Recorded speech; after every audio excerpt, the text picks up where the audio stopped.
One. All right, Chi-Town, we should be live. Big ups to Cali, big ups to Inglewood. The Self Luv Show. We're with the pastor and black activist. Big show tonight. My brother James Thomas. Copyright disclaimer Like, share, under Section subscribe. 107 of the Copyright Act 1976. Allowance is made for fair use for purposes such as criticism, comment, news reporting, scholarship, and research. Fair use is a use permitted by copyright statute that might otherwise be infringing. Nonprofit, educational, or personal use tips the balance in favor of fair use.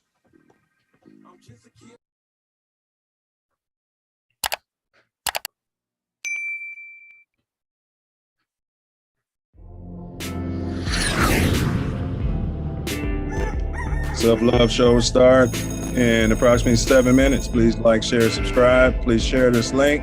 Put it on your social media. Let's go. What are you looking at, slave?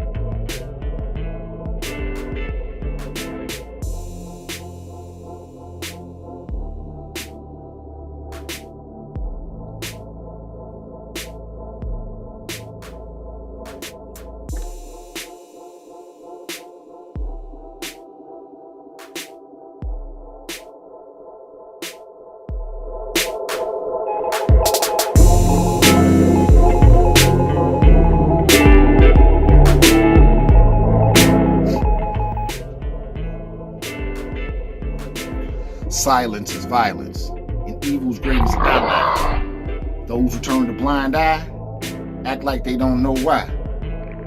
Say the police will not use such behavior. If you white, you right and have favor. But if you black, your body's pile high. Sight unseen, right in front of your face on the video screen, know what I mean? Popo lie. Fear for their life from an unarmed man. I guess he felt melanin was his weapon. They kill. Nigga, get your hand out my pocket. Get no charges and go free. So we need to be on our P's and Q's. Don't play no fool. The rules ain't fair. Life ain't no crystal stair. So we best prepare. Our little people, if you see something, say something. 12. Show the world we do care. So beware. Silence is violence. Get you a trip to the devil's lair.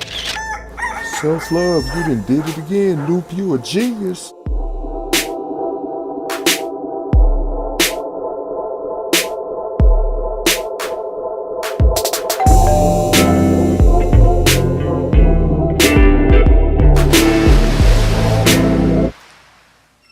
We live. Show starting in 5 minutes. Please share the link.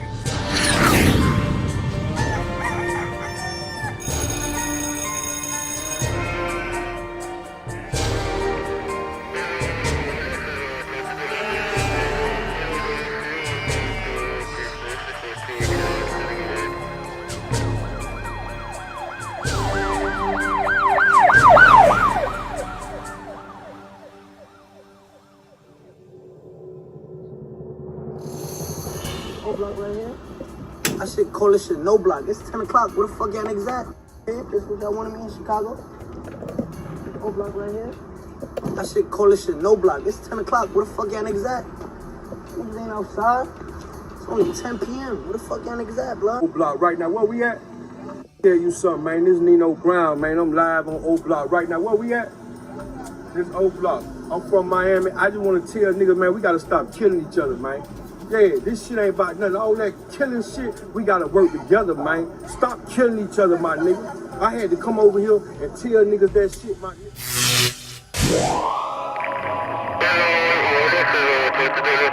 I'm right here. See where I'm at. I'm out here. Black Star Line cigars. For grown man. On some grown man stuff. And to the PDs, stop doing that killing. Please, stop doing that killing. We live. Self Love Show starts in 3 minutes. Take this time to share the link, please. Post it on Facebook, Twitter, yada, yada, yada, yada. Please. Great show lined up tonight. In entering upon this course of instruction, each of you should, so far as possible, lay aside for the time being all previous theories and beliefs. By so doing, you will be saved the trouble of trying all the way through the show to put, quote, new wine into old wineskins, end quote. Luke chapter 5, verse 37. If there's anything as we proceed which you don't understand or agree with, just let it lie passively in your mind until you have enjoyed the entire show.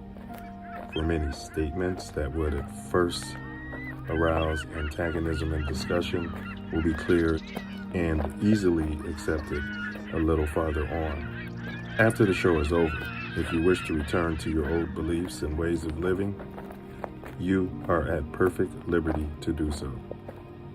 But for the time being, be willing to become as a little child, for said the Master in spiritual things, quote, except ye become as little children. Ye shall in no wise enter into the kingdom of heaven, end quote. Matthew chapter 18, verse 3. If at times there seems to be repetition, please remember, the Self Love Show is a lesson, not a lecture.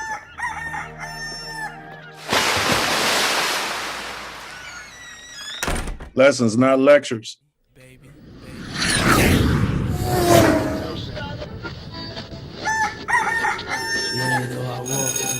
I'm not saying I'm going to rule the world or I'm going to change the world, but I guarantee that I will spark the brain that will change the world. And that's our job, is to spark somebody else watching us.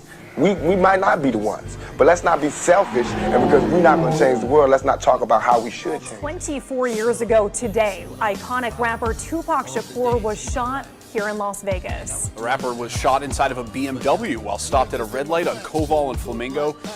We all know the story. He then died 6 days later. The shooting happened after a Mike Tyson fight against Bruce Sheldon at MGM Grand. And then there was a brawl inside of the lobby right after that fight. Tupac was in the car with Marion Suge Knight, who was grazed by a bullet. No one has ever been arrested for Tupac's murder.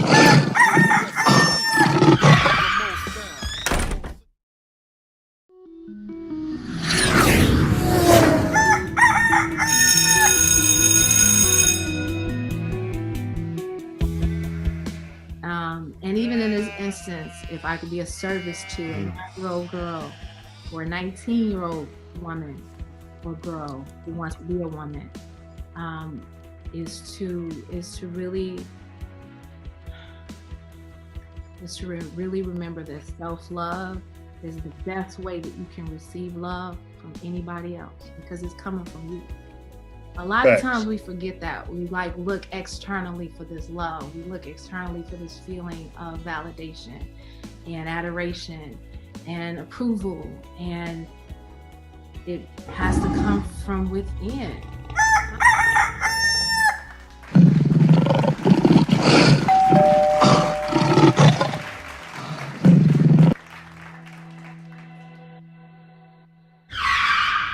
One minute.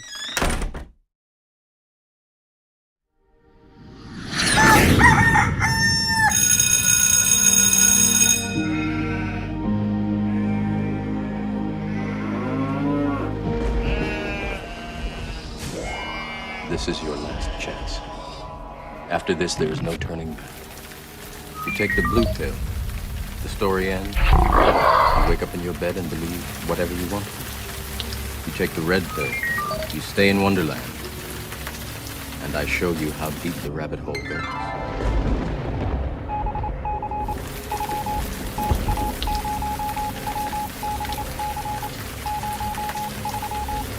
Remember, all I'm offering is the truth, nothing more.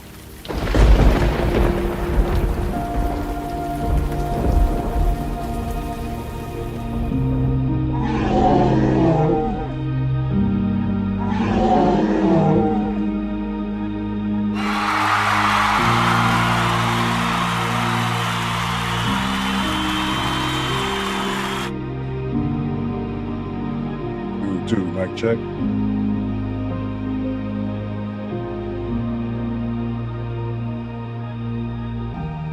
Chi-Town, cue the music. Sir. Just a kid from Chicago. Chi-Town kids are magnanimous, and we're back. Self Love Vision. Yo to all the guys out there. What down, what down, what down. To all the Earths. Welcome to another edition of Chi-Town's very own, the Self Love Show, where we got two models. Model number one is on Earth as it is in heaven. Bing. All praise due to the ancestors. Special big ups to my late mama Scott. Our second motto is as above, so below. Right now, we can be found Malcolm exclusively right here on YouTube on the channel This Ain't That Network, and as we commonly say in this acronym age, TATN.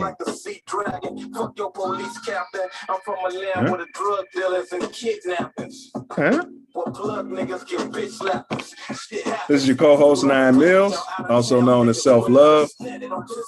What down, what down, what down, Chi-Town. Everyone within an earshot. Repeat after me. I am greater than my excuse. I am greater than my excuse. I am greater than my excuse. Today is Wednesday, Hump Day, April 6th, 2014, 2022. Getting behind myself here. And as always, we can be any place in this magnificent universe. And thankfully, we all Scooter chose. Big ups to Scooter for this song that's playing. Kid from Chicago. We all Scooter chose to be here together. Here together. What down, what down, what down, brother Wordsmith? What you manifesting today, sir? Love. Manifesting love. What you manifesting? Absolutely. Ditto. Pure, magnificent, magnanimous, sometimes tough, some say harsh, but I promise you, brother, it's love just the same. I'm just a kid from Chicago. What's been going on in your neck of the shop? Jazzy's in town. My mother's born day was Monday. Happy born day, mama. 82. Big ups to Jazzy and happy turn around the burn, Mama Wordsmith, and many more spins around this globe as you so choose. Hey, brother, so what's been going on in your neck of the shot, man? Anything else? It's just slipping my brain. The mayor did something. Oh man, what did she do? Mayor Larry Light Blunt? Yeah. Got the biggest weapon in town. Yeah, the biggest organ in the city. Yeah, she was, dang, what did she do? I saw it. I'll figure it out. Can't believe it's a brain fart like that. It's all good. It happens to the best of us, bro. Happens to the best of us, man. All right. So for you cats who may not know how our show breaks down, and we have a great guest. We've been waiting an awfully long time for this. But what to expect? We started out with the Self Love Show quote of the day. And then we run a short video. It's less than a minute. It's our platform here, entitled the Moor Growth and Development platform. And then we spin a short video, and Self Love and I unpack it. We determine if it's tattoo tyranny or not. Then, of course, we always have a riddle, which is known as the dome teaser. Anyone in the chat is welcome to try to discern what the key to the riddle is. Of course, you have to wait till the end of the show to get the key, unless you use your own personal brain and figure it out accordingly. And then we have our Black activist, Reverend James Thomas, in the building. Extremely accomplished Black man. All right. And we just want to, obviously, like any other show, get his perspectives. We're not a debating format, and so we want to hear from each and every one of us. And then, of course, we do next week's sneak peek. And then, of course, my personal favorite part of the whole shebang, and that's going to be Wordsmith's final words. And that's where this brother to my right takes everything that's been said and summarizes it in a poetic / metaphysical piece of artwork. And I say it's brilliant. And he does it off the top of the top of the dome, meaning it's impromptu, it's freestyle. So that's what we got. But first, any announcements, bro? I remember what Light Blunt was doing. She announced a program to reimburse Chicagoans for buying security cameras. So get your security cameras. City gonna pay for it. Oh, okay. So allegedly, wire up Big Brother all throughout the city. Maybe they can quote unquote solve some of these quote crimes, huh? And that's what they're trying to invent, some crimes from them, though. That's what it is. Yeah, any camera that you post can and will be used against you. All right. Now, announcements, I would say stop the violence. All right. Use your words. Have a breakdancing contest, a dance off or something. Yeah, but stop that drilling. And we're just looking for subscribers. We have big things planned as we increase our subscriber base, and we have no bots. And we're doing this organically, one subscriber at a time. So, and if, as always, if you're out there in the chat and you're a Reverend, or maybe your Black Lives Matter, or you got your boots on the ground out here, let us know. Also, let us know where you're checking in from, obviously, so that we can acknowledge you. As Self Love is typed in the chat, this is interactive, so let's get it going. But enough of my yapping. I'm gonna turn it over to this brother so he can handle his business. So like, share, subscribe, hit the bell. It's 9 to 7. We're looking for subscribers. Join the Self Love Nation. As always, we have a very important video for you to watch. That is the foundation of us building the Self Love Nation. But before that, we have the Self Love Show quote of the day. Disobedience is the true foundation of liberty. The obedient must be slaves. Once again, disobedience is the true foundation of liberty. The obedient must be slaves. Henry David Thoreau. That's pro, Thoreau. Pro. Facts. Silverback Moor Growth and Development platform. Number 1, repair our nation via reparations. We demand our silver back. Number 2, to connect our breadwinners with our activists. And 3, show an accurate depiction of African American Chi-Town. 4, to shine a light on positive influence. 5, heal our community one person at a time. 6, to provide an unfiltered platform for our influencers. 7, recycle the black dollar.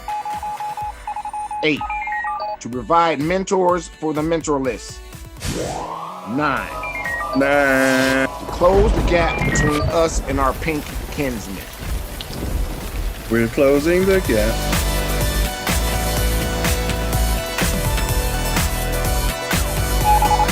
We're closing the gap.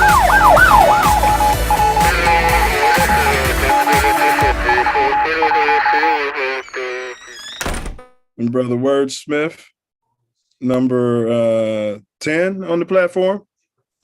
What was that? Number 10 on the platform. Protect our women and children by all means necessary. Absolutely. Stand up and man up, and stand up and woman up.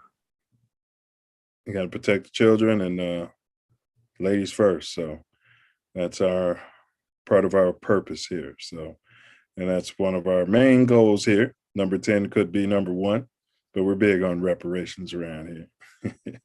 Facts. Might be getting some in Cali. They're working something out. They're going to talk about it. Yeah, they're discussing it. So wanted to acknowledge last week's show. Last Wednesday, we unpacked the war in Ukraine from a B1 or Black First perspective. Let's say Self Love. It was lots of gems, a lot of great information. Suggest you Google it on up and check it out. Facts. You can do a YouTube search and put TATN next to it, or you can just scroll through the last video on this channel, maybe the last 4. The war in Ukraine, a B1 perspective. So like, share, subscribe, hit that notification bell, hit that thumbs up on there. The algorithm is a dancer. And so it likes to, know that there's some interaction going on out there. So Self, are you aware of the Florida marriage tyranny? No. No, that place stayed pretty unplugged. So Yeah, well, don't worry about it. Our crack production staff has got something queued up for you. Pick up the Inside, I think it's Inside Edition. We'll see. It was a happy event, a family wedding bringing generations and close friends together to celebrate the wedding of Janisha and Gianni Paul. But it turned into chaos, as seen in this just-released body cam video. And when it was over, the bride's uncle lay dead. Daniel Knight, a father of 4, appeared to be having a great time at the reception. But at 9:30, cops got this 911 call. I have a very irate, drunk dad. He's trying to beat people up. He's yelling. He's grabbing an older woman and shoving her. It's getting bad. Yeah, it's getting pretty violent. New body cam video shows cops pull up to the venue. He's our brother. He's our brother. Police say they tried to de-escalate the situation, but claim Daniel Knight, seen here in a black tank top, lunged at 2 officers. Put your hands by your back now. Put your hands. A taser was ineffective, they say. Police say he continued assaulting 1 cop, and that's when they opened fire. Wow. 7 shots ring out. Pandemonium erupts. He's got enough people over here. Stay back. 1 cop tries to tell the other officers what happened. The dude hit me, man. He punched me out, man. He punched me out. Knight was pronounced dead at the hospital. After the new video was released, lawyers for his grieving family said the only thing the video establishes is that Daniel Knight did not deserve to die. Put your hands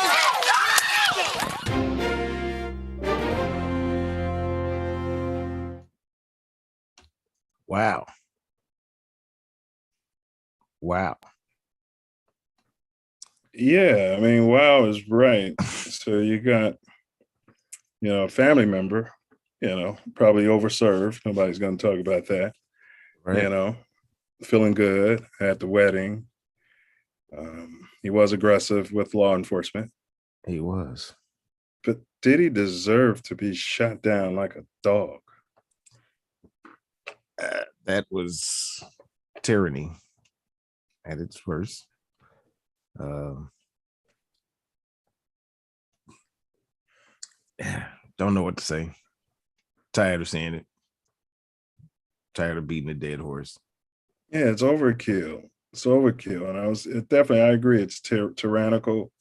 We pay these oath breakers, to oath takers and oath breakers to protect and serve. And they're serving multiple gunshots just because, their pride got hurt or something.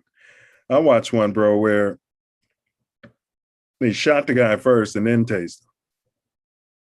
What? Yeah, we'll probably run that next week.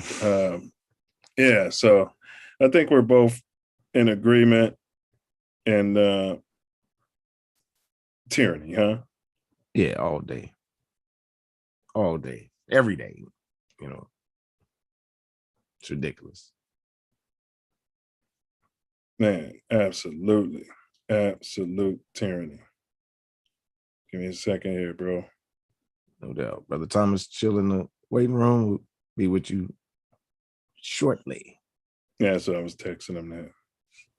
Tell him to like, share, and subscribe and stuff like that in the meantime. Share, subscribe, hit the bell, share them far and wide. I'm the overseer. What's the business, bro? Thanks for your support. Facts. Share and get it out to the people. Let's get it out. And our guest is waiting in the cream room. So what we're going to do is we're going to run this dome teaser real quick. So we got, here's today's riddle. And the guest, if you can hear me, feel free to chime in when you join the show. A recently purchased implement for brushing away floor dirt invariably effaces the dirt most efficiently. A recently purchased implement for brushing away floor dirt invariably effaces the dirt most efficiently. What is the proverb? Yeah, you had a thumbs up out there, Self? Yeah. So if anybody in the chat knows what we're looking for as the proverb, please don't Google it. Use your own brain, and then your mind will become stronger. So yeah, Self typed it up. All right. We'll see if he's accurate, and we'll see if anybody in the chat can come up with it prior to the end of today's show. But that all being said, like, share, subscribe, hit the bell. Let's, enough of the appetizer, self-love. Let's quench the self-love nation's thirst. 9. All right, production, cue the promo video, and we're going to get the show on the road.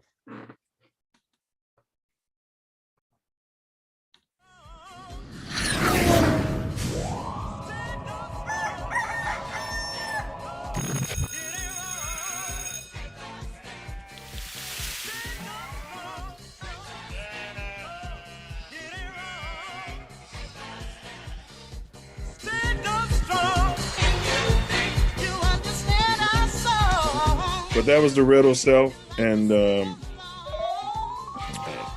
topic, and for next week.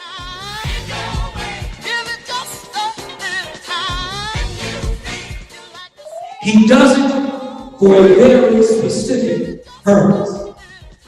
It is not for our own enjoyment. That's why in James it says, you have not because you ask not. And when you ask selfishly. That one, we'll get that to you with a promo video. Someone come to you right now and say, let's separate. You say the same thing that the house Negro said on the plantation. What you mean, separate?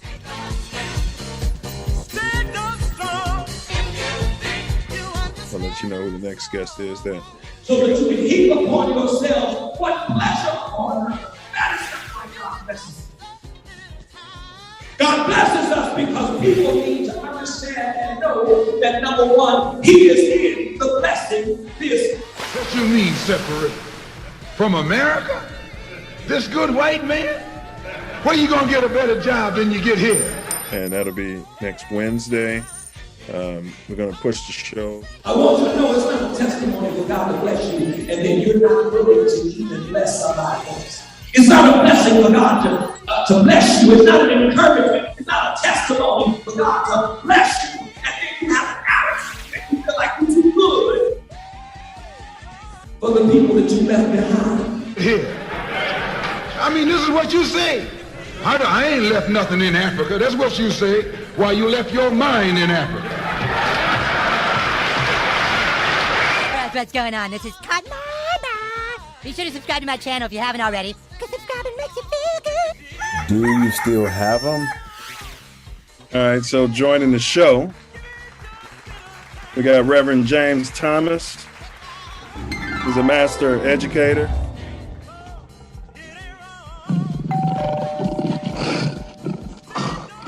Social, you can reduce volume.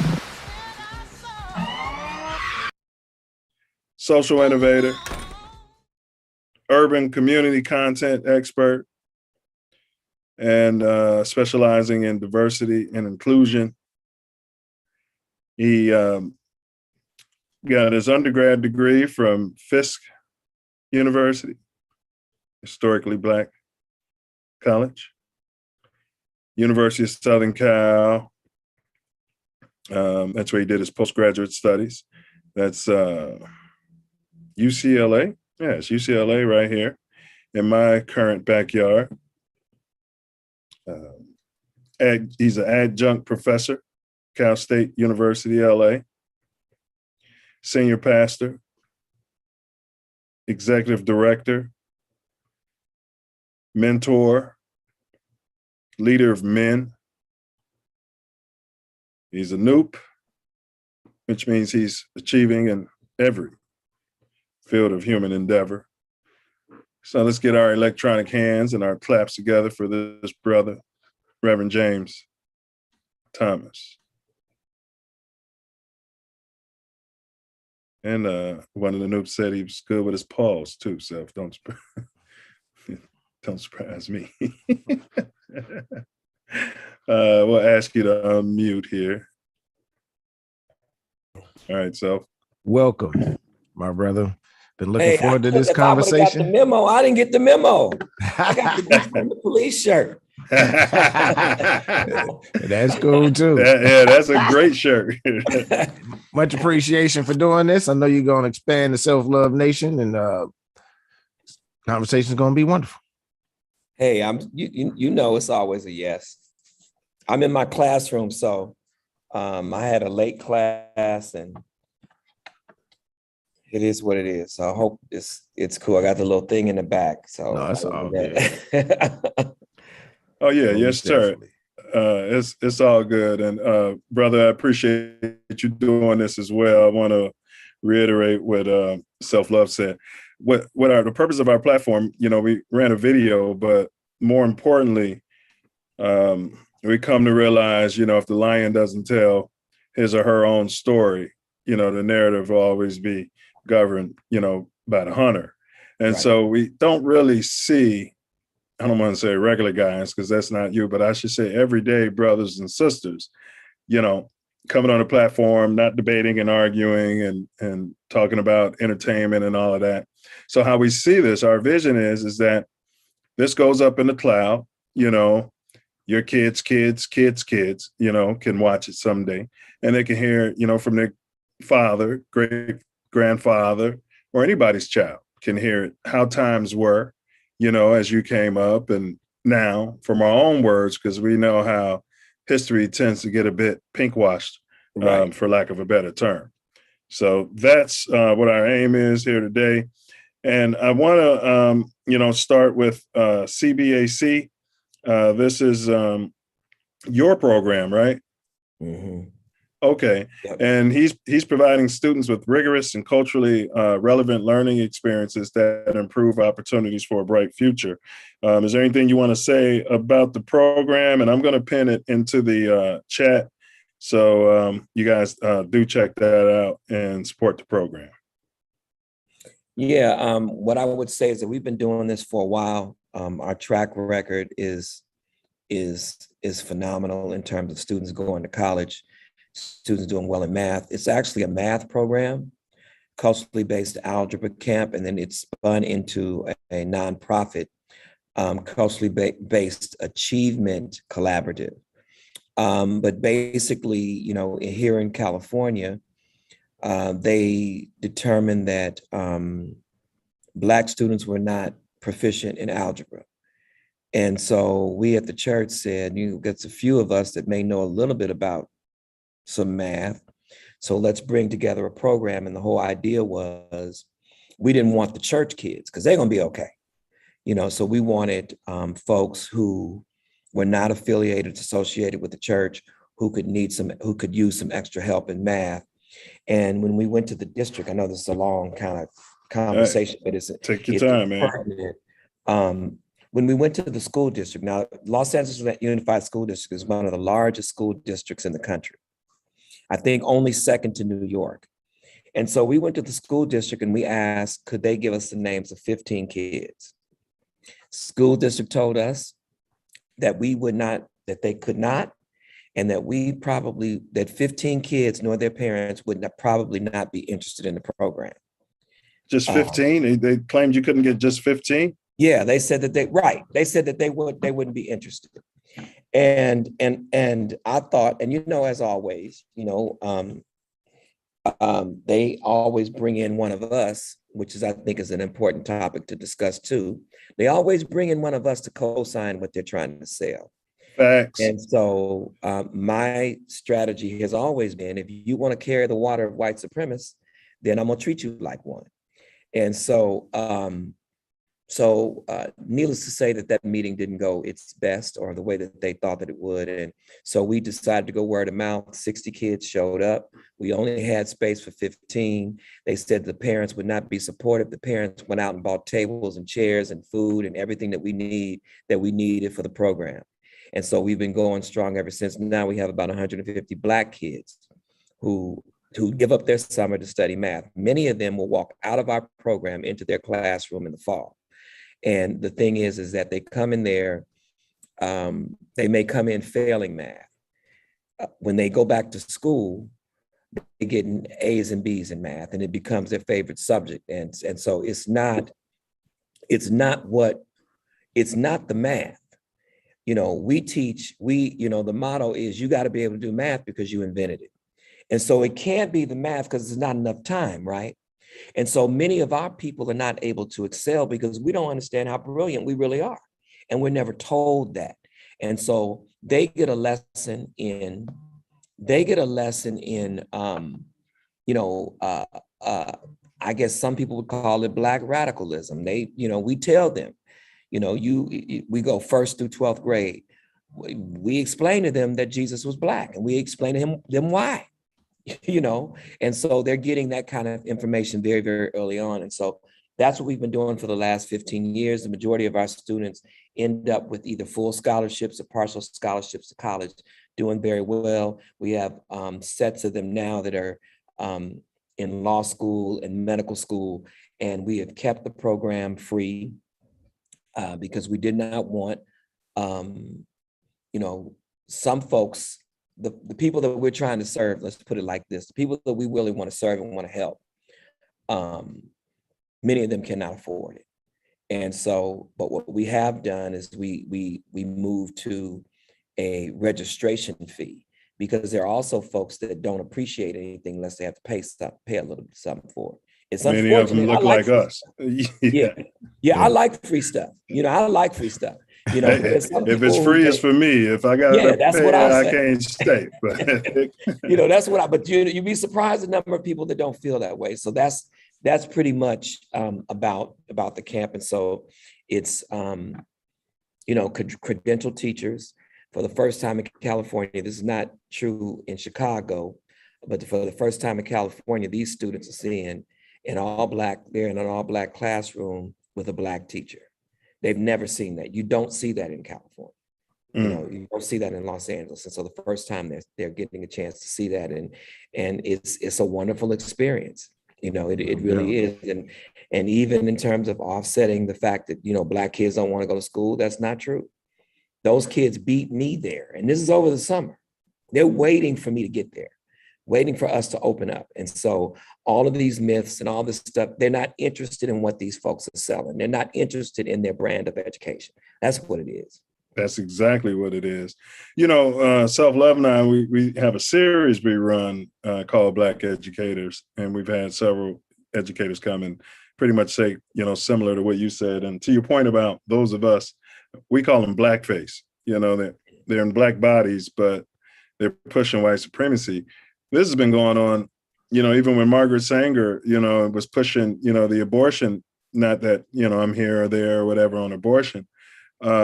That's exactly what they did. They literally said, we have to go out and find Black doctors to push this agenda because, they realize that, we tend to listen to those who look like us and sound like us, no matter what they're saying. They did that with COVID. I never knew there were so many Black doctors. I'm like, boy, it's hard for me to find one where I didn't realize that. COVID brought out every kind of Black doctor imaginable. Did anybody notice that? I'm like, yeah, they did. Yeah, there was a lot of Black doctors. I'm every doctor that's ever spoken to me about COVID has been Black. Or actors wearing white coats. All right, well, let's jump into it because the first segment, what we do is it's the guest's early life. So most of our questions are the same for everyone, just to get your perspective. So I always start out with, when and where were you born? And then if you could describe what it was like coming up there. Yeah, I was born in Champaign, Illinois, a stone's throw away from Chicago, but still not close enough for me because I love Chicago.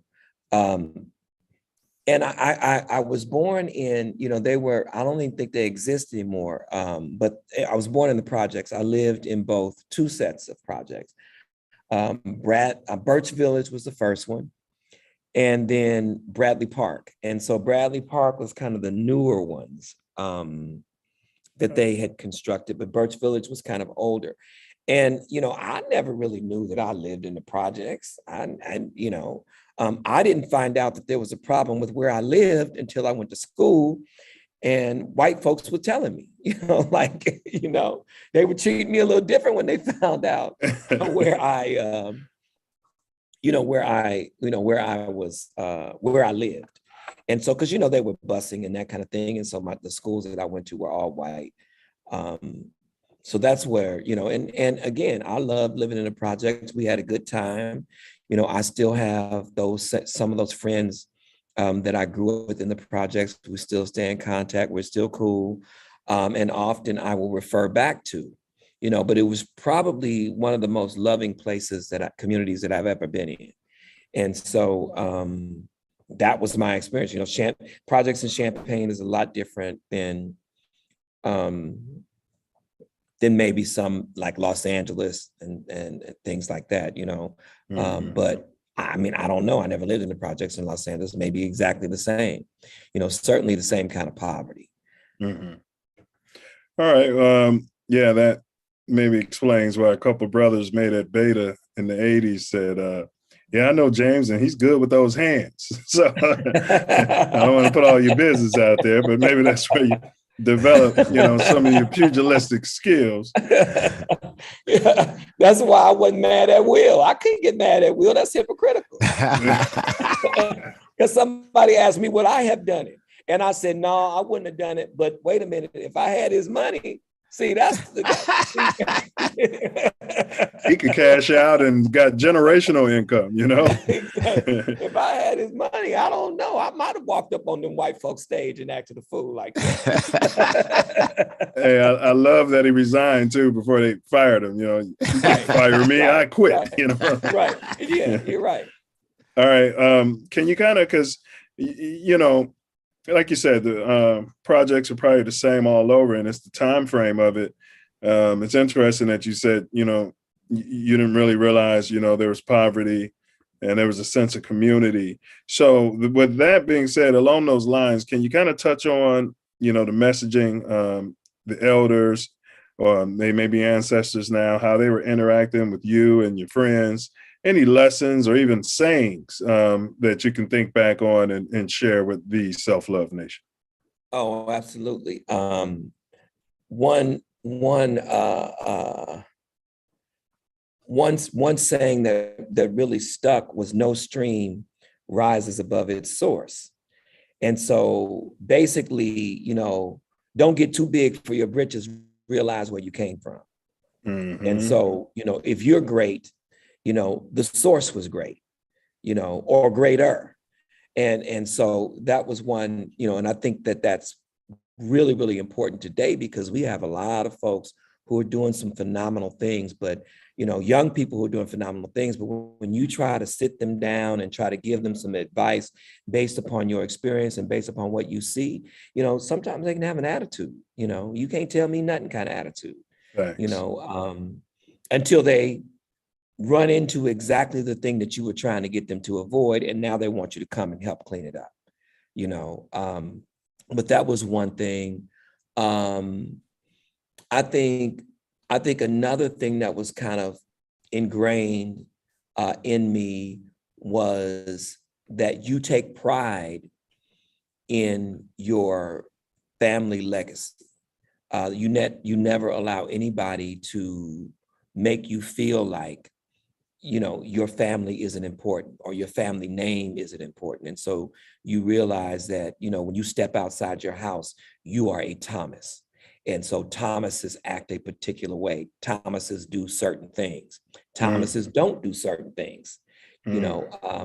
And so that was important. Also, too, there was a lot of organizing that went in, that was going on in the projects. Like we had, what was the name? I think the Blackstone Rangers. So there were gangs there, but it wasn't like gangs that people were afraid of. They were out here, you know, doing the kinds of things that we associate with gangs today. You know, they were helping the community. You know, so trying to think of some other things. Oh, and another thing was, it was important, you know, that you learn how to cook.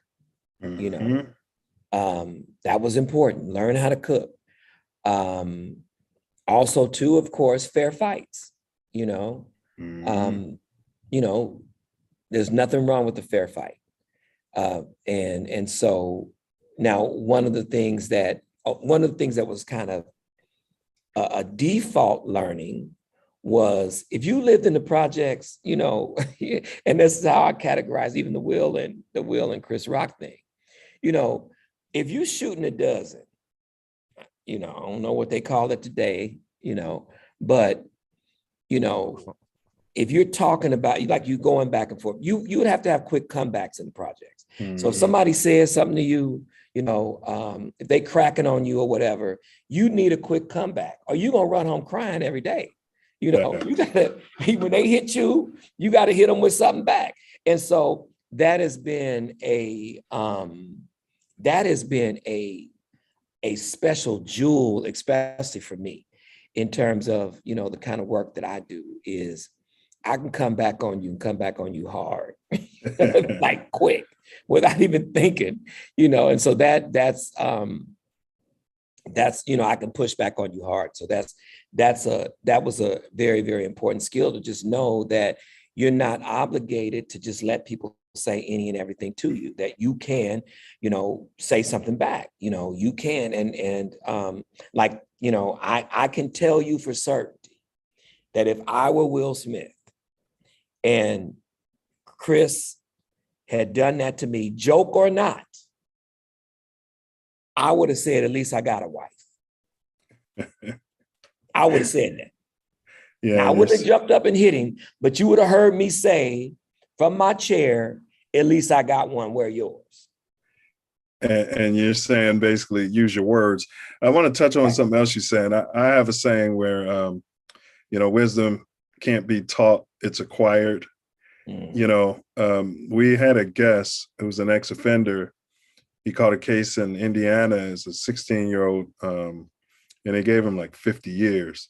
He ended up serving, I think, 28 or so, or 25. And he said that the elders were telling him, the mistakes that you make could take you 30 seconds, but it's going to take 30 years of your life. And he said that's all he heard. He said within a year later, he told the OG. Weeks. Yeah, he told the OG, whatever. And yeah, within 2 weeks, that literally happened to him. So the words you're speaking are flesh. We got TLC, that's Brother Kaysen. He said, Brother Thomas preach. And he also said, Terry Kaysen. He also said, here's a question for you, but what would you have done if you were in Chris Rock's shoes, seeing that you had those hands? I'd have turned it to the Source Awards.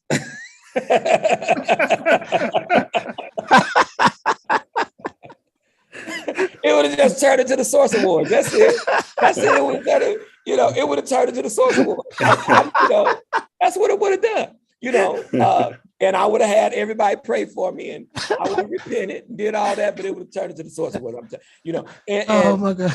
Because see, if it was when they do it at the Source Awards, ain't nobody saying that, right? No.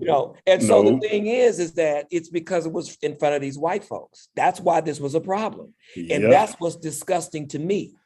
Is that, and whatever they do to Will, it will be because the Black outcry, right? That's what they're going to do. That's why I've been comparing him to Jussie Smollett. It'll be the Black outcry. And people don't like that. Yeah, and I find it interesting. Like, you don't really see the pink people doing stuff like that. Like, we're not a monolith. So, when Kyle Rudolph, or whatever his name is, goes into a church and, kills everybody, you don't have, that, this makes all white people look bad, right. But we have something programmed in us where, we have to be on our best in front of them when they're on their less in front of us. Right. And I said to somebody, I said, John Wayne, he ran on the stage to attack a Native American woman who was accepting the award for Marlon Brando. And she was talking about the need to remove stereotypes from movies and about Native Americans from movies and TV. It took 6 men to hold John Wayne back. 6 men. And do you know that Black folks were saying, well, that ain't worse than what Will Smith did? I'm like, that is a million times worse. Yeah. It was a hate crime. He was attacking a female. A woman. Yeah. Right. And well, he was 6 men have to hold you back. Yeah. I mean, you were really 6 men have to hold you back.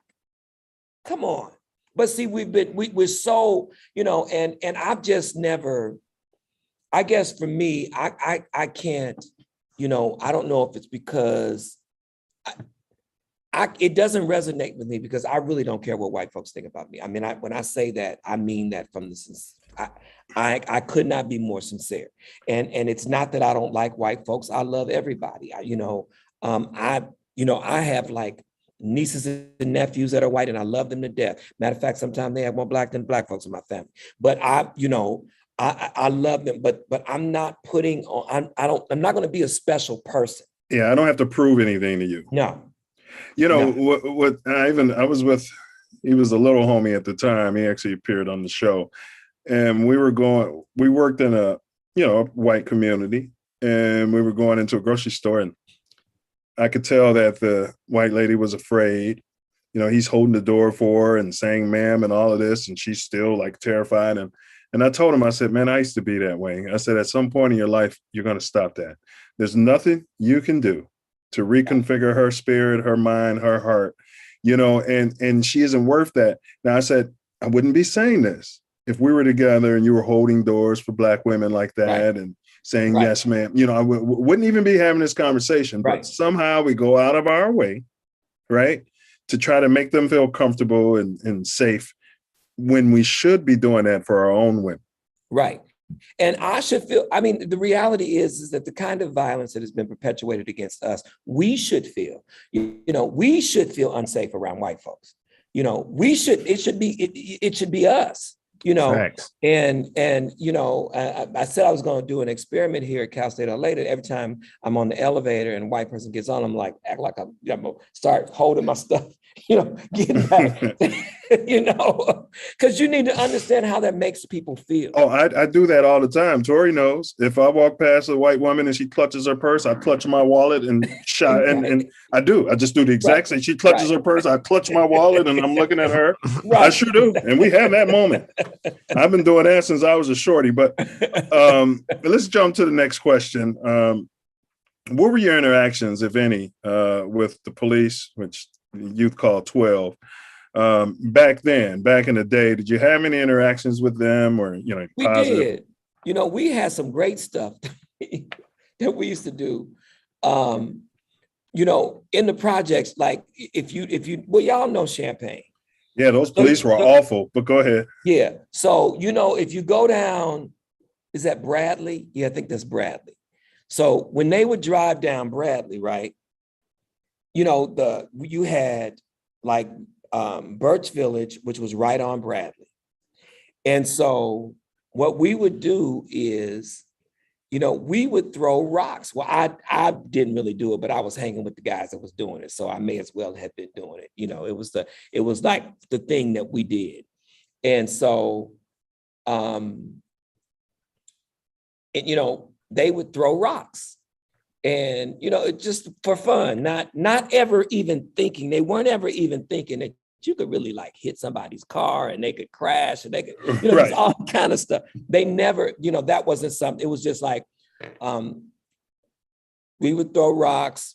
And then if the car didn't run, you know, it's kind of like a, you know, especially, you know, as it related to the police, they would throw rocks at the police and then we just take off running. And we just thought it was so funny running from the police. Right. Now we know you get killed from running from the police. You know? Right.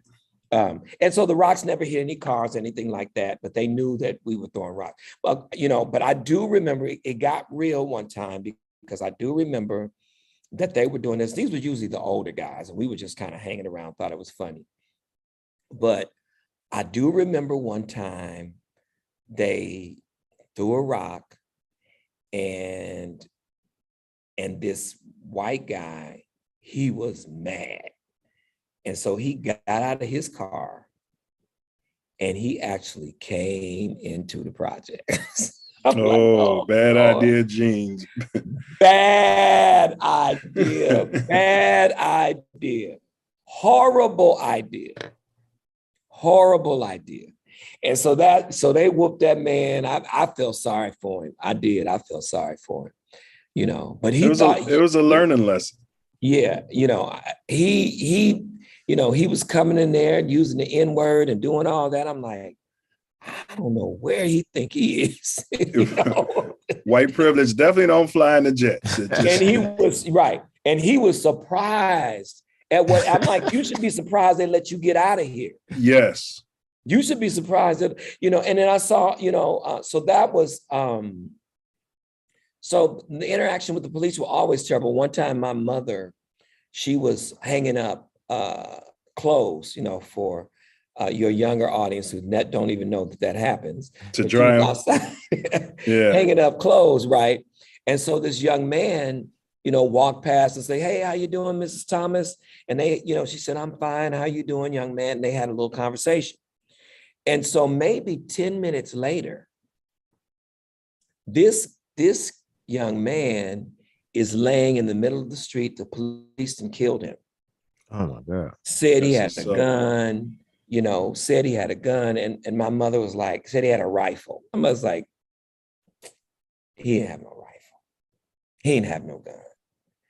They indiscriminately would plant weapons Absolutely. on folks that they killed. And there were no cameras, so there was no, it was their Right. word, yours. And their word always wins out. And so that was an experience. I mean, they just did a lot that just wasn't, that was unnecessary, but they didn't in Champaign, back in those days, folks were kind of killing up each other, so they didn't have to do too much of it, I heard stories about them taking brothers to South Farms and leaving them there, beating them up and leaving them in South Farms. Oh, they would do all kind of stuff. I mean, they would do all kind of stuff, and as a matter of fact, my work in Champaign against the police is why I'm in Los Angeles. I understand. Enough said. I understand. Let's because I know you are a brother of the cloth, so to speak. So we're still talking about back in the day. Right. And this question stems from my late mom. She was, we have a spiritual family, right? And so she said to me, like maybe 2 years ago in a phone conversation, how disappointed she was. And of course, she wasn't saying all, but she was just saying in our church, leadership. But can you speak on the churches within your community as you were growing up? What type of influence and what type of effect that they had during those times, what their goals were and things of that nature? Yeah, like I was at the same church the whole time. I mean, I can name the churches where I've been members on one hand, because I have stuck with the same.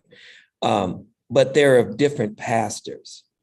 And so, when you go from a pastor who is a community person to a pastor who is an organizational person, the tendency is for them not to do anything in the community.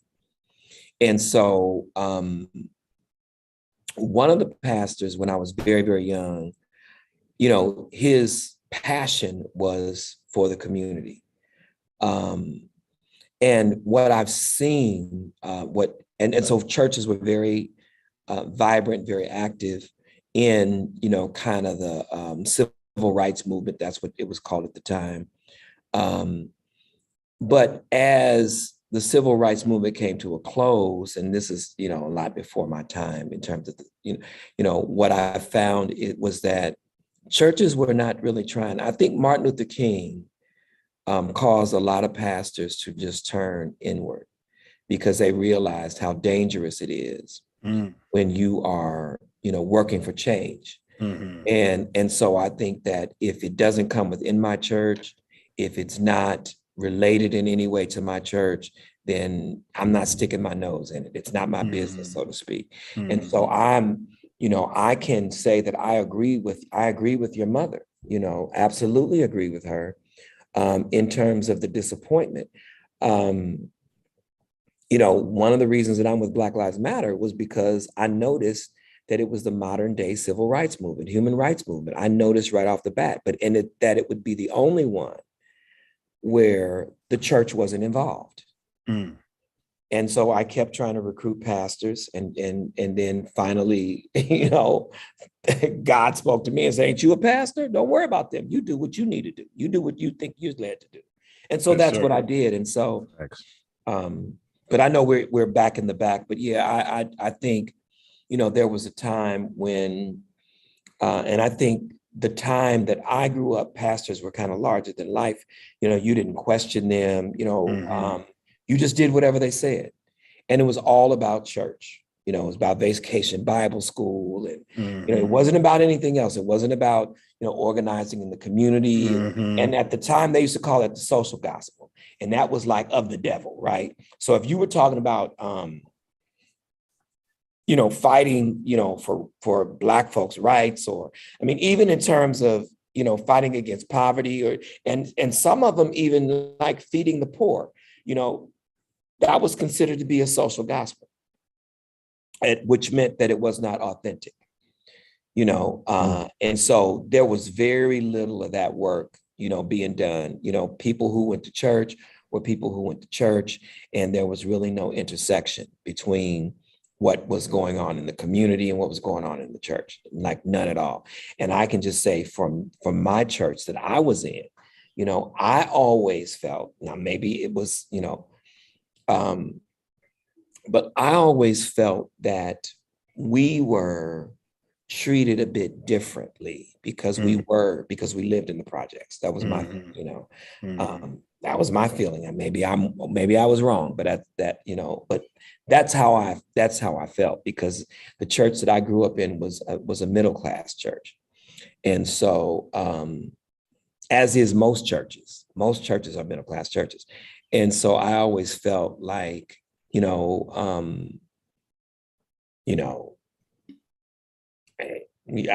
never forget this one scenario. I'll just give you an example of growing up in the church. I remember when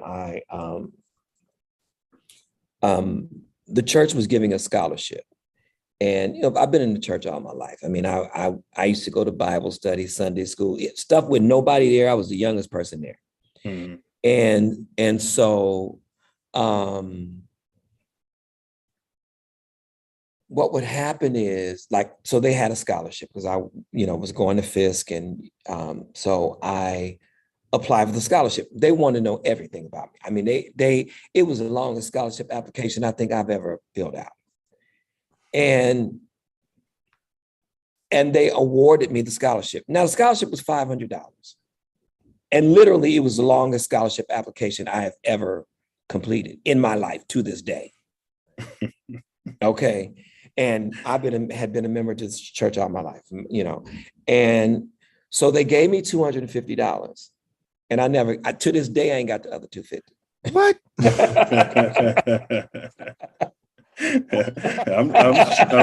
I'm shocked you got that $250, because that's Exactly. not the way it works. And so when I asked about it, they said, well, there wasn't nobody but James.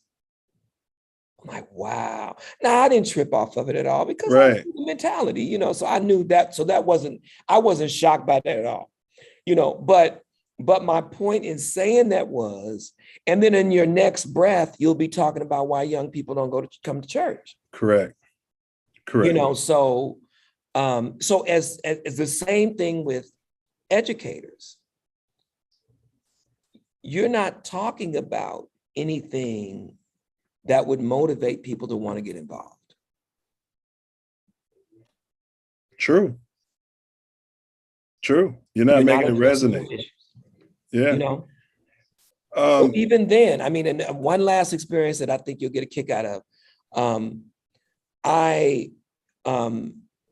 approached my pastor about women in ministry and about the big mural head of a white Jesus in the fellowship hall.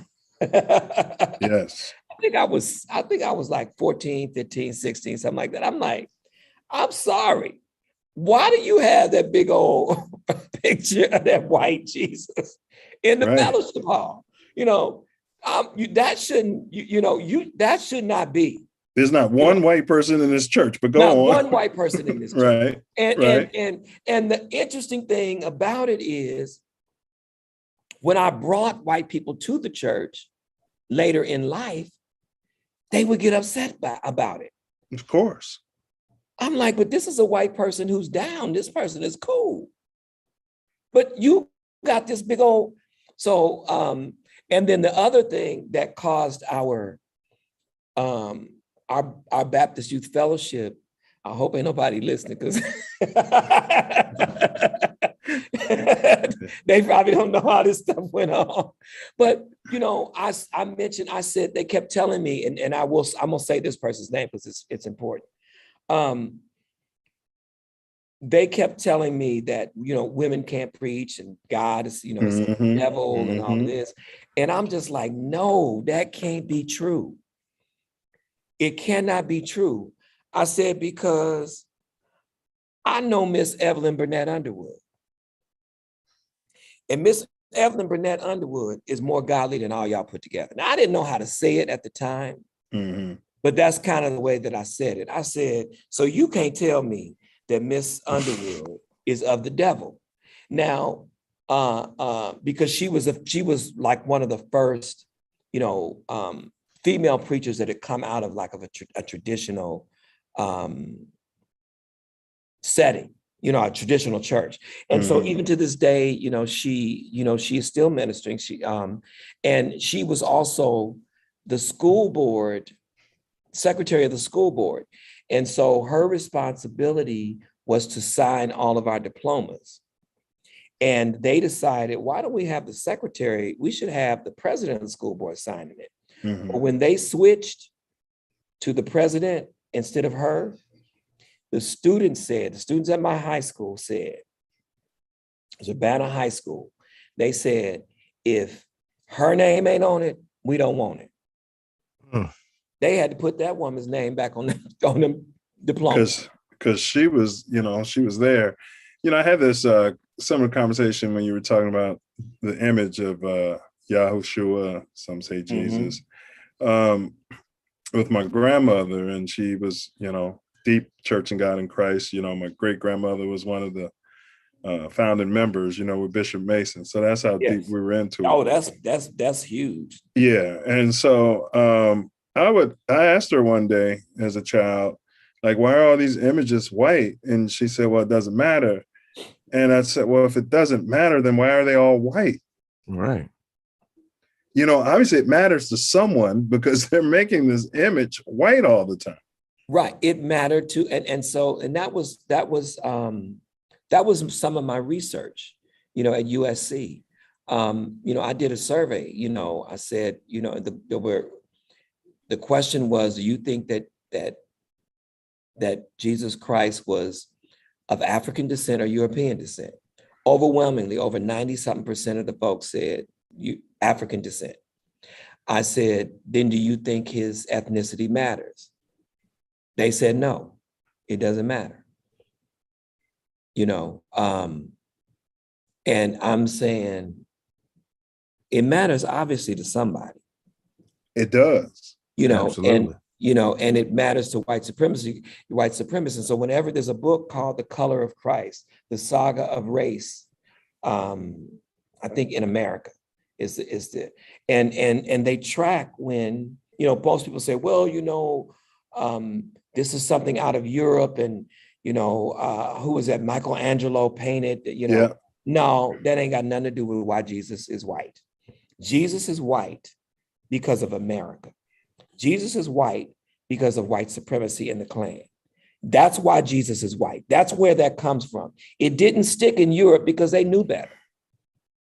They knew better, so it didn't stick in Europe, so, and I said that at a church just like that.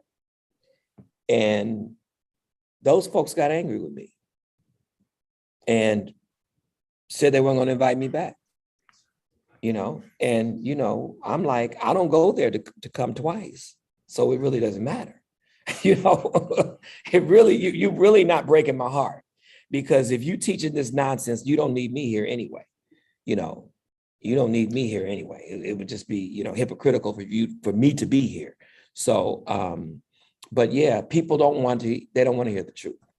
They don't want to hear the truth. And so I've asked the same question. If it's not a problem, if it doesn't matter, why is he white everywhere? Santa Claus wasn't white. St. Nicholas wasn't white. No. He wasn't white. So I don't know why we. Man, none of most of these people that we're considered to be white from prior to the 1500s, right. Most of them were not white. They have appropriated our culture, is what they've done. Our cultural advancements. That's what they've done. And Tupac will be white 1,000 years from now. he absolutely will be white 1,000 years. Michael Jordan. Yep. LeBron. Yep. Dr. King. Yep. If we don't put a stop to this. Right. And it's hard because it's your own people who will say, well, you're racist. Are you and I tell them black folks can't be racist. No, man. We don't run it. We don't run it. Now we could be prejudiced, but we can't be prejudiced, racist. but we can't be racist because racism is about power. Correct. You know, that reminds me of a conversation. It was some white ladies talking at a job I had back in Illinois. And I asked this one lady, I said, they say scientifically that the first, remains were found in Africa. She agreed. I said, so by your scripture, Adam and Eve were the first people. She agreed. And I said, then it follows that Adam and Eve were black. And she got so red, right? And it was crazy because the whole department got quiet, right? It's terrible. And so I said, so Adam and Eve were black, right? And she was just red. And I asked the third time, and she said, that was a different Adam and Eve. And she slammed her hands down on her desk and walked out. When you said people don't like hearing the truth, I got into her logic and I said, well, your scientists tell you that the first people were black and they were found in Africa. She said, yes. I said, your scripture tells you that Adam and Eve are the first people, first couple. Right. Yes, then they were black. Right. It goes back to this whole thing about are those people in Israel, the Jewish people, and then, so if Jesus was black and he was Jewish, then it follows that all those other people were black too. Mm-hmm, mm-hmm. But I mean, Adam, it's like Adam did not have three races of people. That doesn't even make sense. No. It just doesn't make sense. And then, and I didn't know Judaism was a race. You know what I mean? Wow. Right. He invented that part, didn't he? And so that's it's like, at the end of the day, they were all black. If we can accept the fact that we have been taught, them showing that Jesus was white has not stopped black people from embracing him and embracing Christianity. So if we can do that, then they need to do the same thing. But they can't embrace Christianity. They're embracing a bastardized, they're not really practicing. Correct. They're not truly practicing the scripture. It's a pseudo version. And the reality is, and a black person got mad at me when I said that. The reality is that can they be Christians? That's the question. That's the $50 million question. That is. I've never thought about that. Question. And I say that I'm not the first to say it. James Cone said it first. Okay. But I'm in good company with James Cone. So he said it first. So, I mean, it doesn't mean that I hate white people, that I want them to go to hell. No, that's not what it means. But what it does mean is, if we take the parable of the rich young ruler, he said, I've done all of this stuff that you've named. I've been the perfect religious person. The perfect religious person since my birth. Is what he said to Jesus. And Jesus said to him, but you're lacking one thing. He said, okay, well, what is it? He said, you got to sell all you have and give it to the poor. Well, he was very wealthy. And so the scripture says he left sad because he was very wealthy. And so what I'm saying is that in order for, and this is just, I ain't God, I don't control it. But what continues to trouble the world is white supremacy, meaning white people are supreme to everybody else. Mm-hmm. And so what I would think that as a Christian person, that they would need to give up that supremacy, that privilege, that power that they hold now, not just their wealth, you know, that's an easy one. You have some white folks who have done that. But your privileged position, you know, the pedestal that you've allowed people to put you on. And that is not something that I think they're willing to do. No. Because even their preachers, if you look at Joel Osteen, I mean, I could name a whole list of them. I mean, really, you have Black preachers that are following behind them and adopting, you know, their approach to ministry and their ministerial philosophy. You know, and so it's messing us up in the community. I mean, we still in the past, but I jumped to the future. Black women love Joel Osteen. It's amazing. I mean, it's like, you know, and I'm not trying to talk about the brother because I don't even know him. But he just looks fake to me. There's nothing about Joel Osteen, nothing about his presentation, he looks very, very fake. It doesn't look real to me. Now, that's just me. I ain't never felt nothing listening to Joel Osteen. Nothing. Now, he may be a wonderful minister. I'm not trying to dog him out and, you know, do anything, but I'm just being honest. Joel Osteen is not somebody that I would be listening to because I can't get over how he doesn't seem real to me. What he said about Osteen is how I feel about Eminem. But let's go back. I just never felt him. I used to watch Osteen, and then I went to a live. Oh yeah, I forgot about that. Go ahead. I went to a live experience, and I cannot watch him anymore because it couldn't have been more fake. He talked about his dad, and then he forced some tears, and I was like, oh yeah, I'm done. I didn't even want to stay to the end.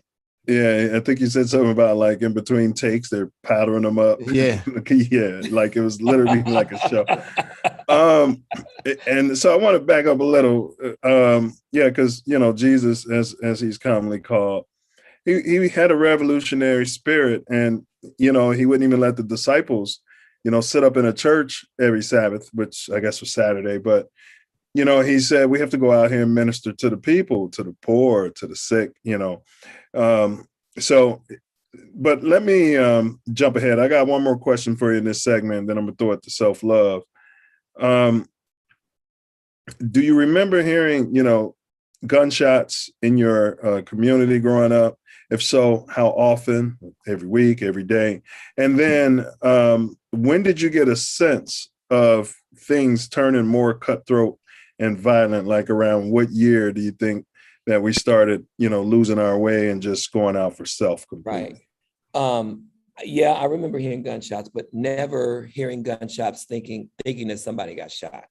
You know, the gunshots that, you know, people would just shoot off their guns. They thought it was, you know, funny and cool or whatever, you know, like raise them in there, you know. Yeah. But not shooting. But I did see somebody get shot though. And this was, I would say it began to change in 70 something, because I think my brother, I had a brother who was murdered. I think he was murdered in 75, I believe. He's an ancestor. And so right around that time, you know, there were more and more guns being pulled at parties and house parties and stuff like that. So it seems like that was when, you know, there was a shift. And, you know, the significant thing about that is that up until the 70s, most Black households were two-headed households. Yeah. You know, it was a time when most Black people, it was a time when Black people were married at a higher rate than white folks. And so I say that to say, you know, it was a time when our families were intact. You know, even though we may have been in the projects, or even though, you know, but, you know, there was still, I guess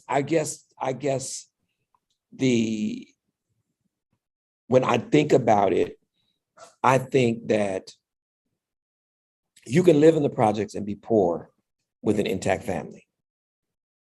You see what I'm saying? I think that becomes something altogether different when the family splits up. Because now, you know, nobody's there. Now you got latchkey kids. You know, certainly, you know, there is a deficit in income. And so now you got to try to find a way to bridge that gap. and people have a whole lot of great ideas on how to do that. Unfortunately, many of them are illegal. And as family units, in a community, every family had the same goal in mind, Right. making it and being safe. And as the Right. family unit breaks up, to your point, everybody goes out for self. And speaking of self, he's got a couple questions, and then there's a good one in the chat I'm gonna hit you with after he's finished. So, okay. Whom do you credit for teaching you how to move effectively in the project? Teaching me how to move effectively in the projects. I would have to say, well, like my father was very popular in the projects. He was an activist. I didn't know what an activist was at the time, but he was an activist. And so he was always, kind of speaking up and, but because there were, I had 3 brothers and a sister. And I think my sister was probably tougher than my brothers at times. She was, so, and so then I had, we like Birch Village, you had it was like several units.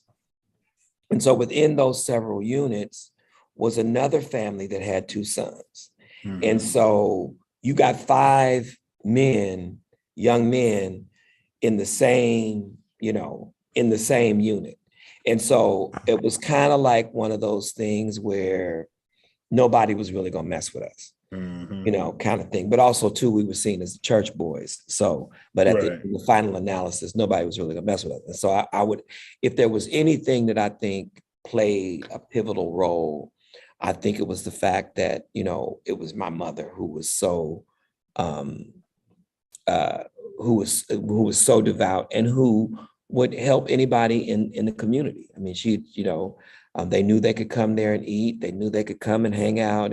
And so it wasn't even, it was just a given that you're not gonna mess with them, And so one of the things that I used to do is I would, they would be shooting dice or whatever, and, or smoking weed or whatever. And I remember times when I grabbed the dice, I was really young, and I'll grab the dice and take off running. Y'all don't need to be doing this. I'll take off running, or I grab, whoever was losing was mad. So, but people didn't, they just knew me for that. You know what I mean? And so, so it wasn't really, it wasn't that difficult to really navigate, because also too, we were all family. We were all family. It doesn't mean that people didn't fight or whatever. They weren't fighting. But at the end of the day, after you fought, if you fought for a good reason, and then you made up, because it's over now. Right. And I think that's not what we get today. It's like, you lost the fight, so now everybody's cool. You had a chance, you could have won. Nowadays, you lose a fight, you got to come back and kill them. Right. That's what it is now. It's like, okay, so you got me. I bet you heard an idle mind is the devil's playpen, or absolutely, workship or what. Yeah. So your mom kept you busy, your family kept you busy. All the time. Yeah. What advice do you have for young Black men regarding survival, the struggle, and success? I think, it's important to accept who you are and to accept where you are. You don't have to be like anybody else. You don't have to fit in anybody's mold. But you do need to be confident in who you are and what your purpose is. That's not something that is easily discovered. A lot of times, our purpose is established not in our successes, but in our failures. And so I would say, accept who you are.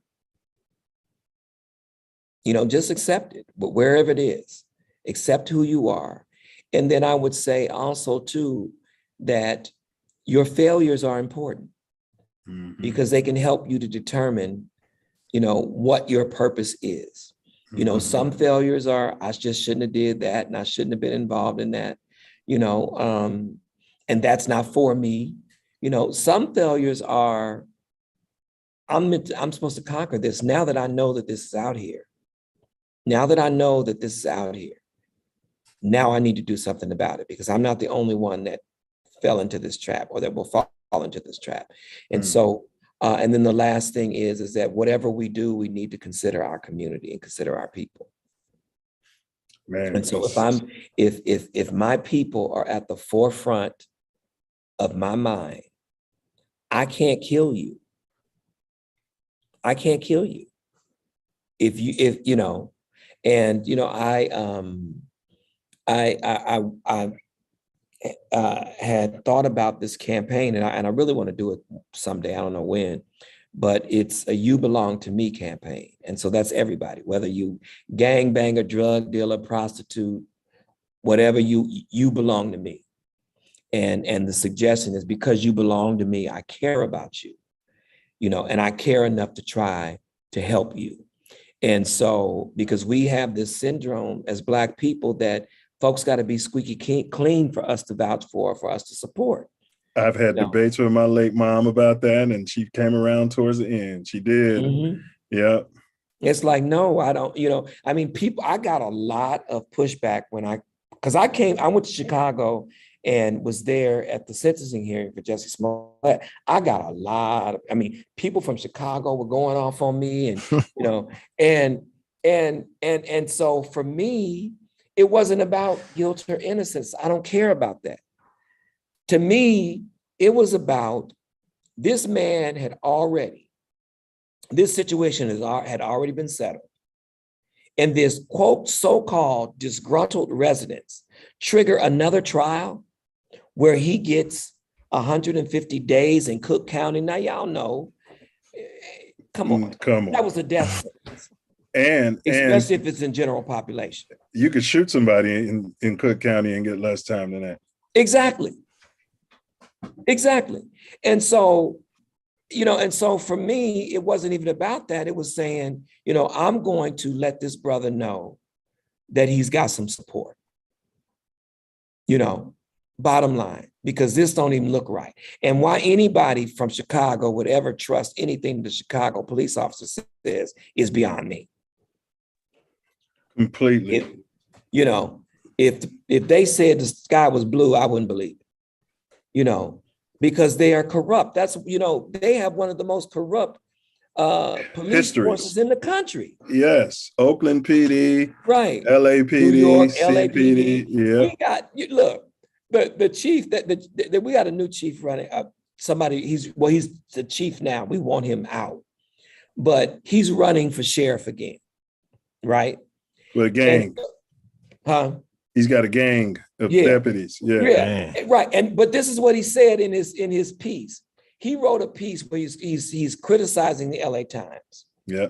And he's saying the LA Times, you know, the LA Times is corrupt and all this. And he said, what they're not giving me credit for is, you know, all of the sheriffs before me never did anything about the gangs in the sheriff's department. And I'm the one that's trying to. Now he forgets the fact that he said that there were no gangs in the sheriff's department. Right. And so somebody brought that to his attention. Wait a minute, Sheriff. So are you saying that there are gangs in the sheriff's department? Right. See what I'm saying? Yeah, and I think he said something else to an op-ed in LA Times about the black on black crime and Hispanic on Hispanic crime, but somebody blew up in his face. I can't, you know, he said something else ignorant. I'll look it up. But I want to ask you this question from Omni Overseer. He's a beta noob. He said, should we encourage our children to attend historically black colleges and universities versus traditional universities? Absolutely, you should. Absolutely, you should. What is unfortunate about historically black colleges is that you got to have a little money to attend, you know, because they cost, you know, And, you know, they're doing a lot better in terms of offering scholarships. You know, my daughter is at Fisk right now. She got accepted to USC, but she chose Fisk. And I'm so glad that she did, because one of the things that I know is, you know, and this is how I view Black colleges versus traditional colleges, or PWIs, as they call predominantly white institutions. If you go to a Black college and you want to be a doctor or a lawyer, you will be. If you go to a PWI or traditionally Black white school, traditional university, you might be. You might be. Because when you step foot on that Black college campus, all roads are leading to graduate school. All roads are leading to prosperity, you know? And so when I go to the Black college fairs and I see these kids getting accepted to these schools, I don't see people getting BAs. I see them becoming doctors and lawyers and engineers and PhDs. And that's what I see, you know? You always can go to a PWI and get your, you know, master's or doctorate if you choose. But what I do know is that you will not get a better education. You just won't. You will not get a better education than at a historically Black college, and as a Black person. And also, you will never have as much fun. That's the other thing too, you know. Yeah, college, you gotta have some. Hey, that's the other thing too. You know, my daughter, I said to her one time, I'm like, every time I talk to you, you're on your way to a party, you're on your way to some social event. I said, what's going on with your grades? And so she's like, well, I haven't got any grades yet. This is just the first semester, whatever. But her friend in the background said, well, I got a 3.8 and I'm a pre-med major. I said, well, party on.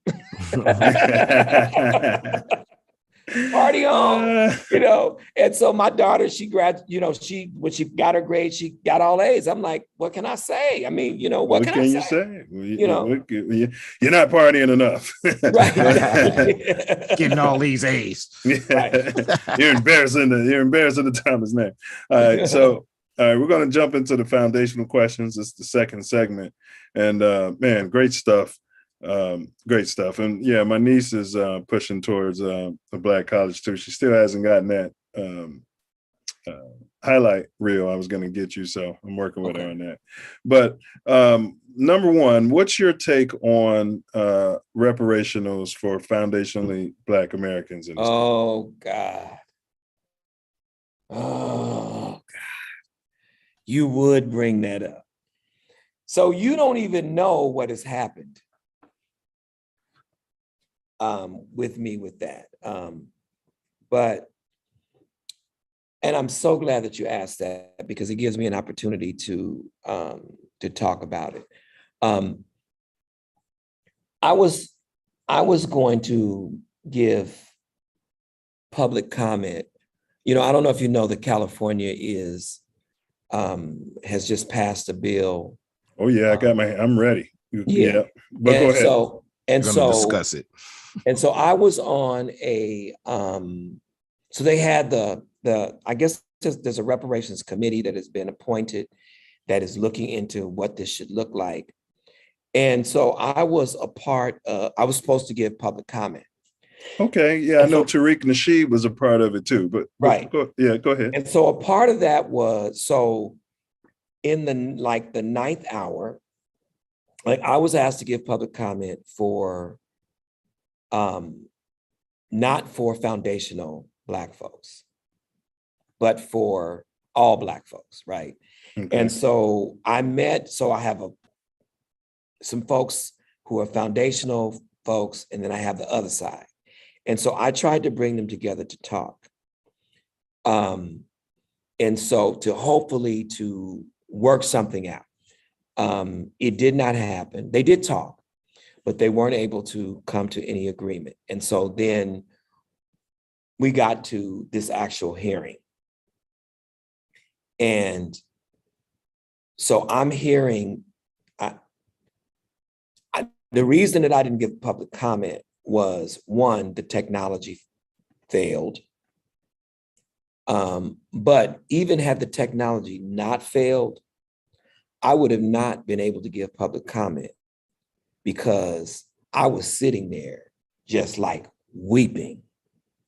It was breaking my heart to think and to hear that Black folks are fighting each other with so much vitriol because of what they hope to get from white folks, who will use that same divisive and kind of vitriolic moment to say, we can't choose sides, Black people. This would be the fourth time that's happened, the third time that's happened. First it happened with Lyndon Johnson, then it happened with Bill Clinton.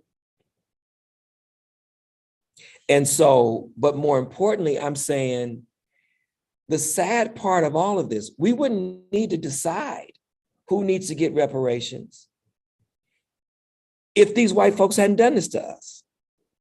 So this argument would be moot. This friction would be moot, and it's displaced.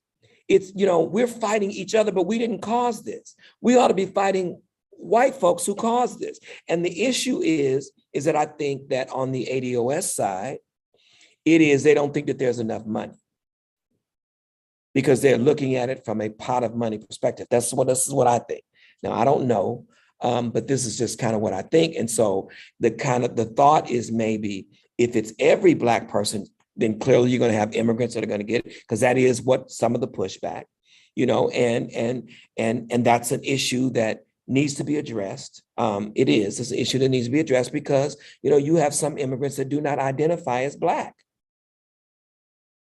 you know. Correct.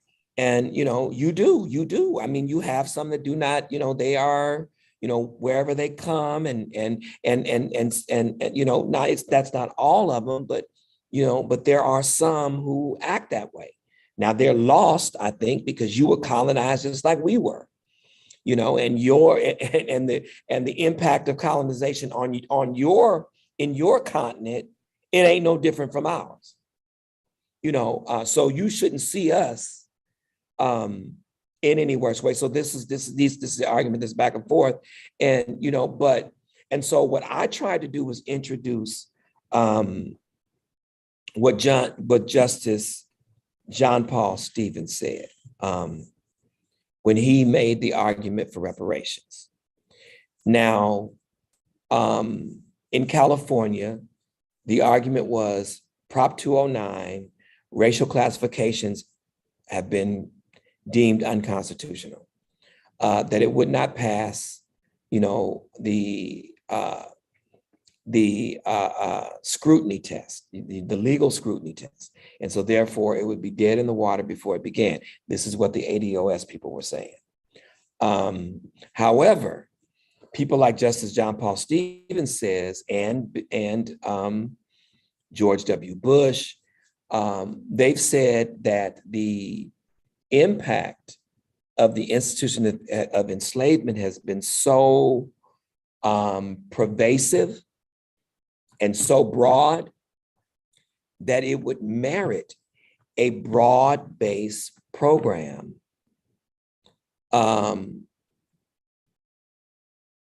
to heal the harm, you know, so to speak. And so the Justice John Paul Stevens was a Supreme Court justice who did not believe in affirmative action. He felt like affirmative action was too forward-looking,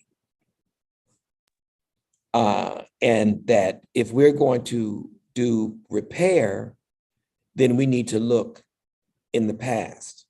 And so the ADOS people are looking in the past, descendants of slavery. That's backwards looking. Affirmative action is forward looking because the idea was to utilize time, goals, and timetables. in order to assure parity.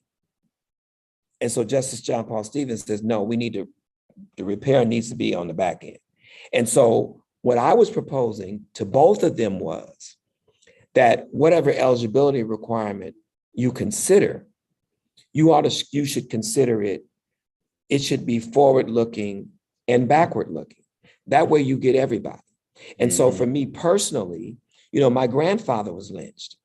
So does that mean that now clearly, I have, my mother was a sharecropper, so both of sides of my family descended from slaves. So I would qualify. The problem that I have is my grandfather, who was lynched, there's no repair for that. There's no repair, and so there are other people who that's true for them, and so the number of people that would be left out, like Malcolm X, would not be a person whose his family could not qualify for reparations, and so under this eligibility requirement that is already passed. And so for me, my conclusion was, then if it's going to split up my people, then I don't want it. Because white people have been smart enough to know how to offer things to us that do just that. And so, that was kind of, the position I ended up, and I'm just returning a text. Someone texted me asking me to give testimony about racism in higher education for this reparations committee or whatever. And I said that I would do it, but I'm still a bit ambivalent about it, because at the end of the day, either we all ride together or we don't. That's just been my feeling. And so, so to me, I have been on the reparations train for I don't know how long, decades. I have been cussed out. I have been laughed at, all of that, all of that. And, one of the things that I notice with the two sides is that the folks who want everybody to get reparations are older. They're seasoned people, established,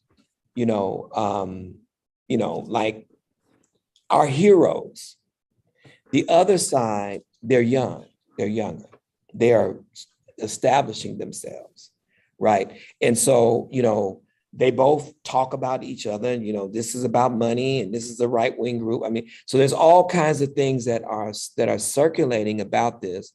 I don't know if they're true or not, but what I do know is, I know what I heard on that call, and it was very, very disturbing. And, and one of the people who I respect a lot, their name was personally called. And the assumption was that I was upset about that. No, I was upset from before that even happened. That happened toward the end of the call, So to me, it's like, and this is the other piece. Who then tells us that we're eligible? We're supposed to find out whether or not we're descendants of slaves by going to the Mormon church, right? And the Mormon church would not ordain, they refused to ordain Black people up until 1976. So we're supposed to go to them. They're going to tell us whether or not. And then the other is this DNA stuff. And a lot of people are doing it, but I'm not giving white folks my DNA. And so don't the Mormons own that DNA company? Yeah, they do. Yeah, I don't know if they own the DNA company. Yeah, they own one of them. It would make sense that they do, but I'm not. And what else is true of the Mormons? What is true of the Mormons is that they are disproportionately represented. Absolutely. In the FBI and the CIA. Absolutely. So come on, Black people. You know what I'm saying? We know. At the end of the day, this will end up not being what we thought it was. And so what do you do? And the reality is, okay, the people who are descendants of slavery, they're saying that there's like it's like 30% of Black people in this country. Well, what you gonna do about the other 70%? And what do you think 70% of Black folks in this country is gonna say when you get whatever you're supposed to get? And then they're not qualified for it, and you can only get it with their tax dollars. It's gonna be the same thing that white folks are gonna say. Why are we giving y'all our tax dollars? But at least in the case of white folks, they have benefited from the institution of enslavement. Well, you brought a good point. Then I feel like if it is the case that 70% of Black folks aren't eligible, then maybe they should at least get that tax break. Maybe they shouldn't be a part of, paying into it. So maybe, just the eligible non-immigrants and descendants of slavery, white side of slavery should be paying the tax. Right. And I think that, and I guess my point to them was, I think that this is something that should be worked out in-house. There's just something about Black folks, airing dirty laundry in front of the man. Well, not just in front of them, but you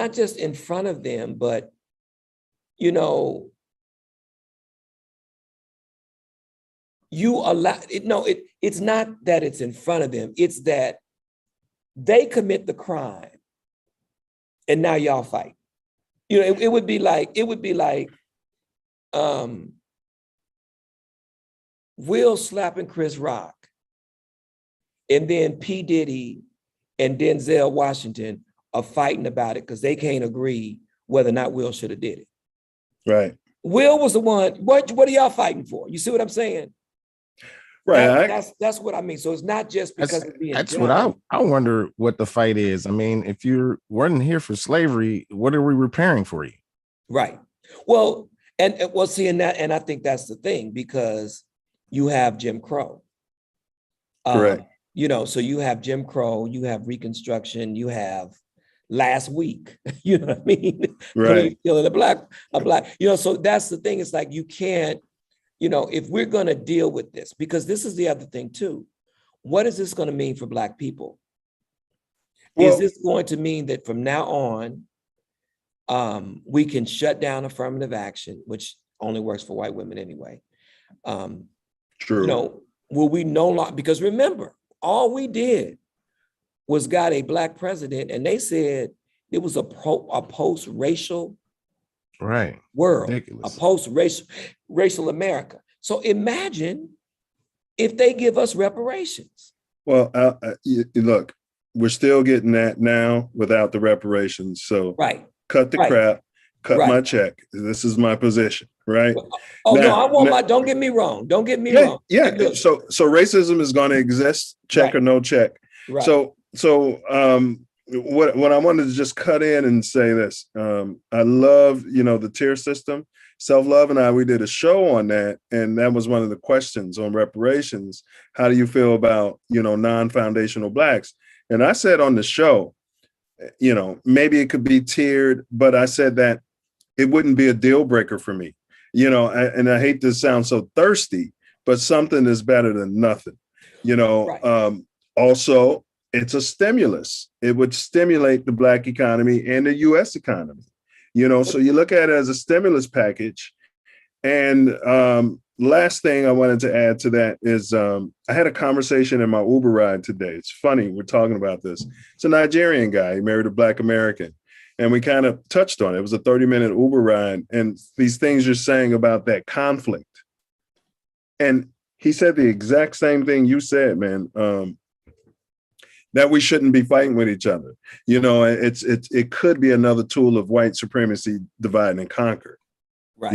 Right. But that all being said, they can figure out a way to cut a check based on, I wouldn't even say the DNA, based on records, It's got to be on records. Correct. Based on your records. And then, yes, I think that immigrants should be compensated, just not the same. That's Right. just And how. see, and what I'm saying is that these are things that could be worked out. And see, this is what is troubling to me. Now, number one, I'm with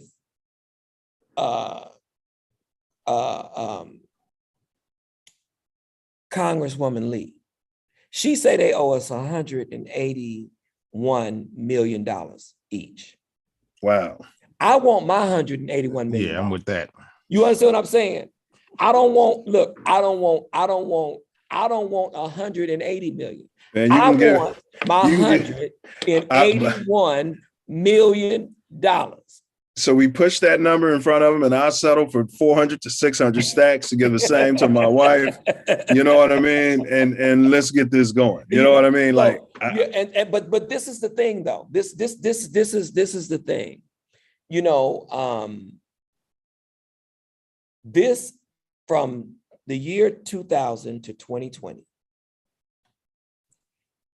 the GDP has lost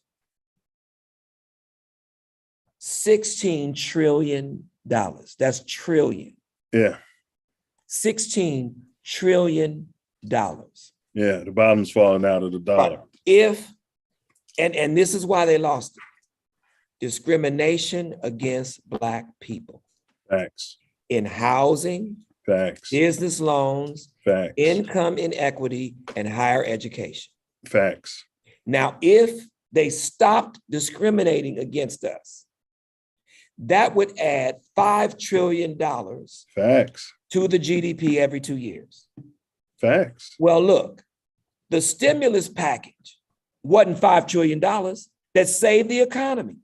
Right. You see what I'm saying? And so the bottom line is that if we continue to allow them to lowball us, see, because at the end of the day, if you just hire us and give us the same, opportunities that y'all get, then we'll be cool. We've been cool all this time. You see what I'm saying? But plus even 500 if stacks, and so, you know what I mean? Yeah. We know how to make, look, we know 181 how to million. make a meal. We know how to make a good meal out of bologna sandwiches. You know what I'm saying? Sometimes I just want me a bologna sandwich. Now, I know that's project food, but sometimes sometimes I just want me a fried bologna sandwich with some cheese on it and some ketchup. Like I used to eat in projects. 2 pieces of bologna with the cheese in between it. Yeah. But you know what's funny? Like you said, you've been pro reparations for a long time. Now more people are, getting in tune to it. I have a friend that I mentioned about the California and, Evanston paid out some money. Right. And this guy's been, one of these, lift yourself up by the bootstraps and I work for mine and blah, blah, blah, blah, blah. But now that the reparations money's coming out, he's like, yeah, I'm gonna go get all my records. That's something like you don't want to fight on the front end for it. And you think any man who asks for it is less than a man. But when it comes time to get the check, you got your hand out. That's weird. As an activist, we see it all the time. We see it all the time. I know that's right. Activists, we see activists don't never get nothing. I mean, that's why, all this conversation about Black Lives Matter, they buying houses and mansions and all that. I'm like, that's a bunch of hogwash. That's a bunch of hogwash. That's some New York Post stuff. That's some right-wing Republican hit stuff. At the end of the day, whatever them folks are getting and buying or whatever, they are well deserving of it. Because they are putting their body, their careers, and everything else on the line for us. And if they can get a house out of it, then God bless them. We'll table that a little bit because Self Love's going to ask you about BLM specifically. That's coming. All right. And so great take on reparations. We ask all our guests that. Now, I did want to ask you this, though. Outside of reparations, what do you think? And it's what do you think Black Americans, what do you think should be our number one focus, to prosper in America today, reparations or no reparations? What do I think that Black people need? Number one, I think all Black people today need to own their own home. I think they need to own their own home. And the reason that I say that is the place where most wealth is held. You know, real property. And that's something that's doable. We've done it before. It was called the Homestead Act. That's what it was called. So if it was good enough for white folks, it's good enough for us. And, you know, it was called the Homestead Act. A lot of these folks in California that have these big, huge houses, and it's like, what do you do? No, well, I didn't do nothing. It was passed down. They got that property through the Homestead Act. Thanks. You know, and so that would be the first thing. I think education is key. Okay. Because you need to know what you don't know. You know, a lot of times we suffer from thinking we know something that we don't know. You know, so you know, I think that is key. You know, I also think that you know, we should, you know, when I look at the criminal justice system and how corrupt it is and how one-sided it is, I think we need to develop community courts. I think we need to be the judge and the jury for our own people. And we need to recommend, and then again, that's kind of scary because you know how we do. You know, we want Will Smith to get what he deserved, but we ain't interested in Donald Trump getting what he deserves. We're not up in arms about that. We want Jussie Smollett to get what he deserves, but we're not up in arms about home and square. Right. And we do everything to get out of jury duty and then complain what the white jurors are doing to us. Exactly. Unfortunately, I can't never get on one. Me neither, bro. Ever. Yeah, they won't ever select me. They let me go. They always dismiss me. Maybe we're acting too, we're acting too eager or something. Yeah, I don't know. I'm dying to get on the jury. I'm like, please. Hung jury, here we come. Hung jury, here we come. Mistrial. You're gonna prove this. You're gonna prove this. I'm gonna make you do your job. I'm not assuming that anybody is guilty just because they walked in the courtroom. And you're not assuming that the cops are telling the truth. Yeah, we're not believing them at all. Right. We're not believing. So. All right, so that's your answer, and a great answer on what we should do to prosper as a community. I only got one or two left in this segment, then I'm gonna throw it to self-love, and we'll take a short break, and then get to the stuff. So now we're in the foundational questions. So I want to ask you, let's see, what can Black men? This is specifically geared towards men. I know Self-Love likes to bring in, at the end, he's going to say, and women can do this and women can do that. But there's no women here. So this question is geared towards what can or should Black men do to protect our women from being murdered, kidnapped, and trafficked, sex trafficked at an inordinate pace compared to any other race? And I'm sure you've seen the numbers. Probably stop being complicit in it. It's big business. And, it's big business. And, when these women being trafficked are typically connected to a Black man. It's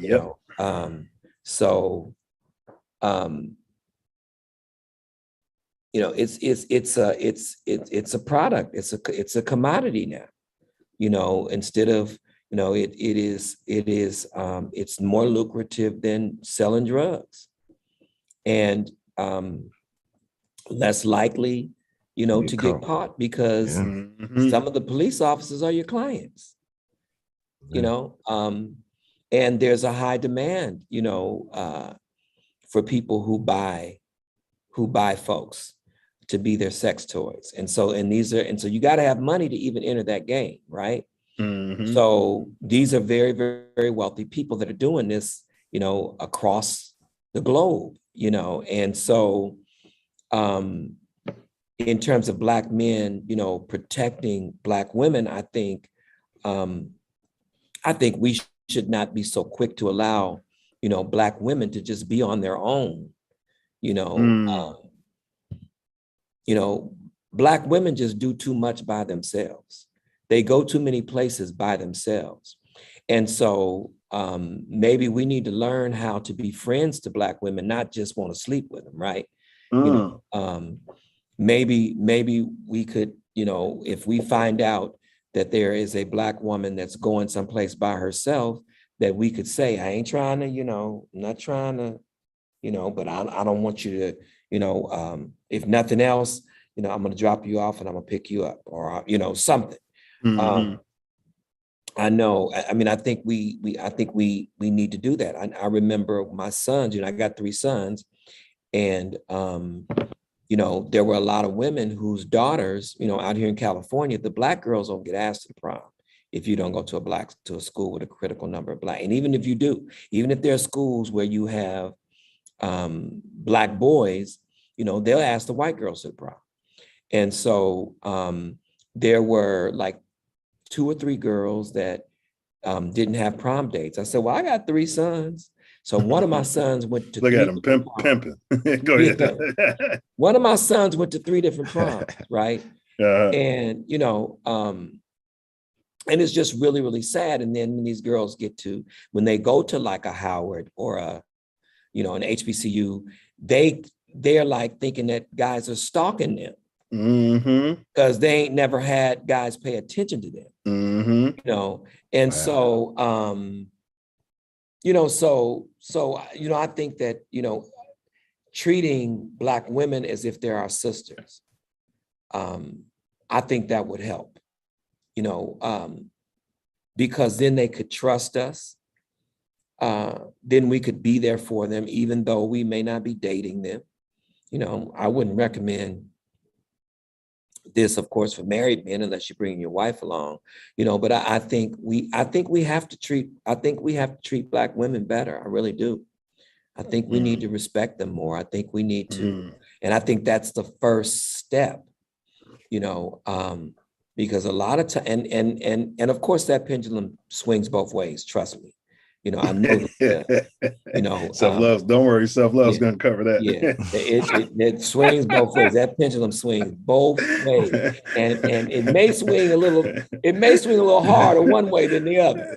You know, in the final analysis, it may swing a little harder than, you know, because, you know, I did a whole thing at my church one time. I did a whole thing at my church, and I'm just here to tell you, the women were talking crazy. The men. Now, whether or not they believe what they were saying, whether or not they were being authentic, they were saying the right things. Right. So you got to give them at least that. The women weren't even saying the right stuff. You know. I was like, this is what he's been trying to tell me. And then let me throw in, before I throw it to Self, and feel free to comment before your question, Self.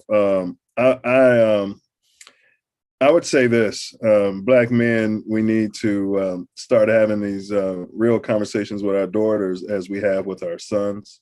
You know, and then we had a guest, Vernon Lynch, Eddie Murphy's brother. He said too, you know, teach our daughters self-defense. You know, we're real quick to show our sons how to fight and defend themselves, but boys don't need it as much, you know what I'm saying, as much as a woman who can be out there. Oh, I take that very personally, because my daughter, the reason that my daughter transferred to Fisk is that my daughter was jumped by like 2 girls and a guy, you know, on campus. Oh, wow. Yeah. I mean, the guy was supposed to be breaking it up, but he was the friend. He got my daughter off the girl. So that ain't breaking it up. You know, you let 2 girls jump her, but then you know what I'm saying? And then when she got the advantage, you pull her off and let them start over. Yeah, no, you participate.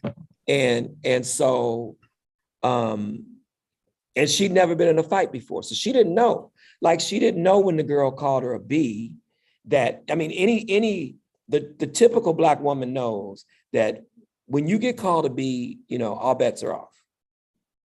Chris Rock didn't know, but go ahead. But you know what I'm saying? She, you know, my daughter's like, well, you know, she's trying to, well, you know, what are you so upset about? You know, what, you know, I don't even, you know, she's trying to talk and explain. And then the girl just takes a backpack and hits her in the face.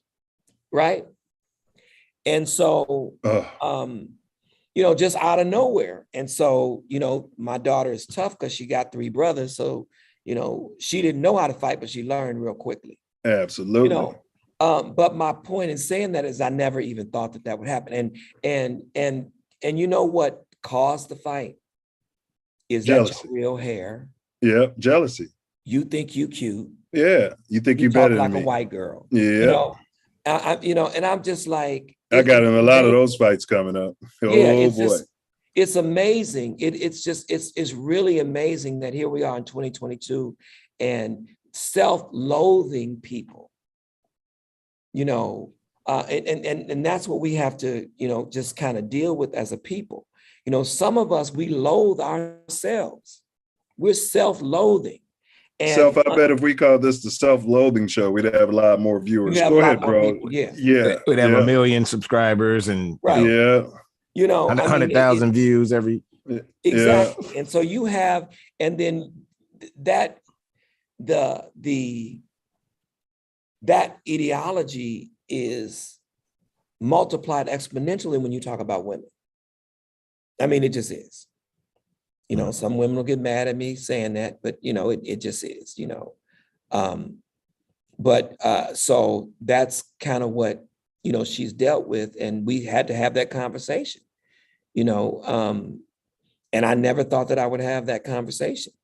I mean, and to be honest, the only fight that my kids have gotten into was in college. Both of the ones that went to the Black colleges. Isn't that interesting? Now, my daughter she's at a Black college now, but she's at a white school when the fight ensued. They had like 40 or 50 Black kids at the whole school, and y'all fight. You know what I mean? Yeah. So, but it was a very, and again, and it didn't just end at the fight. So then they took which was the reason that we got her out of there, is that they took the lug bolts off of all of the wheels of the car, and one of the wheels fell off the car while they're on the freeway. So then you're trying to kill somebody. Right. What the?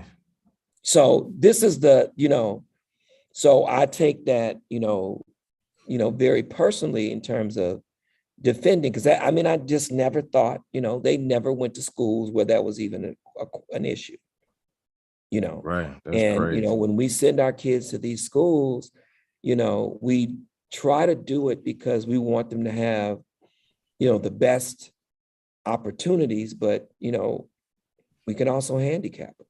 We're expecting it to be a safe environment, right? Somewhere where they're, it's been lately a lot of children going to college and getting killed at college, and it's supposed to be a safe environment. Absolutely. I mean, there was, like my son went to Lincoln University. I don't know if you read about it, but where the mother stabbed the boy to death. Yeah, it was older sister of, I think we ran it on, no, we didn't run it on the show. It was the older sister came down and so they were bullying. The yeah, but they were bullying the sister. Yeah. Right. So it was probably it was a fight that broke out in the hallway, like in your daughter's situation. Right. They were jumping on her sister, but she came down there because her sister told her they were, these people were, and there was boys involved jumping on me. So the older sister, who was much older, she might have been 10 years older or whatever, she stabbed a boy and killed him. Yeah. Right. Wow. And listen to this. Almost 10 years ago, we were telling Lincoln University about this, about the violence. They shot in a dorm. The response was, well, nobody lived in the dorm. What? Nobody lived in the dorm. And we continue to say, there was a young man who was killed execution style. They said it was a drug deal gone bad. Oh, but he was off campus. Right. And so finally it's culminated into this. And because we said it was a parents association. Do you know that university filed a lawsuit against the Parents Association?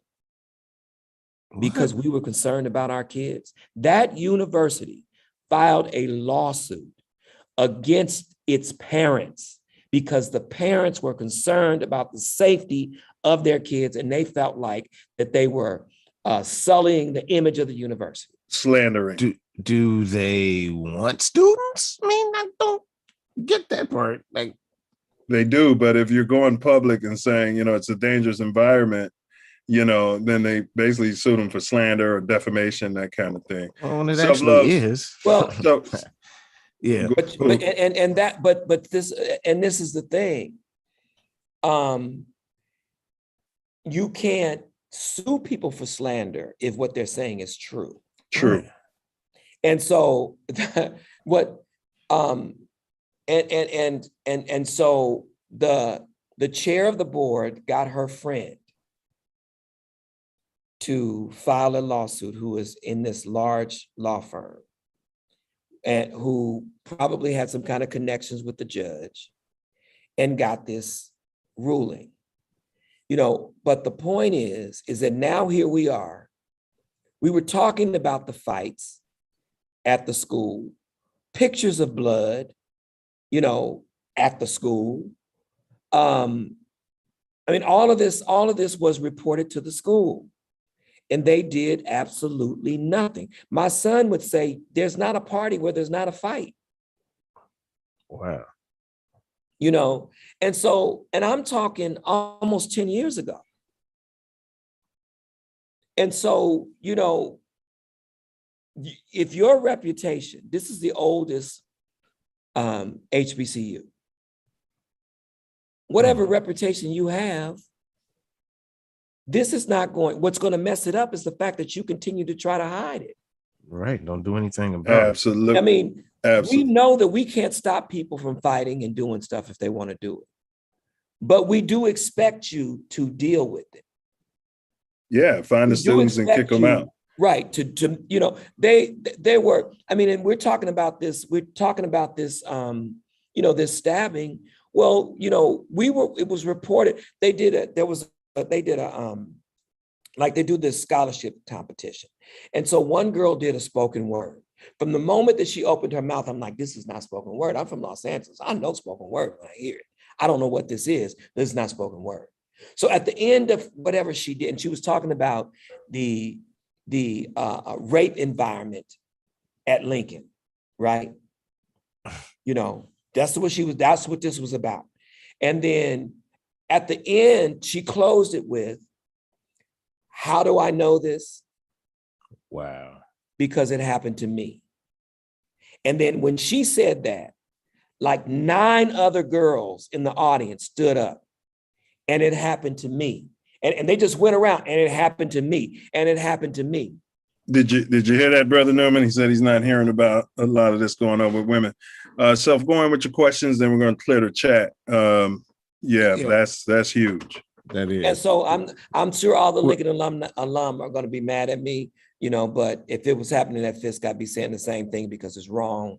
And what that young lady got in exchange for that presentation was a $2,000 scholarship. And the complaint is that the folks that are raping them and sexually assaulting them are in their classes and threatening them, and they're not, the university is not doing anything about it. So that, that was just, I ain't trying to put nobody's dirty laundry out there, but even to this day, they're still up to the same shenanigans. They have not changed. And so small ups to Lincoln. Yes, no ups to Lincoln.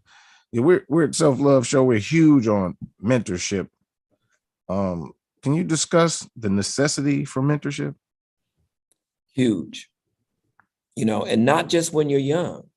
You need mentors, as you age and as you climb, that career ladder. You need people who have been there, who can, talk you off the ledge at times, push you forward at times. I like to tell people that it really is not what you know, it's who you know. Because what I've found is if you know the right people, they'll teach you what you need to know. But if you know a whole lot and you don't know anybody, then there might not be an opportunity for you.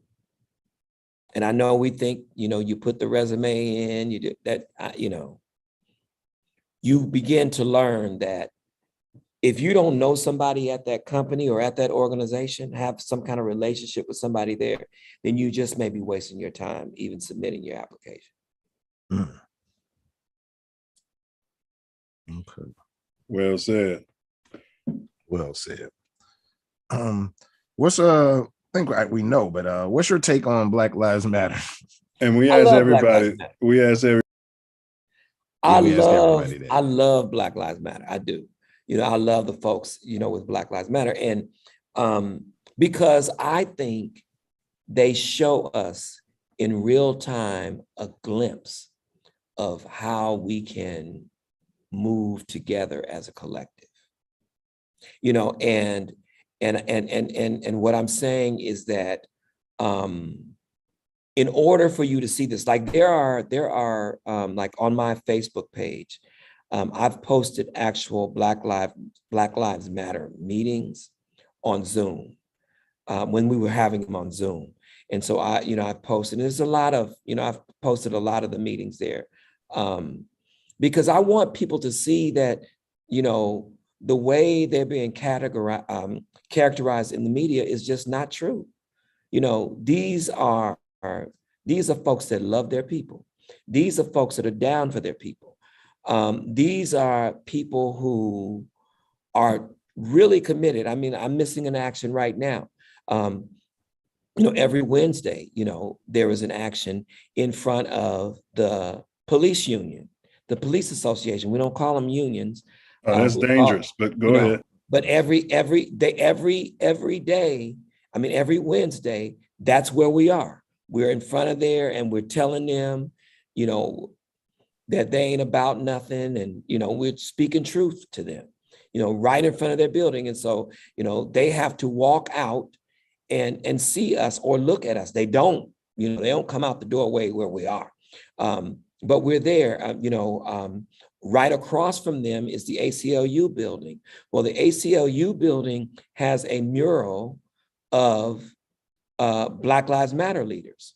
So they can't miss it coming and going, and so the hallmark of what we do is that we support and give voice to the families of people who have been killed by the police. And so we do what they ask us to do. And so people think, well, if it's concerning Black people, then Black Lives Matter, that's not what we do. That's not what we do. When we decided to organize against the district attorney, Jackie Lacey, that wasn't something that, that was something that Waukesha's aunt wanted to do. And so, because she refused to do anything about these police murders. And so, that's my take. I mean, people say, well, they're trying to break up the family. Not true. They're pushing some kind of gay trans agenda. That's not true. It is the same language that is used at the university where I'm sitting right now. You're going to ask people, people are asked, how do they identify that he, him, her, all that, that's university stuff. That's what that is. It has nothing to do with Black Lives Matter. That's what it is. Whatever, however, they are describing, LGBTQ people and trans people, on the website. That's all university stuff. And a lot of that comes from the assumption that a male is heterosexual and the assumption that a female is heterosexual. And so the pushback has been not all males are heterosexual, not all females are heterosexual, and they should not, and no one should assume that. So let them tell you how they want to be referred to. Got you. Yeah, I know at my job, we have chats and intercommunication, and one of the things when you get hired is how do you want to be referred to, what gender do you, or you can go genderless or what have you. So these are some touchy times as far as certain things go. I want to get into the chat. I'm the overseer said, can we get reparations in a form where it's not coming from taxpayer dollars? Well, we're not just, reparations is not just about money. I wish it was. I just want it to be about money. Just give me my $181 million and I'm good. 500 stacks. You guys are asking for too much. You're going to kill the economy. I'm good. We're going to stimulate it anyway. Look, I'm going to tell you, if you gave me my $181 million, if you wanted to call me the N-word, I wouldn't even mind. I wouldn't even get upset about it. In fact, I wouldn't care. I wouldn't care. You could call me whatever you want. You could say whatever you want. I would be good. With my $181 million, not 180, my $181 million. So as long as you are not paying me what you really owe me, then I have to continue to fight to get it. So you can't close the door because you give me, as they did in Evanston, I think it's a great thing. It's called a settlement. Settlement. We're going to come to terms. We're going to ask for 180 million. We're going to settle at 500 stacks. But go ahead. I'm listening. Well, I'm not settling. I'm going to take the 500 and then I'm going to come back and ask for another 5 and another 5. And we're not going to decide what we're settling for either on the Self Luv Show. Until I get to my 181. Because let me tell you what the bill collector ain't going to do. You know what the bill collector ain't going to do? He is not going to take into consideration that you can't pay him. Yeah. He don't care. Yeah. He don't care. I had a bill collector one time call me years ago. You know, you have the scripture and stuff on there. Oh, this is, you got the scripture right. And so the bill collector gonna say, well, if you got all this scripture, then you need to pay your bills. Yeah, pay your debts. I was a bill collector for about 15 years, bro. So you're preaching to the Pope. So you talking about Jesus is the answer, and you ain't paying your bills. Hey, and my bosses used to get mad. The management used to get mad at me because I was settling cases, bro. Right. You're settling too low. Listen, I'm taking what I can get. And we're gonna, right. Exactly. I call you like, look, I can get this cleared up in your credit. Give me 33%. Because all this talk and negotiating, that time is money. Time is money. Time is money. Time is money. So So that's my, so that would be the answer. But see, there's a lot of ways there. Like, y'all, this is for real. This is a reparation for me. I had $377,000 student loan. Oh my God. That's what I collected too for the Fed. Yeah. Yeah, it was good money. 377.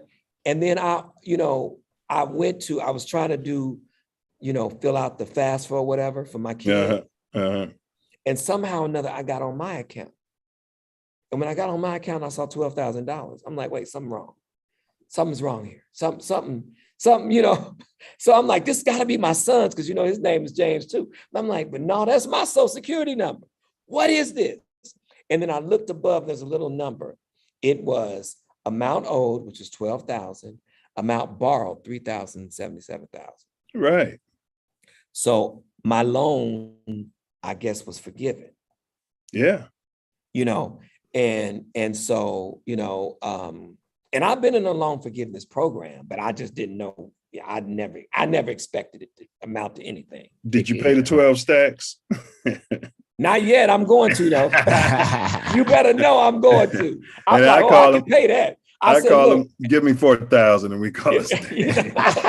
I said, look, I said, I can pay that. I said that I'm gonna pay that right there. I'm good now. So I'm thinking, so somebody said, well, if you called them, they probably would forgive that too. So I may call them and see if they'll forgive that, but I'm good with, I don't want to, Mr. Thomas, we looked at your records and, we messed up, so I don't want that to happen, Well, Linda Jenkins, and she's foundationally Black with a last name like Jenkins. Linda, I missed bad your about party. Miss Jenkins. I missed your party, Linda. Yeah, my wife was there. Yeah, my wife was there. I didn't go. I had to work the next day. So when you were talking about black women going places alone, I was like, oh, he's talking about me. You know, when a preacher talk, you always think they're talking about you. Right. Yeah, but my wife told me you didn't make it. You were out of town or something, right? Yeah, I was out of town. We got, they canceled our flight. Yeah. Just out of nowhere. So, I used to love to fly Southwest, but I don't think I'm flying, because they do that. They're doing that. And they know they can do it because they know they're like the cheapest airline, have the best bargains and, stuff like that. And so we ended up having to buy a ticket on the spot. And so, they didn't even, and so we ended up, believe it or not, we ended up buying a ticket on Spirit because it was the cheapest. Yeah. And in the final analysis, what I figured out is there are always going to be seats on Spirit because people don't like Spirit. Right. And as long as you ain't really got no luggage, you'll be good on Spirit. Everybody on there was black. I said, this is the soul plan. That's exactly everybody what on it there was is. black. The people that was working, was black. I'm like, wow. Linda said, great show, great convo. She said she's been on a murder trial, assault trial, theft trial, kidnapping, etc. See, because Linda has that face where I could see her doing that. I could see them choosing her. Because but they think they can bully her in the jury room. Yeah. But I'm sure she held her own. And I'm sure that person got whatever justice was due them. So whatever, Facts. Charles Newman, Beta Noop, that's he was 80, right? So yeah, I know. Yeah, he said, are these women being held captive? Back when we were talking about, trafficking. He said, how prevalent is this? I just don't know anyone who has been associated with trafficking. Many of them are being held against their will. And then there are those who get caught up in that lifestyle and they don't really know how to get out. But most of them are being held against their will. So trafficking is just another word for pimping. Pimping and prostitution. Yeah. It's another word, because I think it's because rich people are doing it. Yep. It's because rich people are buying these women. And so, and that's why you see, and it's very, very prevalent. You can't go in an airport. Now, why would they have them in the airport bathrooms? You see what I'm saying? Mm-hmm. Every place you go in an airport, they say something about trafficking. Mm-hmm. Why in the airport? That means somebody got some money. Tyrone ain't flying his women nowhere. No. You see what I'm saying? Yeah. And Brother Newman, drive down Washington Street on the west side of Chicago. You're going to see a lot. So, and so they may be just kind of the traditional. That may be like, now we're talking about traditional prostitution or whatever. But that may be and they will call that trafficking too, but they also call that, what does they call that? Pandering. Yeah, pandering. Yeah. But no, trafficking is, taking these girls, and a lot of these girls are young. And so what the strategy is that a lot of it is social media, where they will employ these young guys who in middle school, to engage these girls. He's usually a handsome, charming, middle school boys. Right, well-dressed, clean. Well-dressed, and they'll act like they like these girls, and then they'll tell them to meet them someplace, and then they meet them there, and the trafficker grabs them and takes them. Wow. That's, so you gotta be careful even letting, your daughters go with some of these guys that you don't know, Well, what happened to those guys coming to your house and you threatening their life? You know what I mean? Whatever that don't happen anymore. They have social media now. Now they just, as they say, slide in the DMs. And then jump in an Uber and go wherever they want to go. Exactly. Exactly. Wow. Yeah, well, Go ahead, bro. I'm sorry about that. It's a bad thing. The malls, any place that young women go, and men are trafficked too. Yeah. Men are trafficked too, because some of these folks want boys, right? Yeah, most of them want boys. Right. Hey, we're gonna take a short break, bro, so we can stretch our legs. I got about 5 questions in the next segment, and then we get to the it's a fun part, bro. So we should be done in about 45 minutes max, but I'm thinking 30 to 45. All right. So how long is the break? You got 6.5 minutes. Got you. So you better call the family and let them know what's going on. Okay. All right. Yes, sir. Thank y'all for being here. It's the Self Love Show. Y'all know what it is. Black activist with community development specialist, Reverend James Thomas. We expanded early life and got into the foundational questions, and then we're going to get into professional life in the second half. But you already know that. And check out these videos, and we will be right back at you. It's halftime. It's halftime. Yes, my name is Akwesi from Ghana, and I love the 9 News Network. Let us all get together and learn together and be together so we can be strong together. Amen? Amen.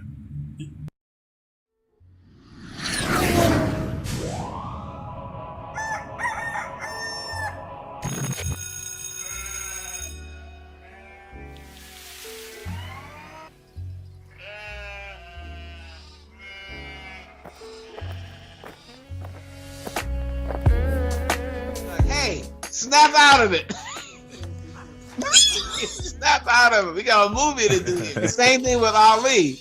He would tell me, hey, tell him stop all that shit. You know, he said, look, I'm just another nigga, you know, trying to get bigger. That's what he would say, you know. He said, don't make me more. Knew that was true because he would literally just be out running and stop and talk to us and talk to the kids and you know, and he was just so gracious, and the hope and inspiration that it gives you, like, this is Muhammad Ali, and he's not talking to you like do this and do that. No. He messing with you, you know, playing around with you. You know? And I said, so why are we going to Compton? He said, to make the people happy. You know, so why are we going to South Central? Why are we going to Watts? You know, he said, oh, let's go to Cedar Sinai, you know. Oh, let's go and visit the sick people there. And they couldn't believe Ali was there. You know, of course, he's bigger than me, but also I was there. But just making peace, this is why we got it. This is why God gave it to us. Yes. All that 3 times heavyweight champion, all the money, that don't mean nothing. This is what I love to do. They can have all that. You know, for me to make somebody happy, that's what I enjoy doing. Now, what advice would you give to a young man, you know, in the streets of Gary, of Chicago, in today's climate, you know, and I'm asking you to do it, you know, a lot of folks will say, well, I'm not there and I've been gone a long time, but just from the fact that you are from there and that is your root and, you know, you're an elder. So what would you say is key for them?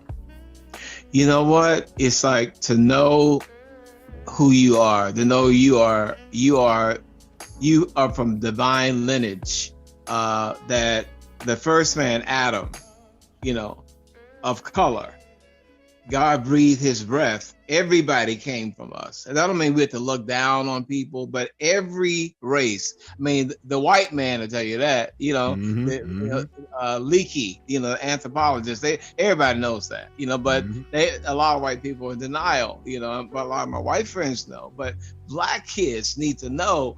And because my pastor, Elder Chandler, Gospel Temple Church of God in Christ, he told me Jesus is not white. You know, Jesus is like, you know, he's brown or, you know, he's color. He has that man of color. So I knew that at 12 years old. So that made me walk a certain way, right? That the creator of all, right? So they need to know I think didn't start at slavery, you know? It didn't even start, and way before all that, the beginning, God and us, all right, like this. Once you know that, You have that divine nature, brother. You walking like that, that you have that, and God, he dwells in you, are his child. You are made in his image, right? That you can do, and don't be apologizing for your success. I said, no, God never apologized for creating the sun, the moon, the galaxies. No, I'm saying, yes, I'm all that. Thank you very much. Yeah, I am. Thank you. And by God's grace, thank you. Yes. Yeah, I liked it too. I saw my movie again last night. I loved it too. You got too many of the Christians, they make it so sad, But God, you gotta walk with authority. You gotta walk like you are. You are a child of the King. You are a king. As they said, as Jesus said, when they say God with a small G, that don't mean I would say I am God, but it, in the literal sense, it is there because we are His child. So in heaven as it is on earth. Yeah. Thank you. If we really got that, I want the black baby. You are more than Gary, Indiana, and mom and dad, and mom on crack or whatever. I don't care. If you had that personal relationship with Jesus Christ, and thank God I did, in spite of seeing my mother get her butt whooped by these stepfathers, and I'm too young, I'm 3, 4 years old. What can I do? But the fact that I had that connection, man, I can see why kids commit suicide today. Because they don't have bullied and all this. They have nothing. They have nothing. They got, man. They just like, oh, brother, you don't know what if you knew, And my proteges, I manage kids, so it's a rough job though. But the ones I did, they knew that. I would make sure, we're gonna have a history lesson here. So you don't walk around. You walk around with you're gonna walk like royalty. You're gonna know who you are. When you walk into a room, your very aura gonna change that room, the temperature of that room.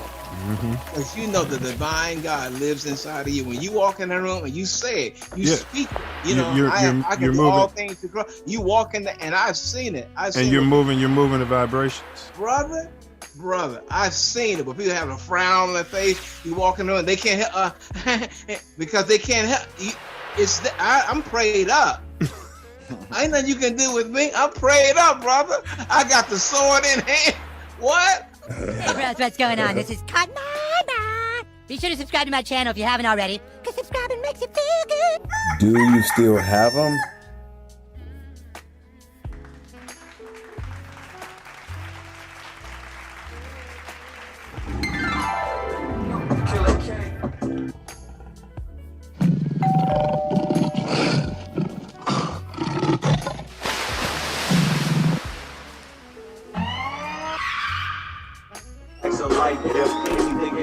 I'll go, I'ma give it all and I won't slow. I'ma show the world what they don't know. I'ma be the one.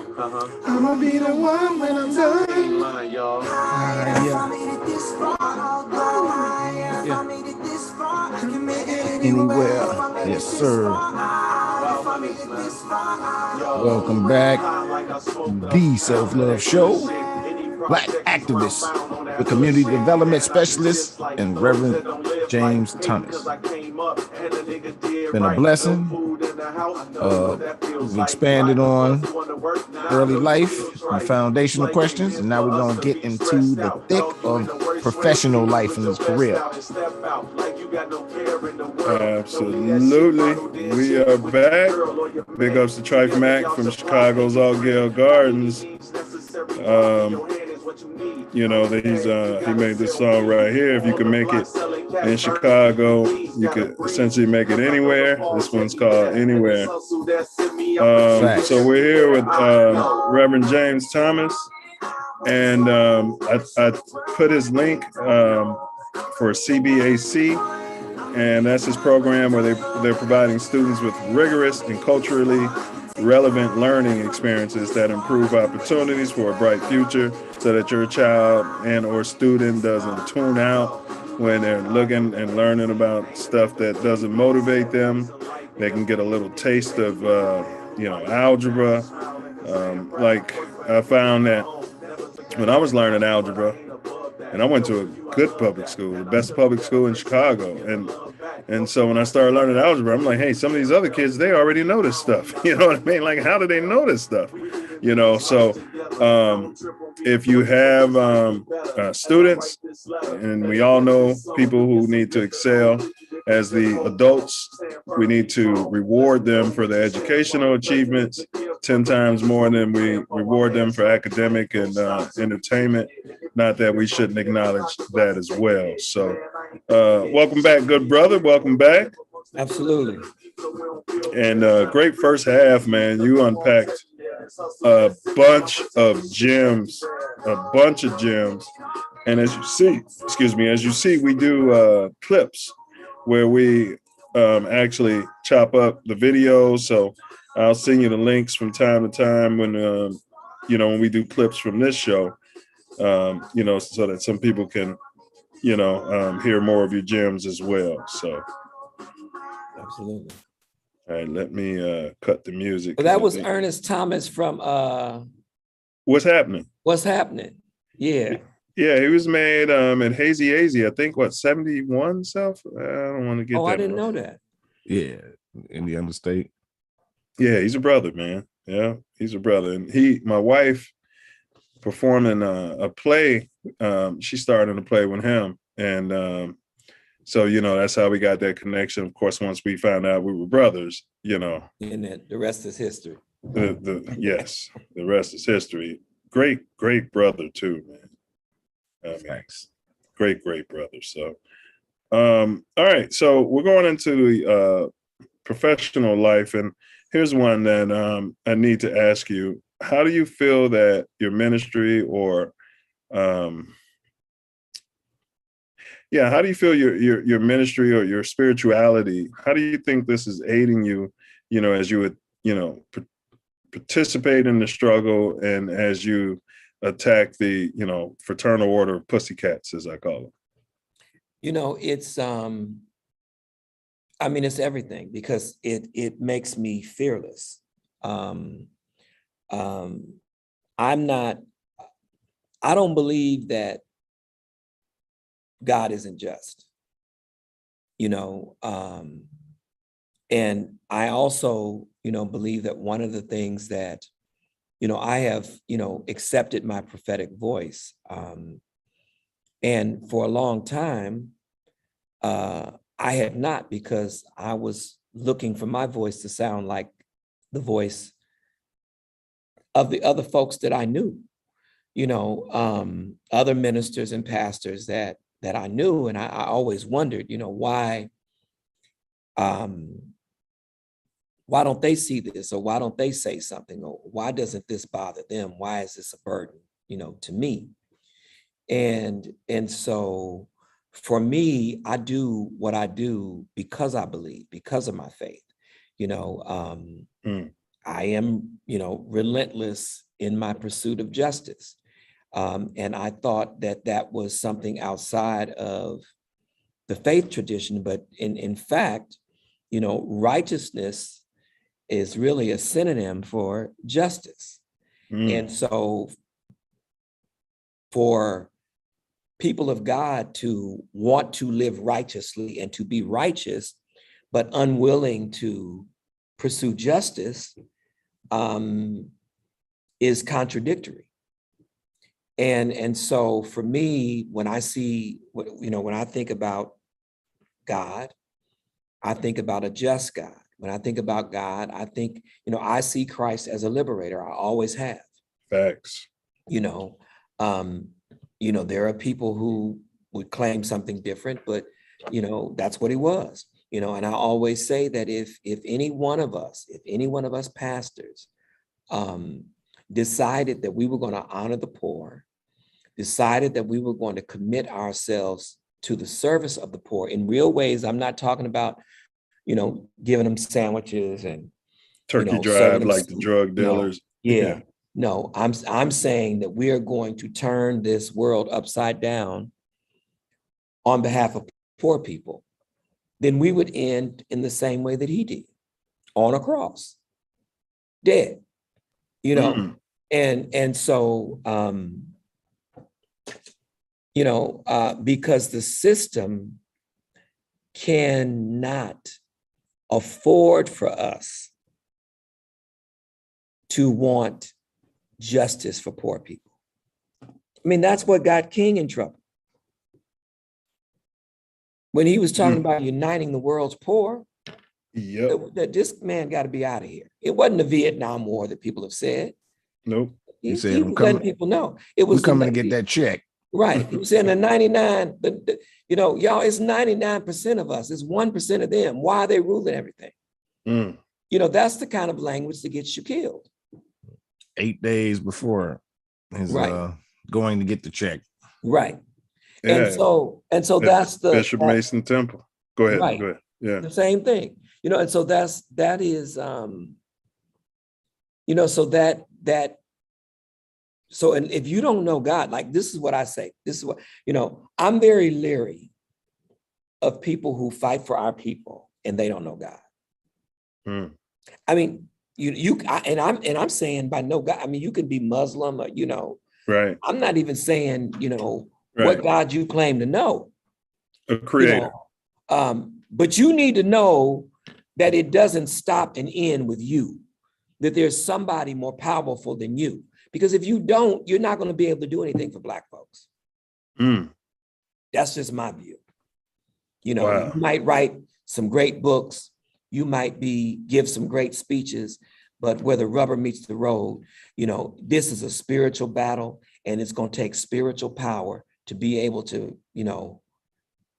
not just win the battle, but to be a formidable foe against the enemy. And so, because folks will do all kinds of stuff in order to get you to relent. I mean, they'll offer you money. They'll try to discredit you. They'll dox you and your family. They'll lie on you. They'll do all kind of stuff. But the challenge is, and really the biggest one is money. I remember when someone was trying to offer me, $1 million to run for office. And I'm like, I'm not a politician. I wouldn't last a day because I go in there and tell everybody they corrupt and ain't about nothing. So it don't make it. Well, that's what Christ did. He was kicking down, Right. So I'm like, I can't be the one, I can't, it doesn't make any sense. I'm not compromising. I'm not going to do that. Which doesn't mean that I don't compromise, but I just compromise on the side of what's right. I don't compromise with wrong. I don't do that. It's wrong. If you do it, that's you. But so it's like we're having a struggle right now, in terms of how my faith, there's somebody who's running for mayor that I've known. I love her dearly. Lord knows I want her to win. But the problem is that she is against defunding the police, which is okay, but she's also for increasing the number of police, which ain't okay. And what's not okay, in addition to that, is she wrote an article about it. She's being interviewed. It's like, okay, look, elected officials, please understand.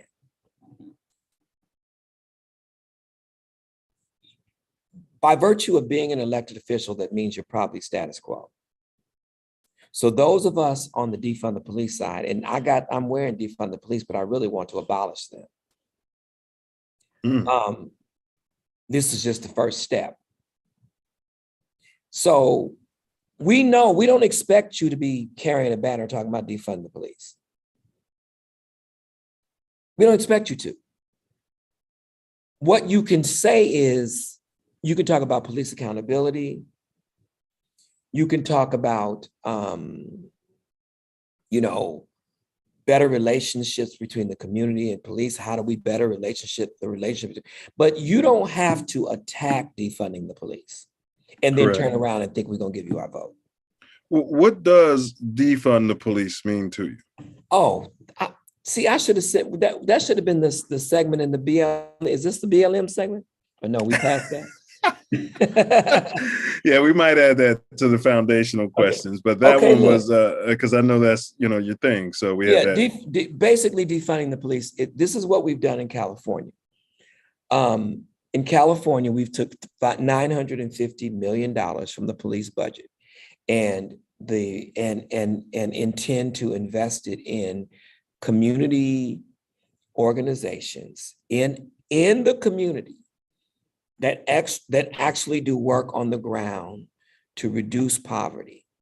Such as mentor programs, tutoring, social service programs, things that actually work to stop crime. Mm-hmm. And so that's what that is. If you have the police, these are the stats.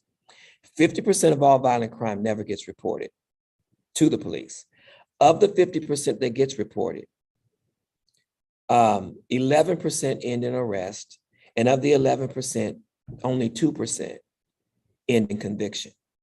97% of all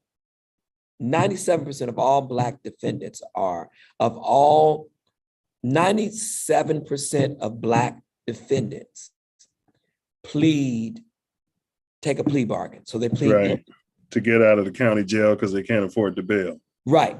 So the issue is this. So you're only having to litigate 3%. And of the 3% that you're litigating, you still only getting 2% convictions. Wow. So why should 51% of our city's budget go to policing when they're less than 2% effective? We know that they don't stop crime. These are all myths. The police don't stop crime. Police presence don't stop crime. Because if it did, we'd have no crime in our communities because they occupy our communities. Mm-hmm. They have police precincts in certain projects in Los Angeles. Mm-hmm. So the reality is that we all know this. You call the police, and depending upon where you live, determines whether or not they come. We know that. Then also we know that when they do come, they take a report and you never hear anything else from them. Mm-hmm. That's what happens with the police. And most police calls have nothing to do with, they're not violent in nature. Mm-hmm. And so here we are giving 51% of our general budget to a police department that solves only 2% of the crime. So defunding the police is about saying, look, we're not going to continue to dump money into your agency just because you get on the news and tell people how dangerous things are. Mm-hmm. Who in their right mind would get on the news and say, don't come to LA? You're the police association president. You get on the news saying, don't come to LA because it's not safe. Well, why did you do that? Because you knew that the following week that you would be asking for a $181 million increase. It's a money grab. Police funding. That's why you did that. You scared a bunch of people in believing that it's unsafe so that they would want more of y'all. But the data doesn't show that having more of y'all makes anything more safe. And so that's what defunding the police is about. And abolishing the police is really about the same thing. See, when we can't get to abolishing because we can't even imagine defunding them. We can't even imagine cutting them because every time we cut the police, which is the situation in LA, they tell us, oh, crime is up and oh, this and that. Crime is up everywhere around the world. Yeah, but the news agencies really ramp it up in the cycle. They're complicit in it. Yeah. They're complicit in it. You know, we don't have a place where we can get news, where we can get the truth. Well, the Self Luv Show, you can. Yeah, that's what I was going to say. But then of those, that small percentage, I think you said the 2% of the ones that go to trial, when you send them off to jail, if you notice, like you said, most of the crimes aren't violent necessarily, or, you know, it might be a home invasion or theft or something like that. They go off to jail, like this guy who just did those, allegedly did that mass shooting in Sacramento. You know, they're saying, well, you know, he was habitual and blah, blah, blah. My premise is we sent him off to a state prison. that's a cauldron of violence. And I'm not just talking about inmate on inmate violence. I'm talking about the COs and everything. Right. And that hardens many of them even more. Then you put them back into our community with no rehabilitation, no education, nothing. And then they can't get a job because they have this mark on them. Now they tend to become violent or even more violent. Or even more. And also too, you send them back to the community that they came from. Right. Or so you can't, and you can violate them at any time. I mean, one of the things that, even with the probation system, you send someone who, and they're on probation or parole, and you say you can't be around a convicted felon. So how are you going to send them back to their neighborhoods? How are you going to send them back to their communities? Tell the corporations you can't hire them. Right. And so what are they going to do? Right. I want to jump. A great answer. I think that was the most thorough answer we got on defund the police, bro. And thanks, because that educated me as to what that entire. And we have examples too. LAUSD, they took money and they got rid of their police, and now they have what is called the Black Excellence Program, where they're with laser focus trying to help Black students succeed in the school, in the public school. Now, who was responsible for writing or proposing the resolution to restore the police? The only Black school board member on the school board. Blackface. Wasn't there a time? Oh, I'm sorry. Go ahead. And this guy, they did whole movies about him. He's famous because of he revolutionized, and the way that he revolutionized Black education. He also, I was told, was responsible for bringing the police to the school. That's the worst thing in the world, to have police in your school. And he got a check, and we need to hire guys like Will Smith to slap their face. Exactly. Wasn't there a town in I hate to say Minnesota, but they actually did it. They literally fired the entire police department, retrained everybody, and they don't have the brutality. They have less numbers. They didn't abolish, Right. Well, they abolished it. They uprooted everything, man. And their community relations is much better. Well, and crime is down. And this is the thing. I mean, I think the mayor of Compton, I think she had planned to not to renew the contract, with the sheriff's department. Oh, is that why the sheriff's gang harassed her and her husband and her baby? Yeah, that's what it is. Pretended like they didn't know who she was. Right. And see, the thing about that is that the reason that we have to defund it is so that people can come to feel more comfortable with the idea of less policing. Because if you jump straight to abolish, you're going to lose them. Well, they started as slave catchers. There was no police until Black people got freed, and they started arresting us for vagrancy and nonsense, loitering. Absolutely. And the slogan for the sheriffs in Los Angeles is serving the community since 1850. What were they doing in 1850? That was the time when the fugitive slave law was passed. Yep. So, you know what I'm saying? So you got, the bottom line is that that's what it is. And you can't rid society of that unless you rid society of all of it. You can't just keep. And so the idea is, when we talk about abolition of police, we're talking about giving the community freedom to think about what public safety ought to look like, what they'd like to see. We've never been given that opportunity. Ever. We've never been given that opportunity. What would we like to see in terms of public? And that's what that really means. It doesn't mean that it's going to be the purge. You see what I'm saying? That it doesn't mean the purge. It's saying we have enough sense to know how to manage our communities if we're given the opportunity to do so. And that's from the cradle to the grave. It's funny, when I moved to LA, one of the brothers, they were some of my employees. I was managing a spot, and they told me, watch the sheriffs. They sure did. They were like, watch those sheriffs, man. I came out talking about LAPD, like what we said, how awful they are, but they were like, those sheriffs are on their own thing. Yep. They really are, you know. Well, let me ask you this. What's your position on, some will call it cut and run, some will call it Black to Africa, some say Pan-Africanism. What's your thoughts? What's your thoughts on that?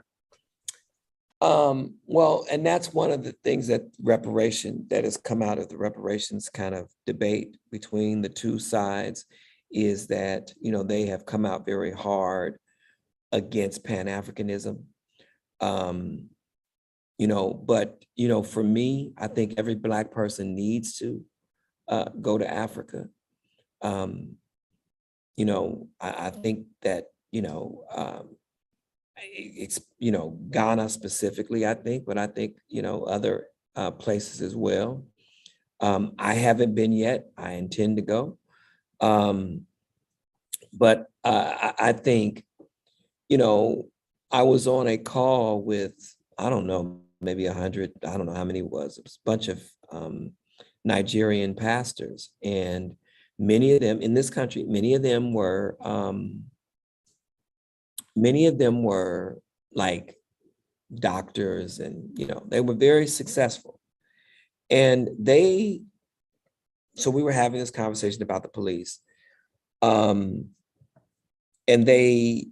they begin to say stuff like, I mean, because there was a police officer on there talking about Black Lives Matter. And I'm like, okay, I think I should be talking about Black Lives Matter, not him. But I let them finish. And then finally, but what triggered me was they continued to say, you know, this doesn't happen to our kids because we teach our kids to have manners and to be polite. And, you know, the suggestion was that American Blacks don't do that. And, you know, so it just rubbed me the wrong way. It just rubbed me the wrong way. And I said to them, American Blacks have never committed genocide against their people. Never, ever. We've never done that.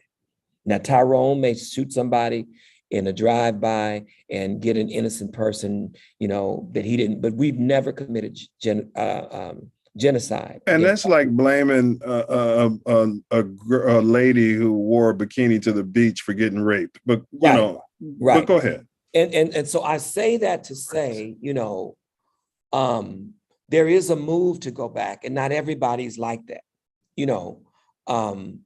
But I do think that there is you know, and this is one of the things that has come up as it relates to even Pan-Africanism, is that, you know, it is important that, yes, we need to go back to Africa, but Africa needs to understand us too. And I think that's the problem.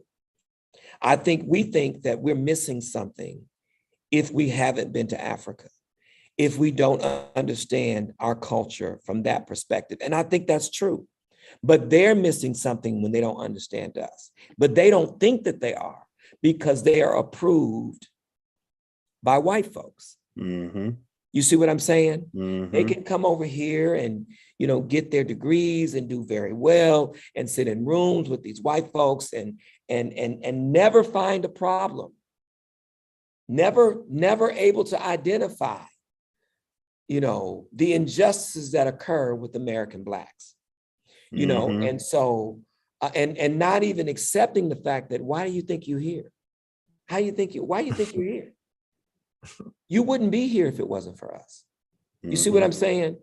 And so, and I've said this to my Latinx family too. I'm like, look, you all are taking a page out of the white supremacist book by being anti-Black. You think because we're small in numbers that we don't have a voice? So we've never been large in numbers. We've always been a slither of the population, but we've always figured out a way to access power and to gain power. So we're winning. And so what I would suggest you do is come with us, because we know the strategies to win. And so y'all got the numbers. Yeah. You see what I'm saying? So y'all got the numbers. I said, so the white folks that you need to be focusing on got you focusing on us. And it should be the other way around. We ought to be working together so that you can secure what it is that they have taken from you, because we haven't taken anything from you. You know, I love that you give a lot of solutions, and we're a solution-based podcast. I want you to just list some hurdles as you see it, you know, on the inside looking out, facing the Black community, and then go ahead and if you can just lay down some potential solutions. You've done it throughout the podcast, but maybe there's something that wasn't mentioned or something that you want to give a solution to. I think the fact, I think the biggest hurdle, well, you didn't say the biggest, you said a list, you know, a very important hurdle that I think we need to overcome is not being able to engage each other. That comes from self-loathing. Right. And you know, and I think we need some rules of engagement. One of the things that Black Lives Matter has is that they have these community guidelines, right? And so basically it's stuff like throw glitter, not shade, call in before you call out, you know, meaning that if there is a problem, if there is an issue, call the person in. In other words, try to have a one-on-one, a conversation with that person before you just say you're full of crap, right? Man, pull them to the side. Self-love knows I've been a big proponent of that. Right, and that becomes a, you know, we need that to be a way of life. I mean, how do we deal? Now, again, we're so traumatized, so most of the times we're reacting and responding, you know, as a result of our trauma. But I think that we do need to, we need to ask ourselves, why did we want Jussie Smollett to get what he deserved? Facts. I mean, what did he do? You know what I mean? Oh, so the police had to finally investigate a case? And, you know, so that was one of the 2%, I guess, if we want to say that they were correct. I don't think here in Chicago that they get the 2%. Right. And they're god awful. And you know, I mean, but they sure poured the cameras and got that out there though. Right. I'm like, man, y'all spending time to solve some murders. And they pulled the cameras and got that out. And you know, when you read that the testimony of the two Nigerians, when they went into their home, right, after the attack, they found guns and heroin. So they used that as leverage to get them to testify against Juicy. One of them already, you know, had a case too. Right. One of them already had a case. So you start to wonder if it was entrapment in the first place. Well, absolutely. You know, and the thing is that one of them already had an assault charge that he was a convicted felon. So wasn't supposed to be around guns. Nobody was arrested for having heroin. Nobody was arrested for having guns. You know, so what was this really about? You know, and the only true eyewitness in that particular case, who wasn't connected with Jussie Smollett or anybody else, said he saw a white person. He changed his story because he said the police wanted him to. Correct. He was afraid not to. That happens all the time. He was afraid not to. But when he got on the stand in the trial, he said, this is why I changed my story. I changed my story. You know, and so, but most people don't know that. You know, they just know what the video well, what was he doing out at 2 o'clock in the morning? Whatever he was doing out at 2 o'clock in the morning. Right. Yeah. You know what I'm saying? What do you mean? Right. What was he doing out at 2 o'clock? Well, it was in the dead of winter. Well, if you live in Chicago, anytime you go out, it's the dead of winter in the wintertime. And he's it doesn't change because it's late. You know what I'm saying? It was the dead of winter at 6 o'clock in the morning. Right. He's not a slave. He doesn't need papers to be out whenever he wants to be out. You know, it's like, well, he must have been up to no good if he's out at 2 o'clock in the morning. Well, it could be said, and it's been said by many, that the DNC, you know, we cast over 90% of our votes straight down the ticket. Chicago is a blue and blue city. So it's been said on this show and just in life in general that the DNC is self-serving. And a lot of that I can acknowledge is coming from the alt-right, but that is self-serving and not really out for us. what political strategy should we use, and would you object to protest voting, meaning, voting for Mickey Mouse and things like that? This is Eddie Gould, and I like him, and his book is, what is it? He has a book out, I can't think of it right now. But he talks about, he calls it something. Can't think of what he calls it either. But basically the concept is that we would go to the polls like we always do in record numbers. But we would only vote down ticket. Only vote for our local elected officials, or however we wanted to do it. That's what Tori's been saying. Go ahead. Yeah. Yep. And this is the thing. Did Joe Biden really have to go on a defund the police rant? I mean, exactly. Exactly. That is so now that you're slapping your base in the face. Yep. And so then when you lose to Donald Trump, and you're going to, if Donald Trump runs, you remember I said it on this show. Yeah, I said Donald Trump. You're not black if you don't vote for me. I said Trump was going to win the first election he won because I was driving Uber and I had brothers telling me they're voting for Trump. But go on. You said it. If Donald Trump does not get arrested, this is why they need to arrest him. Joe Biden is not going to beat him. And the reason that Joe Biden is not going to beat him is that Joe Biden's base is frustrated with him. Yep. And so, and I like Joe Biden, but he's doing things that we knew he would do. He's been doing since before the 90s, man. That he's been doing. And at the end of the day, we know that they put Joe Biden with Barack Obama to let the white folks know, look, we got our guy. Right. We'll keep our eye on the black guy. Right. Exactly. He'll be okay. He'll be okay. He'll be okay. Yeah. And so that's what that was about. And we've heard nothing from Kamala Harris. Well, she was awful as a prosecutor here in California, as I'm sure you know.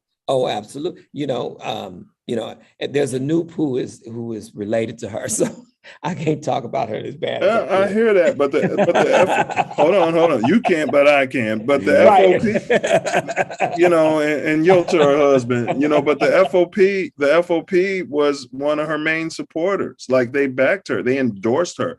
Anytime you're being endorsed by the Fraternal Order of Pussycats, you cannot get my vote.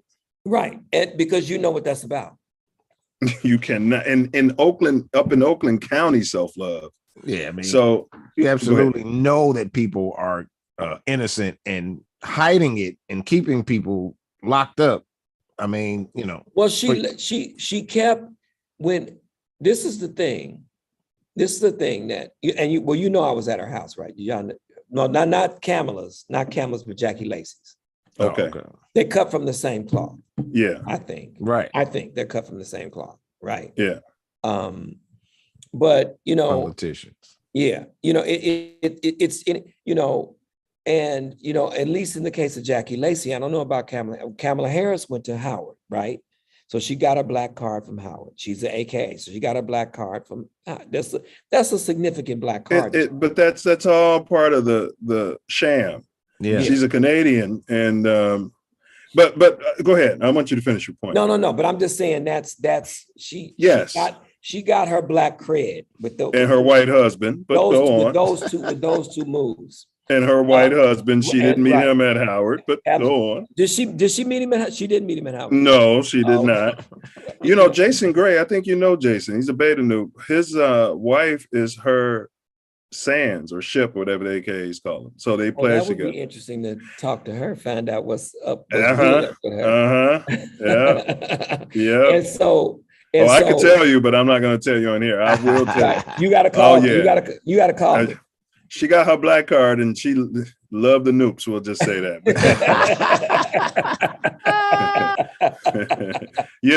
She wanted to be AKA. So you finna get shut down now. You get shut down. You might get shut down because I'm on here.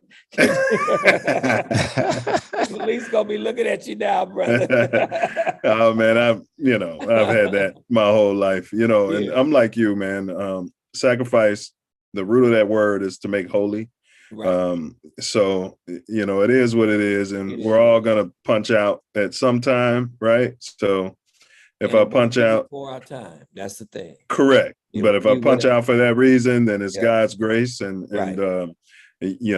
so I don't worry about it. Exactly. But let me ask you, so we were talking about protest voting and things like that. So is there anything else you want to say? Like, how do you feel? I'm just thinking, I guess my thing is that, at what point do we let Democrats know we're serious? Right. I mean, and this is a clear and present issue for LA, because the Black woman running, she is the front runner. She's the front runner. And I mean, I think she'd make a great mayor. I think we need someone like her, but sometimes when people show themselves, you need to believe them. Yep. And so the issue is, okay, if we give you a pass on and say, okay, you are carrying this anti-defund narrative in order to get elected, right? Mm-hmm. So the question is, once you get elected, what then is that going to mean? Well, that's what Ice Cube said. And he kept saying, and he literally, Biden and Kamala were literally saying, we don't have time for this right now, but, let's just get Trump out of office. But once we get in, we'll take care of you and we'll address these issues. Once they got elected, it's the same thing. So I hope Trump runs again. I don't want him to get arrested, because there's a civil war in this country between pink people on the left and pink people on the right. They're making us think that their problems are our problems are our problems. That's your issue if Donald Trump wins. To all you people on the left who are pink, I looked at a study. It said that when polled, they asked, are Black people animals? Right? It was like 69% of conservatives said yes, they view us as animals, and 61% of white Democrats said they view us as animals. So, right. So we're the quote unquote monkey in the middle. You probably played them, you're little, your brothers, had you in the middle. Right. And so I feel like at some point, let them reap it, because just like we were once Republicans, we voted Republican because of Lincoln and everything. And then at some point, the Dixiecrats said, we can use these Negroes and start stealing elections. I think we should sit back and all vote for Tory Wordsmith. And then whoever lose by that percentage, you said we're a small number, but whoever lose by that, they're going to clearly see, wow, if we had that block, we would win. And then they would come to us. Well, I mean, I think, as long as we are voting, because when you say, because I've said when I was younger, as a matter of fact, I said this when I was at the U of I. I took a class with one over the summer with Dr. Michael Preston. Okay, I didn't have him. Okay, yeah. And he just went through the roof. He went crazy when I talked about us not voting. I mean, that, how long ago that was. He went insane. I'm like, yeah, your ancestors fought and died, and that whole But they died for my right to vote, and also my right to abstain. So yeah. And that was his whole thing. I mean, he was really, livid about that. It's crazy that our right to vote is still up in the air. They have to vote. They have to vote to renew it, right? And the other thing too about that is the whole issue of I just did a presentation, and I did it on police abolition, and just talking about the legal precedent that was set for the evidentiary competency rules, right? So the laws that said that Black people were not competent to give testimony in a trial because they were Black, right? And so what they were really trying to get at is that if you allow them to give testimony in a trial, then you also have to allow them to vote. So they did not want them to vote. I mean, it was very, very clear. They said, then they're going to run for office. And then they're going to, I mean, they were very, very clear about what they were doing. And so all of this stuff is linked, you know? And so what we see now, and this is manifested in the fact that we got to continue to, you know, I mean, at the end of the day, all of this entire system, and this, you know, I teach racial inequality, constitution and government. It's one of the classes that I teach. This entire constitutional system was not to free anybody or give rights to anybody, except property holding white people. And the property the property that they were holding were property slaves. holding white men, not people. Right. White men. And so it was, so that property was slaves. It was Africans. Correct. And so the Constitution is really a document about managing the institution of enslavement. Correct. That's what it is about. And not a lot of people realize that or know that. They think about, no, it's not. It's about, because what did those slave masters get when they had to release those enslaved Africans? They got reparations. Reparations. Facts. They got reparations. Why do we have the Electoral College?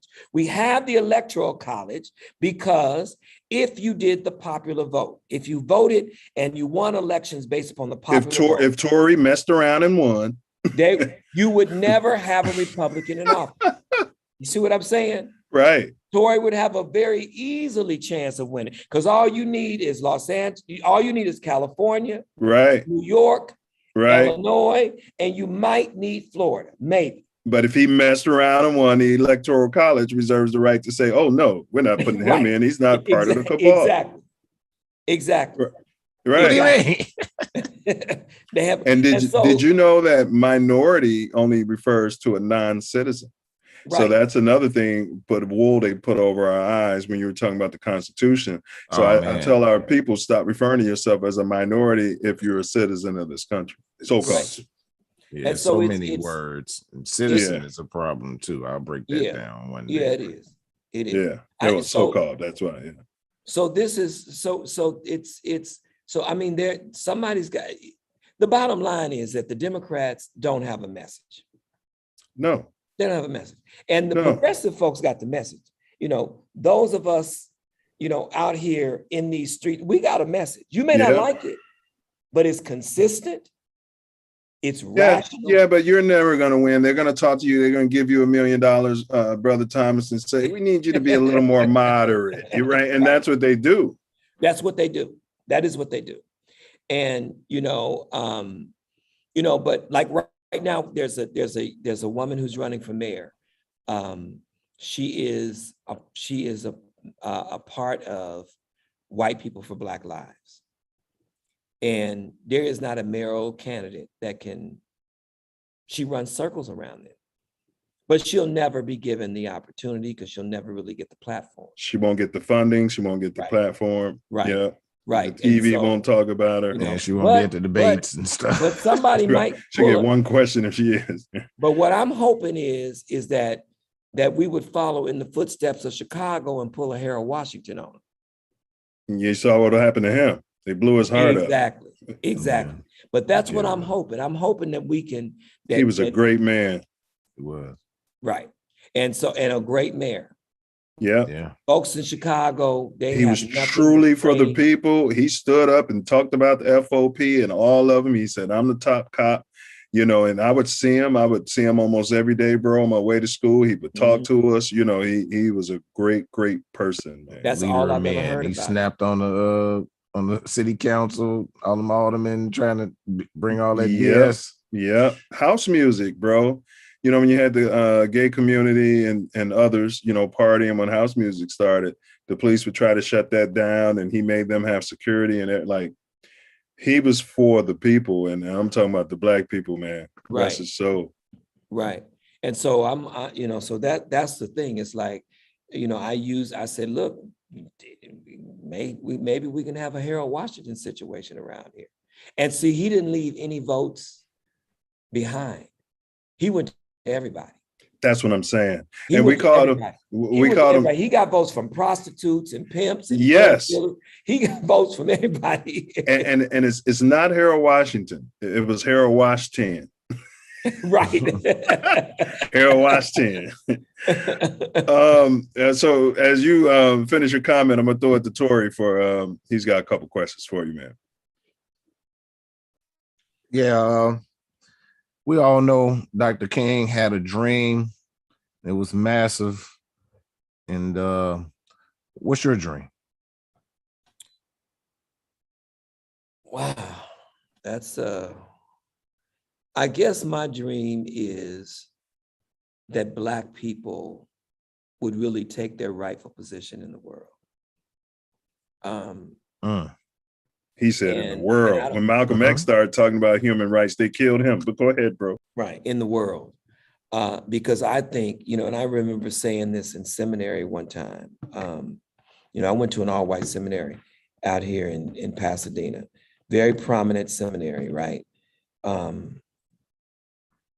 And I said to them, and every day it was Europe, Europe, Europe, Europe, Europe, Europe, Europe. I'm like, can we hear what Africa has to say? I mean, for once, I'd like to hear from Africa. Africa has a word from the Lord too.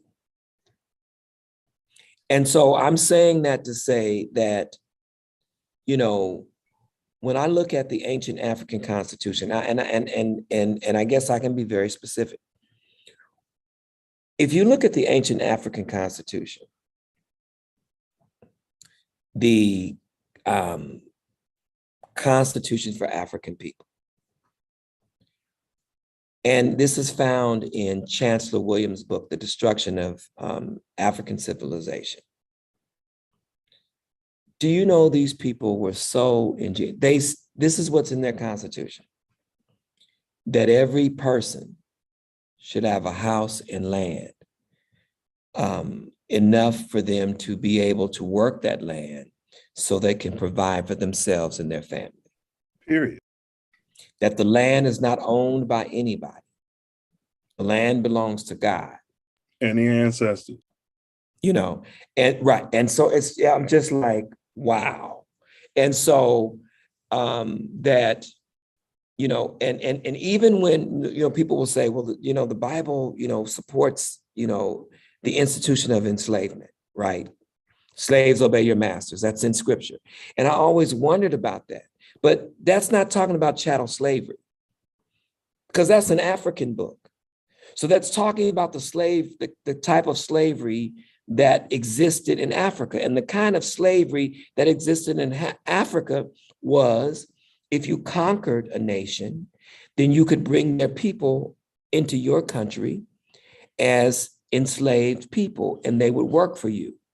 Now, the difference is this: if they were a good worker, they could work their way up to becoming the chief, which is the equivalent to a king. So that wasn't chattel slavery. Correct. And their kids could never be slaves because of that. Right.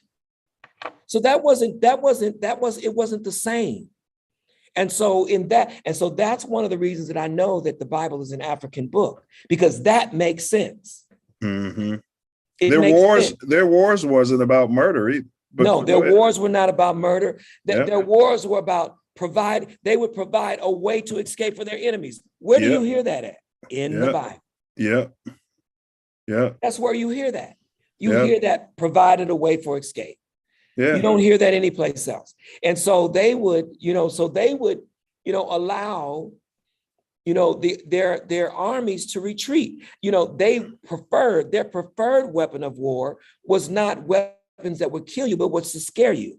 Correct. maybe hurt you, and they would dance offs like the Right. break dance competitions. Exactly. It was a bunch You of know? different rituals. Right. It was to scare. And so where do we see that in scripture? That they were frozen with fear.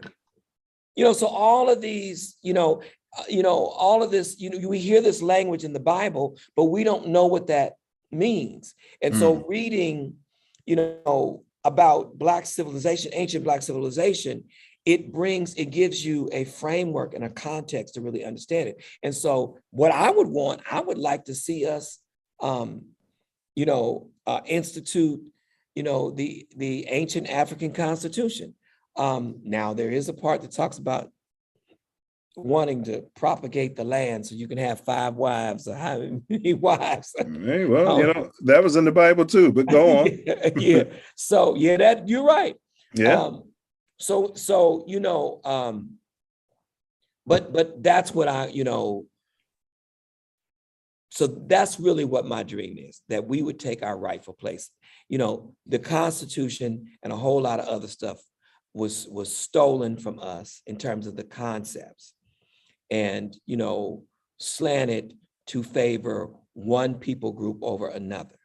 And so if you are the architect of this genius, then if you get back to your rightful place, maybe then we can be who we need to be as a society. But as long as we're not in our rightful place, we will never be who we need to be as a society. And I don't mean we as in Black people, but I mean we as in people of this globe.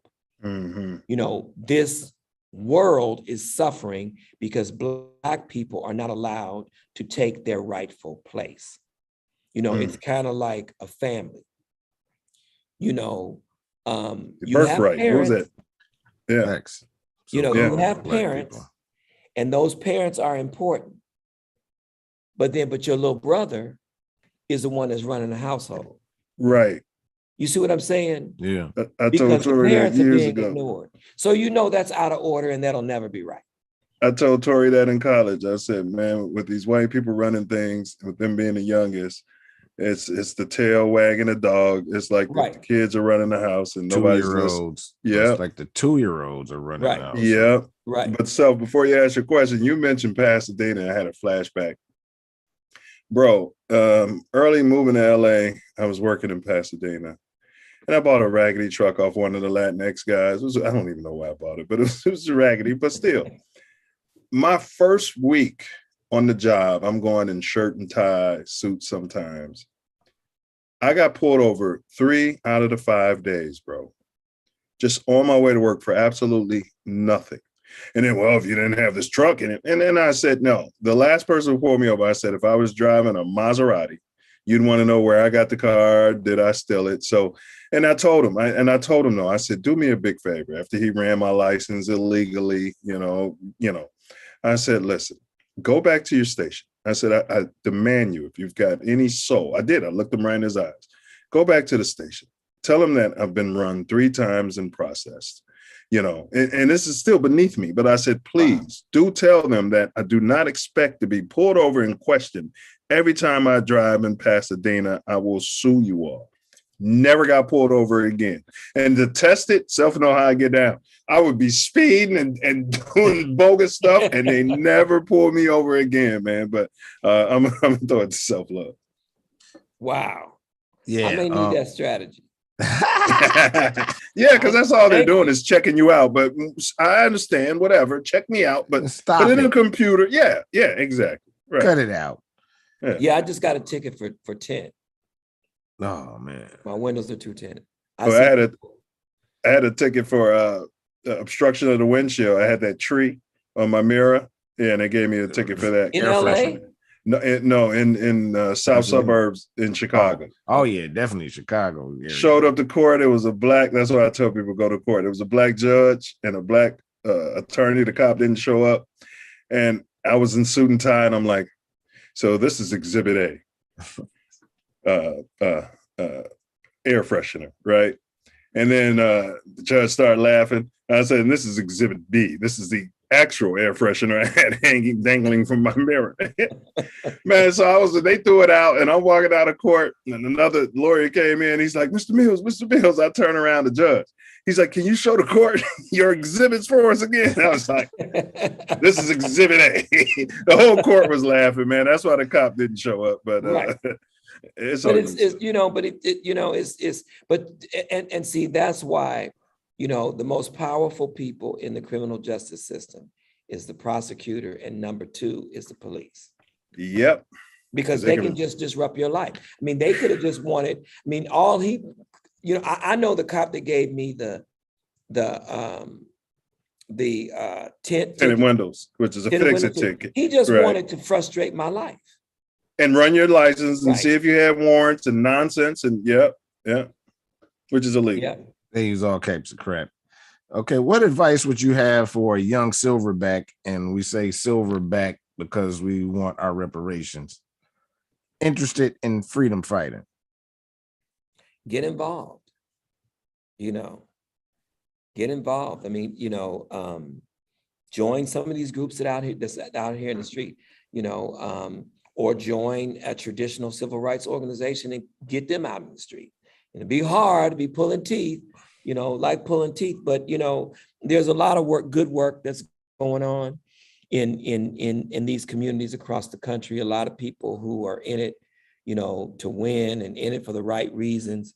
You got to get involved. I mean, that's the thing.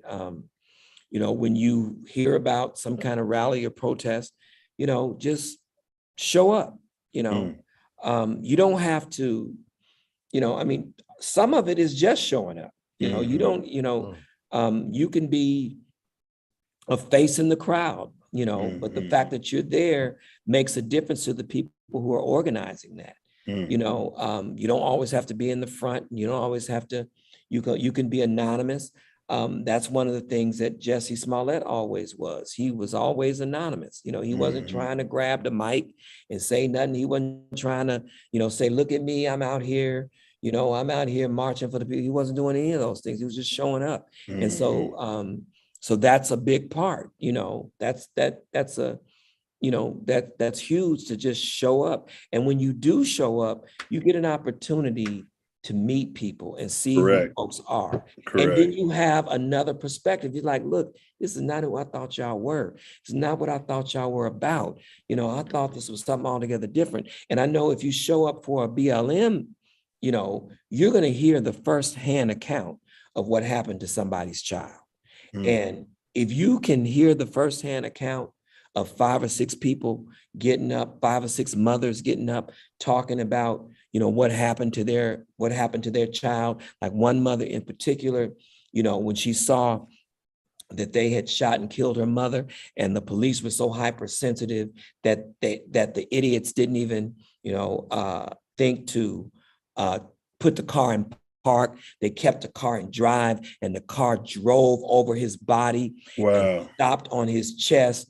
And for 12 hours, I think it was, they left the car running. They wouldn't turn it off, and it burnt. It just burned him up. His mother, she said her prayer was, please don't let that car roll over my son's beautiful face. So when you hear stuff like that, everything else pales in comparison. So all this little noise that people are making, and all of this, you done did this with the money and all, that doesn't matter to me. Because where are you? Where are you with these families telling their story? Where are you making sure that this doesn't go away, that this isn't swept under the rug, that people remember the name of the person that has been killed? You see what I'm saying?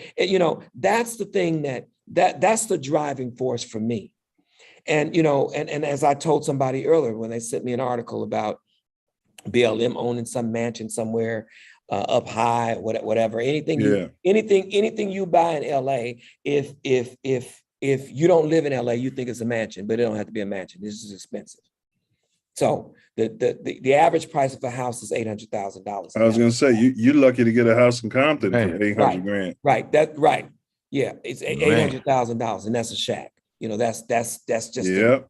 you know, that ain't nothing. There's nothing extravagant. I've been in those about that areas. house at My all. house would be 4 or 5 million, and it's Yeah, not right. big. I'm gonna tell Right, you. you know, and so that's just how it is. But you know, I look at it the way that I do, you know, pastors. You know, people give their money because they believe in the work. If the work is not faltering, then it's not the responsibility of people to say, I think you need to do this, and you know, because you're not given the money to direct what the pastor does, because the pastor has his call.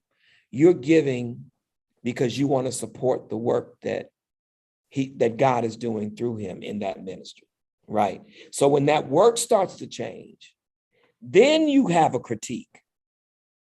And the same thing with Black Lives Matter. If you're arguing that the work has changed, that they're not doing what they've always done, then you have a valid critique. But then at the end of the day, if you didn't give any money, you shouldn't have nothing to say about it. You know, and so you know, but the bottom line is that, you know, BLM is winning. That's the issue. Winning fights, you know, that no one ever, all of these people that are being critical and that they never thought were even possible. I mean, they have set,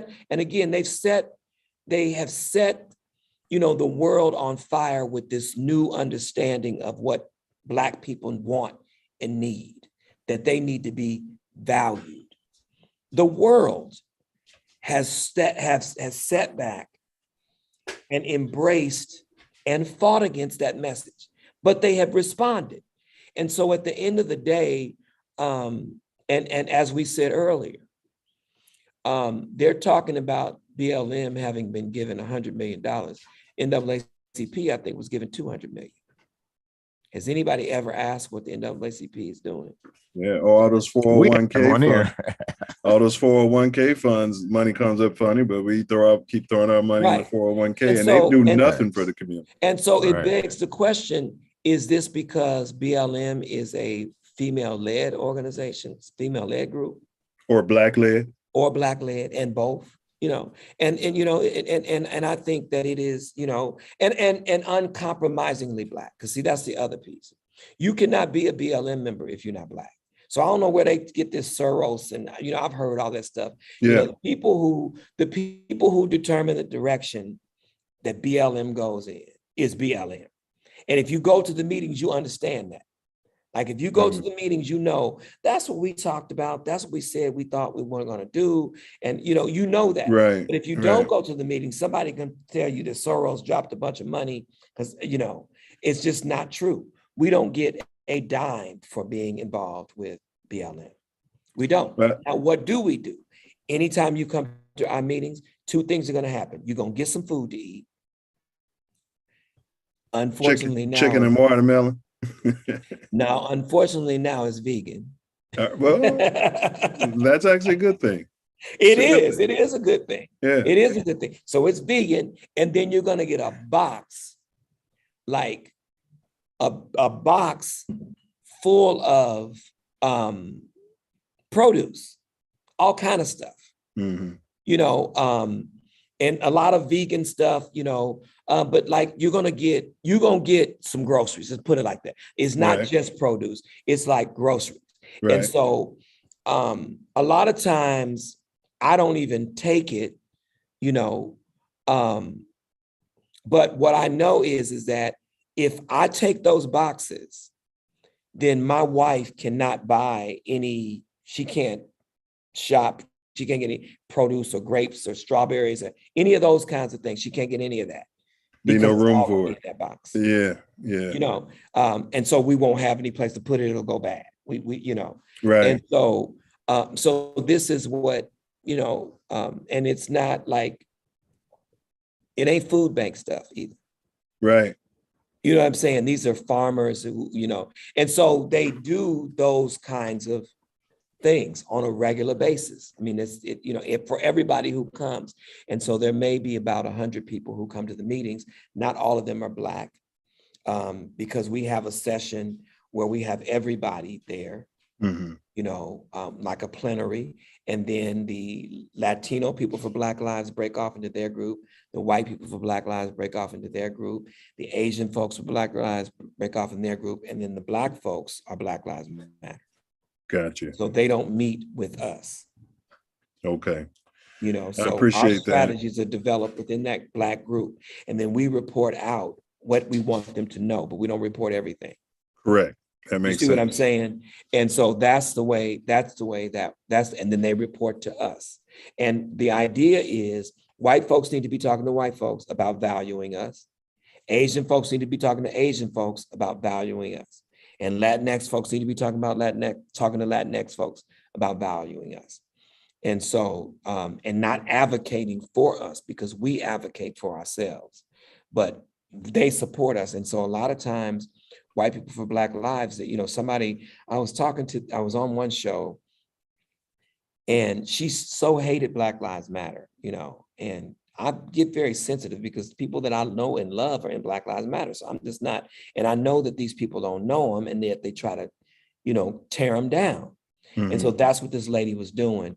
And, you know, and of course, you know, when I'm with friends, I'm like this.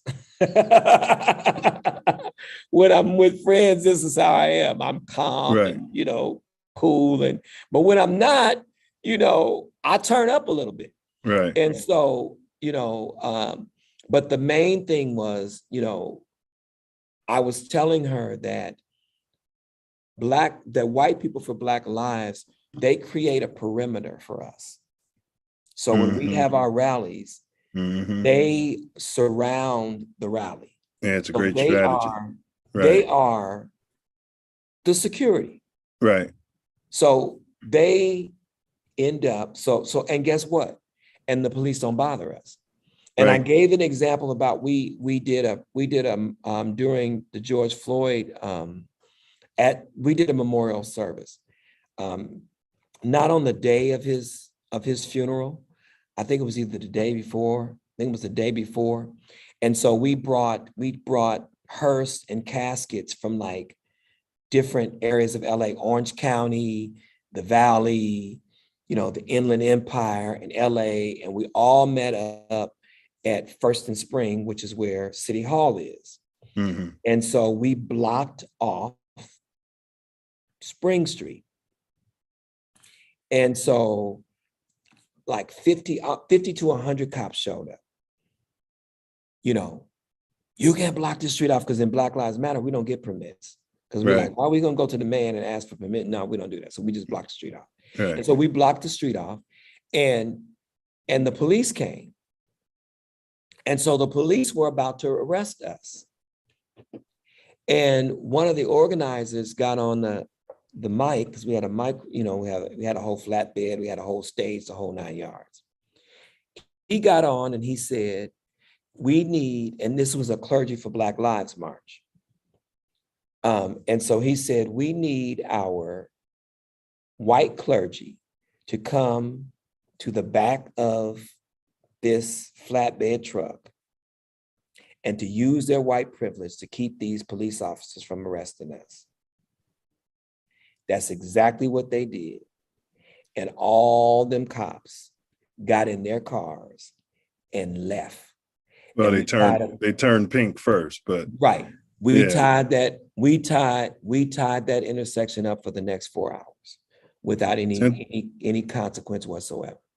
And so go ahead. Sorry. And so what she was trying to argue is, so you're saying we need Black people, we need white people, how are you gonna say, I mean, it's like, it was just a ridiculous argument. The bottom line is that this is not about hating white people. I'll talk about white people because I know white people. Yeah, it's Black Lives Matter too. Right. You know, and so it's like, so how are we, you know, this is not about, this is about us being able to do what we need to do for our people. And if people who are not Black want to let people know that Black folks' lives matter, because our lives have always mattered to us. Right. So the message needs to resonate outside of us. Right. You know, Now, what we're finding is that we don't think our lives matter because organizations like Black Lives Matter, we want them gone, eliminated. So we're kind of beginning to realize that Black folks are not as down with Black folks as they claim. But at the end of the day, this is not about, hating white people. It has nothing to do with that. And, them not being involved, it is, if they want to be involved, they gotta follow. We're leading. Right. You know what I'm saying? So if they're willing to do that, then great. Right. And they demand, they wouldn't, because they know better. They wouldn't even, all the things that people are saying about white folks leading BLM and influencing BLM, none of that is true, because these are people who have said, you cannot be a member of Black Lives Matter if you are not Black. Where have you heard that in 2022? Nation of Islam. That's about the only place.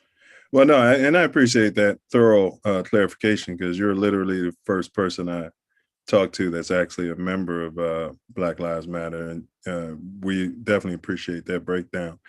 I want to just jump to the esoteric questions, because the executive producer is hovering around. That's the wife. So, all right. So what I want to do is, these are the esoteric questions, we call them. So suppose self-love created a time machine. And in this time machine, you can go back to time. And so you set it at your 9-year-old self. So you're 9 years old, you might be in the projects, you're 8 turning 9, it's your birthday, your elders are around, your ancestors. And, your mom or dad says, make a wish, then blow out the candles. So the 8 becoming 9-year-old you wishes to talk to yourself as you are now. So he makes that wish. And then right now you're portaled back to your 9-year-old self. What advice would you say to that young man? Be who you are. Be who you are. And understand that you were made in the likeness and the image of God, and who you are is good enough. If it's good enough for God, it ought to be good enough for you. You have nothing to prove. Focus on the gifts and talents that you have, even though they may be different from other people. Cultivate those gifts and those talents. Don't be ashamed of them. Don't placate them. Don't play them down. Cultivate them, strengthen them, and then walk out in them by faith. That would be what I would tell my 9-year-old self. And you want to talk about practice self. Yeah, I watched Ace sent me a video with Denzel Washington, and that's basically what he was talking about, cultivation. He asked him, how did he get to be such a great actor? And he said, just practice, practice, practice, practice. Mm-hmm. He said, because when it's game time, it's too late to practice. So, right. Can you recommend a book to the Self Love Nation? Yes. My favorite book right now is The Destruction of Black Civilization by Chancellor Williams. Okay. Destruction of Black. I haven't read that. Great book. By Chancellor Williams. You read that, Self? Yeah. All right. Recommend a Black-owned restaurant. We're big on recycling our dough. It could be anywhere on the planet. Black-owned restaurant. Ooh, I gotta say Harold's Chicken. I gotta say. Okay. And let me tell you why I'm saying Harold's Chicken. Because I was in Chicago. I don't know how many blocks I walked going to Harold's Chicken only for them to be closed. I thought Harold's Chicken stayed open late. It does. It depends on where you was at and what was going on. Yeah, it does. If you downtown, then it's probably not. I was downtown. Yeah. Yeah, that's what I know. Because I remember going to Harold's Chicken like at 2 a.m. or something. Listen, you want to go to the best, in my opinion. It used to be on 127th in Halsted. There's one on like 35th in Indiana. I think Self Love took me to one of the times I was in the city. Oh, but it's not open that late either. It's pre-COVID, it probably was. Yeah, it's owned by a Q. So Harold's is fantastic, but it's levels to Harold's. It depends on which one you went to. So we're kind of funny about Harold's in Chicago. Right. There's one here. There's one here in Culver City and Hollywood, and my wife keep asking me, "Yeah, I'm gonna get some I've been Harold's." to the one in Hollywood. The one in Hollywood has been closed lately. I didn't know there was one in Culver City. There's also one, I think, that Yeah, in the mall. In the mall. Go ahead. in the mall. Oh yeah, in the mall. Yeah, I saw that one. Yeah, I was shocked. I didn't know. See, I only would go to the one in Hollywood, and that was really, how was that compared to the one downtown Chicago? It's good. I mean, it's good. I mean, it's the real Harold's. It's the real deal. It's not. Yeah, and there's a okay. Geno's East too. There's a Gino. Oh boy. But that's in North. That's in the Valley. But it tastes. It's the real. Geno's has moved here. All right. It ain't Giordano's, but it's Geno's. I hear you. I hear you. I hear you. I hear you. All right. So all right. I would say Harold's. Okay. Just because I think that's. I would have said. There is also another restaurant in LA, Post and Bean. I've heard of that. It's by the Baldwin Hills Mall. Yeah, I've seen it on Grubhub, I think. Yeah, and I didn't know it was black owned. That's good to know. That's black owned. And they, there's what's another one in LA? I don't know if I'm naming all these different food places because I'm hungry and I can't eat none of this stuff that I'm naming right now. I hear you. I hear you. But there's a Phillips Ribs. Have you had Phillips Ribs? I haven't had Phillips, and they keep telling me because I'm not so big on Woody's. I literally live a block away. I'm a block away from Woody's, and I won't go back. Big ups to Woody's, they're black owned, and I want y'all to do business. But all the LA people keep telling me to go to Phillips. You got to go to Phillips. Now the problem I think Phillips has moved to Crenshaw. Okay, I'm not too far from Phillips used to be in Leimert Park. Okay, I'm not. So I don't know if it's still there. I don't think so. I'll find it. I just got to make it. But the doctor just told me my cholesterol is moderate. So, like you said, I got to really. That's why I got to stay away from that stuff. I'm talking about it. So I'm trying to stay away from it. White supremacy trying to kill me through the black man cooking it. That's all you got to do is put something in our food. That's it.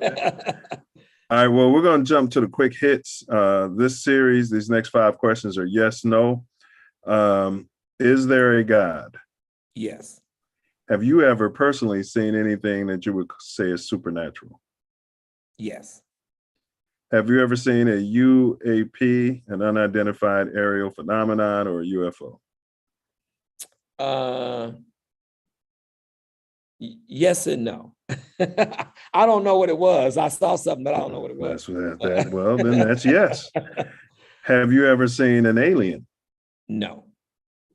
Did human, in your opinion, ever walk on moon at any time in history?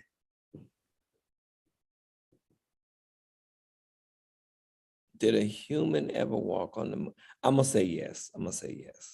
All right. Here's our magic box question. Imagine if Self Love created a magic box. It had a singular button. It was a beautifully ordained box with a singular red button, or well, let's just say green button on the top. All right.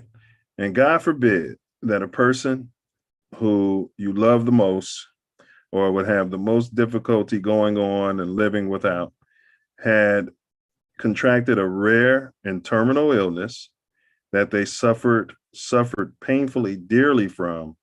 And all of the king's horses and men's and doctors and everybody said death was imminent and quick to come. Now, what if Self Love informed you that if you simply press the button, this person would become 100% cured? But there's a genie in the box. But it's a big but. A person whom you do not know, will not meet, would then suffer the same fate as your loved one. Do you push the button? Oh, that's a tough question. I used to ask people that in my Uber. Well, just let me keep it real. I'm pushing the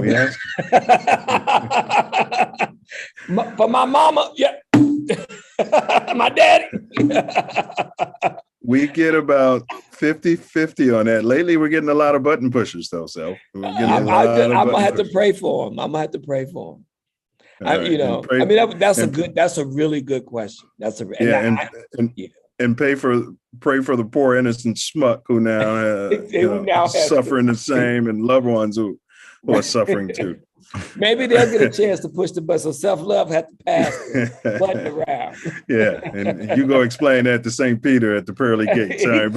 Exactly. All right, but here we go. This is not yes or no, obviously. And remember, your great grandkids, your progeny could potentially see this. So from what you know now and what you've experienced and, and all that you've studied, what's the meaning of life? The meaning of life.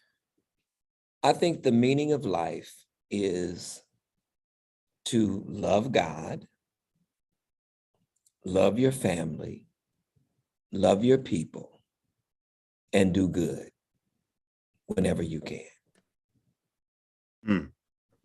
Reminds me of a scripture. I think my grandmother and great grandmother used to say, trust in the Lord and do good. Yeah. All right. Good answer. All right. So we're going to play a quick game, but before we do that, is there anything that we haven't covered that you wanted to unpack or touch on? No, I think we've covered everything. This has been thorough. I appreciate it. That's what we do. This is a thorough show. And remember, we chop it up, and then this video will be up into perpetuity. So anybody didn't see it live, they can watch it anytime at their own speed and everything. So let me get the timer going. So this game, we call it the Self Love Arc.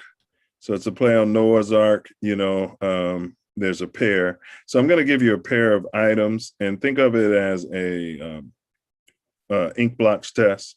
So the idea is you're going to get 12 items, and you can only pass twice for this to be a successful game. And you have to choose the item that resonates with you the most. And you got 60 seconds to get through them. So you want to just kind of go quick. You got any questions about the rules? So you're going to show me 12 items. I'm going to say them. So it might be like, it might be like beer or wine, and you just, or you can pass. And right? So what would I, so I would say which one of those I like the most? Correct. Okay. Correct. Gotcha. Or you could pass. Okay. All right, here we go. Barack Obama, Michelle Obama. Michelle. Muhammad Ali, Michael Jordan. Muhammad Ali. Big Daddy Kane or LL Cool J? LL Cool J. Dr. Martin Luther King Jr. or Malcolm X? Martin. The Black Panther Party or the DNC? The Black Panther Party. I should have passed on the Malcolm X part. No, I like it. Just go through it. Defund the police or refund the police? Defund. Anarchy or tyranny? Anarchy. A mega church pastor or a politician? They the same. No, I'm kidding. Mega church pastor. B.I.G. or Tupac Shakur? Tupac. Carjacking, running wild Pookie or the oath-breaking police? Pookie. Kobe Bryant or LeBron James?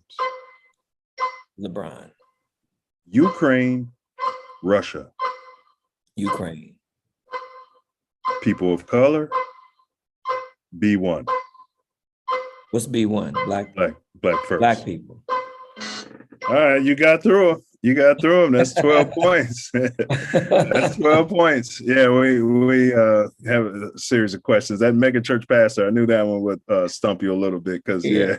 They're the same. They're gotta be.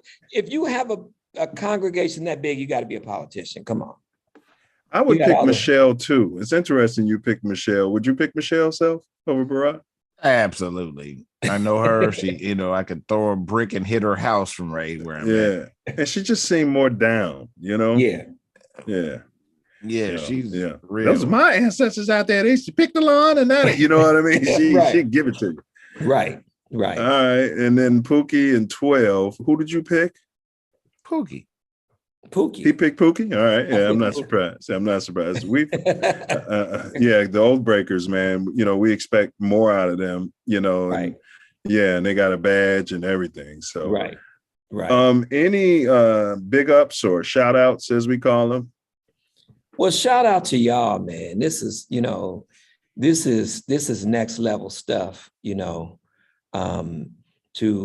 have a show where people can, to have a show that I can come on and say exactly how I feel. And, it's not a big fight. You know what I mean? Because usually it's like a big fight. But no, I think seriously, shout out to you all. And this has been a wonderful, wonderful experience for me. Please know that, what you're doing is needed. I mean, it really is, because we don't have platforms where we can really be ourselves and, say how we feel. And so I just appreciate that. Just appreciate that. For those who are in the LA area, we're planning a candidates forum in Black. I think that's what I'm calling it. And so that is, we are inviting the candidates out to do a forum, but we're only talking about Black issues. So what you gonna do for Black people? That's what we want to know. What you gonna do for Black people? We don't want to hear nothing about what you're doing for everybody. What are you going to do for Black? I don't want to hear no people of color and none of that. We don't want to hear none of that. What you gonna do? Let me know when that's going down so I can put in some personal time and I want to be there and get some footage and stuff. So absolutely, that's what they're ringing my phone now. We think, I said, do you know what this is about? Because I said, please be ready. I mean, because they want to know, can white candidates come? Yeah, you can come. But we're gonna talk about how we asking you the same questions. Right? What you gonna do? What you gonna do for Black people? That's period. That's it. That's it. If you can't come with that, then you may as well stay at home. You're wasting your time. And the shorties might start throwing rocks at you. Exactly. Exactly. But it's funny you said about the platform. Self Love and I, we used to get into, we go places, barbershop or backyards, and Black men to start talking about issues. And then, like you said, it becomes a big debate, a big fight, 2 hours of nobody listening to one another. And that's why we just, sit Black men and women down and ask them the same general questions, so that you can express yourself, because Self knows that used to get me so frustrated. I'm like, it's a waste of time. Nobody's talking about solutions. Nobody's finding common ground, probably what you experienced in the reparations debate, and nothing happens. So, we're against that on the Self Love Show. Oh, it's been great. Hey, we appreciate you doing it too, brother. It's been absolutely great. And anytime. And so I'll definitely let you know too when we decide to, the date is May 19th. All right, well, I'll put that on my calendar now. Yeah, May 19th is the date. I think it's at 6:30, 7 o'clock, something like that. Okay, I get off at 4:30. So okay, and it'll be face to face, and we're gonna see who's gonna come. Right, we're gonna see who's gonna come, who's gonna show up. I'm in March, like St. Patrick's Day. And not coming will speak louder than showing up. Exactly. And what I've said is that we're not going to do that. You're the top ticket stuff. We're not doing that. No. You're the party's choice. We're not doing that. No. We want to hear as many voices that are really willing to share their voices. And if you got to go, you can do the church tip, put your 2 fingers up and just walk out. But we want to hear, because even though a candidate may not have a chance to win, it doesn't mean that they can't share an idea or a thought that needs to be pushed. Man. And so that's the thing, because I am convinced, all those, when we did this candidates forum before, I did it with another group, and it's really what convinced me to let me know we got to do a Black one, because I did it with a group that wasn't Black. And they were nice people or whatever, but we just have we have a different way of seeing things, we really do. Did you say the venue? Down. They shut that down. You might have read about that or seen that on the news. That forum that was shut down. Yeah, they shut down the forum. It was the candidates forum. They had 4 candidates, and people came and shut it down. Wow. We were talking about the issue of houselessness, and they literally shut it down. Out. They thought they couldn't make it across, man, it's bad. We've experienced it here, though. I'm surprised they didn't shut this live stream down, bro. Yeah. No. Oh, no, the people did. Oh, the people did. Well, that's what we're about. Yeah. Yeah, they said you didn't invite us. You talking about houselessness, and we are that constituency. Get out. You not representing us at all. Not hearing our voices. They shut it down. And so people were very, they were very upset. They were extremely upset. And so when they asked me, I didn't, I wasn't glad that they shut it down, but I mean, to be honest, the thing was boring until they got there. Yeah, it's a proud moment. They started shaking it up. And of course, I'm sure that in the back of their mind, they probably think I had something to do with it. Right, of course. You see what I'm saying? They probably will never say it, but I'm like, I didn't have anything to do with it, but I'm not. And then if you could admit, and see, the other thing too is that they admitted that they were right. They just didn't like how they did. That's always, they always put that on Black people. Right. And so my thing is this: if they were right, they were right, regardless of how they did. Facts. Your May 17th event, did you have a venue yet? May 19th. May 19th. May 19th. Yeah, May 19th.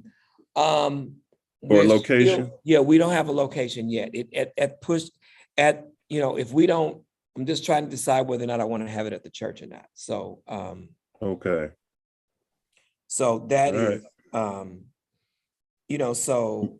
make sure your foundation is strong when I walk in the building. And hey, look. I'm trying to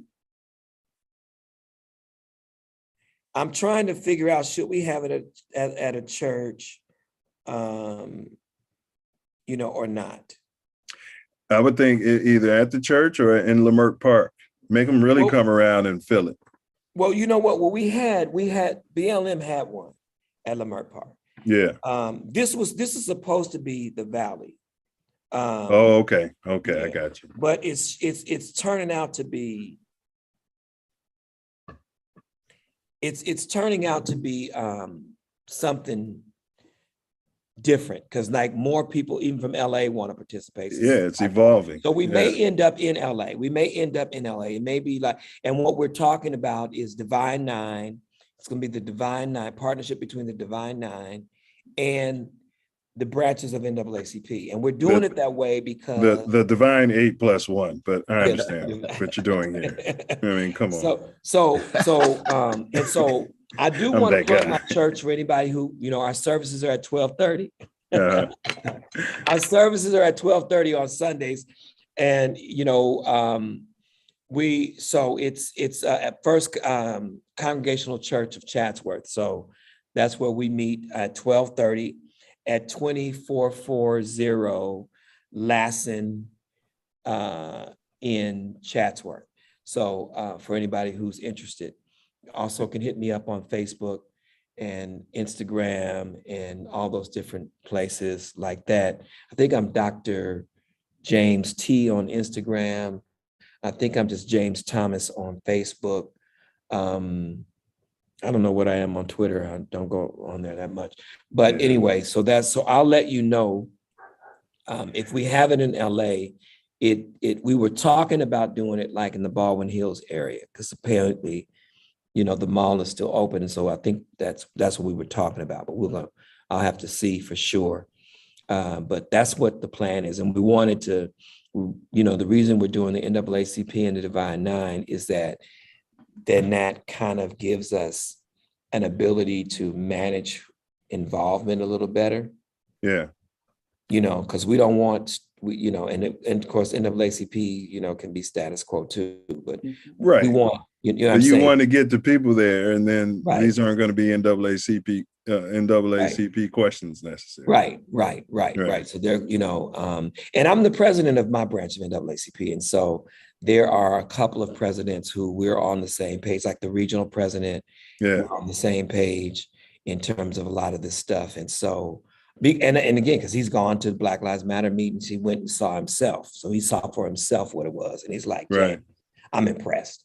I mean, I got to tell you, it's nothing like I thought it was. And so now there is a relationship that is developing between NAACP and Black Lives Matter in Los Angeles, and no one expects the NAACP to function like Black Lives Matter. Right. We don't expect it. That's not what they do. And that's fine. That's not their lane. Right, but what we don't want is NAACP tearing down Black Lives Matter and Black Lives Matter tearing down NAACP. We've got enough of that, crabs in the barrel. And so that's the main thing. And so if they don't take the positions that we take, then okay, that's fine. Right. But most of the positions that the NAACP takes are the same ones. Right. That's why it doesn't make sense. It's just, so it doesn't make sense. And so with the new president, well, I don't know how new he is, but with Derek Johnson is really trying to move the NAACP, in a direction that is more consistent with, I think, the people, and the state president is doing the same. And so, I'm hopeful about the NAACP, which they get rid of all their rules, and they got more rules than the law allows. They got some rules and all that. And people weaponize those rules against each other. And see, and bylaws and policies are not meant to be used that way. They're meant to solve conflict. Correct. They shouldn't create conflict. Correct. And so that's you can get lost in the minutia. Right. Yeah.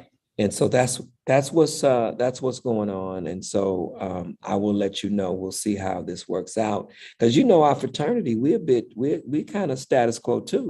So these are a bunch of status quo organizations that's gonna have to deal with the real with this. Bro, I was telling the guys, like, because we have a thread, Great Debated TV. I'm like, early on, I'm like, man, why aren't we out there, fighting for Kaepernick, and why aren't we out in forward like that's our brother? Well, Cap I've never been a political organization. We're a social organization, stuff like that. And as soon as Nike got behind them, and as soon as you know what I mean, and then all of a sudden, once Kaepernick became, how can I say it? Once Kaepernick became okay, right? He's on the cover of the Journal. He's getting the Laurel Wreath Award. I'm like, no, we were supposed to have been there when he was at his lowest, and everybody was attacking him. Yeah. Exactly. Yeah. You're absolutely. And Kaepernick is real. I mean, he is responsible. What he did was huge. Yes. It was huge. And so he is just as responsible, for this whole new understanding of what, or bringing awakening, so to speak. And bringing attention to what's happening with Black folks in the police. As Black Lives Matter. I mean, he put the message out there for everybody, and Black Lives Matter socks. And Black Lives Matter have been the power behind, keeping the message out there and protesting and doing those kind of things. They put in, the work, and so they both, they both come together. Yeah, he was like a symbol. Yeah. Right. And that, and he sacrificed. And he did. He sacrificed a lot, but he's doing better than all the rest of them that didn't, so the bottom line is that now you're getting a whole bunch of money and your body is not put at risk. Facts. Yeah. All right, but we don't, definitely don't kick nobody out. We don't kick silverbacks out. We definitely don't kick any noops out. So, man, show yourself out, and you're welcome back. This platform's your platform. So anytime, you want to hop on and talk about something. And if you send me your contact info, like your IG, like text it to me, then I'll put it in the comment section so people can reach out to you, you know, if they see something and they want to talk. Okay, absolutely. So, all right, well, I'm still in this classroom and I've been in this classroom since 12 o'clock p.m. So yeah, that's what I'm saying, man. It's 10 o'clock, 10:24. So, but anyway, it's been my pleasure. I've never been here this late before. Well, not in the classroom, other stuff, but anyway, y'all take care. It's been a pleasure. And so we'll be in touch. I'll let you know. Maybe we'll have some live stuff jumping off at our forum. I wouldn't be mad. I just call them down to, to talk to the people. Facts. People come and they, just come down and talk to the people. And the people do what they do. So they do what they do. So, all right, then. God bless y'all. I'm going to hop off. And so y'all take care, yo. Yo, good Noop, and thank you very much. Absolutely. Thank you. All right. Yep. Be safe going home, brother. Absolutely. All right. Yeah, he's a gem factory. Man. Man, he broke down so much. Yeah. Defund the police and BLM. Yeah. Better than we've heard. I concur. I truly concur. And so, you guys, I did pin his program for education into the chat. So click on that and get that to any parents or, any educators, because we can help these students improve their algebra and get back to doing math. So, all right. So now I think I need to get to the riddle key. So I'll just repeat the riddle, the dome teaser. A recently purchased implement for brushing away floor dirt invariably effaces the dirt more efficiently. Self Love, I think you had a response. New broom sweeps clean. Let's see.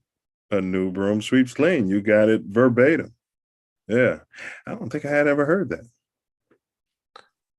that. I've heard it. I don't know from where or what or why. But it's true. Yes. The new broom does way better than the old broom.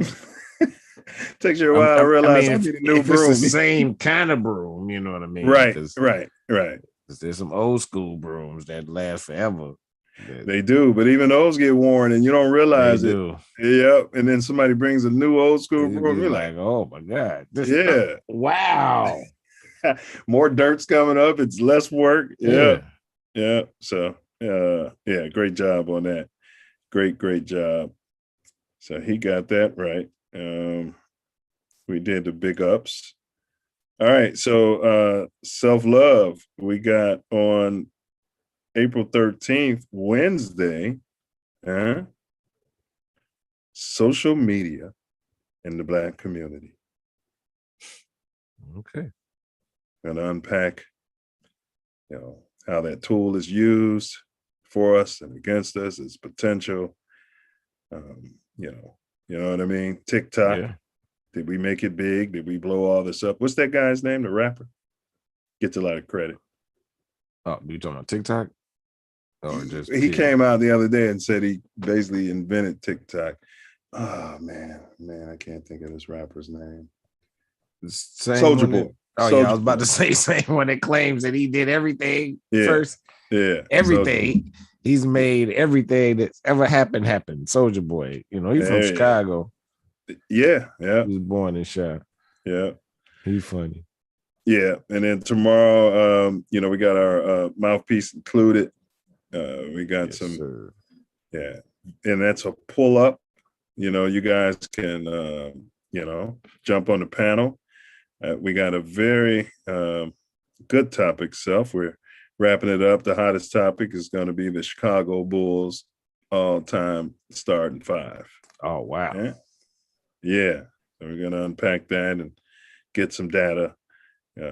That's tomorrow at 9 p.m. Central. So you guys make sure you chime in. It's supposed to be an hour show. Sometimes it runs over 2 hours, depending on how many guests we got. So, and then enough of my yapping.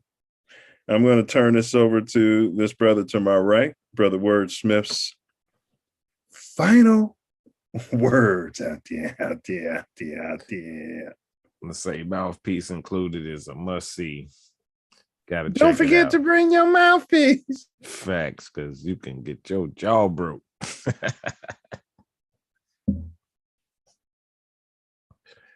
Man, Black activism.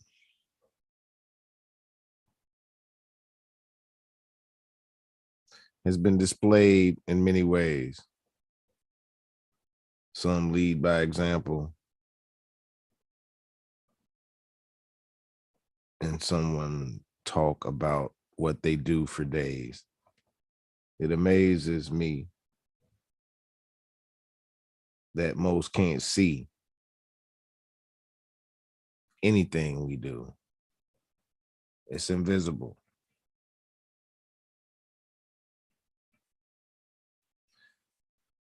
But let's take a different note, because there are some words that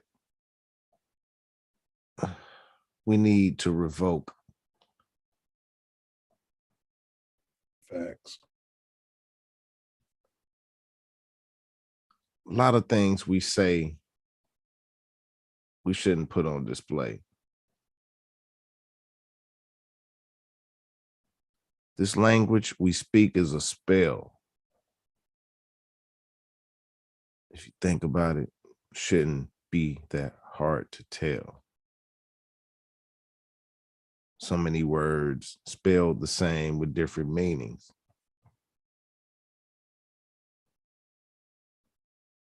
And then ones sound the same with different spellings. It's caused confusion. These people alter the illusion right in front of our eyes, because this is a matrix. And I'm not just talking about nothing basic. They flipped everything. North is south and east is west. What people thought happened in Africa happened on this land.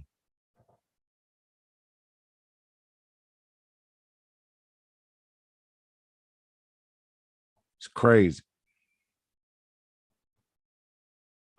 History is a mystery because they hid it. They know what it is. They don't want us to know our power.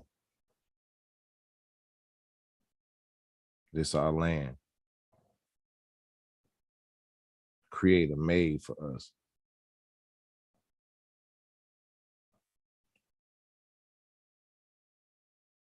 And I'm not mad about our cousins,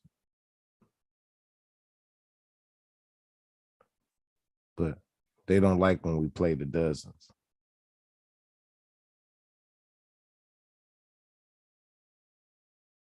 Keep it real.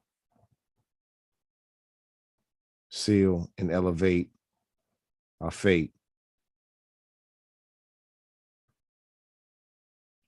Gotta activate.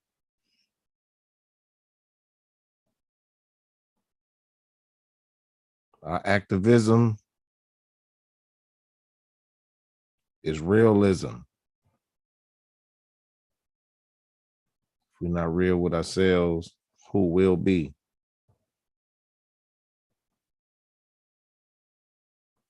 Because they haven't been with us in about 5 centuries.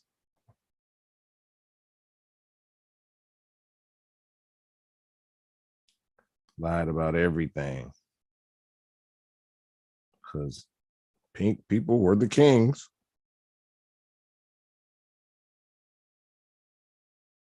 You'll believe anything that's taught to you from birth. First 7 years, it's theta. That's where they get us. Because it's hard to adapt and change from the programming, in fact.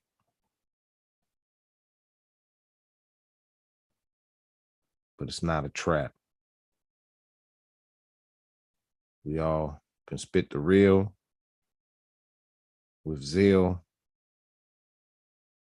Don't care about the mass appeal. We can elevate. We need 13%. We can all elevate. Words. Facts. Let's elevate. We're closing it out. Y'all check this brother out. Kai Zodiac. This one's called Golden Compass. Subscribe to this channel. He's dropping some gems. He's all about that self-love. Bullets are boomerangs. Stand your ground. Murder is suicide. Yeah. Eye for an eye. Silence is violence. See something, say something. Squally, 12. Slave theory. Greed, add ego, lay that over some fear. It's exactly how you create a slave. Facts. Charity plus humility times love is freedom. Facts. Do not, under any circumstance, any reason, F what you heard, F what you've been told. Do not answer questions.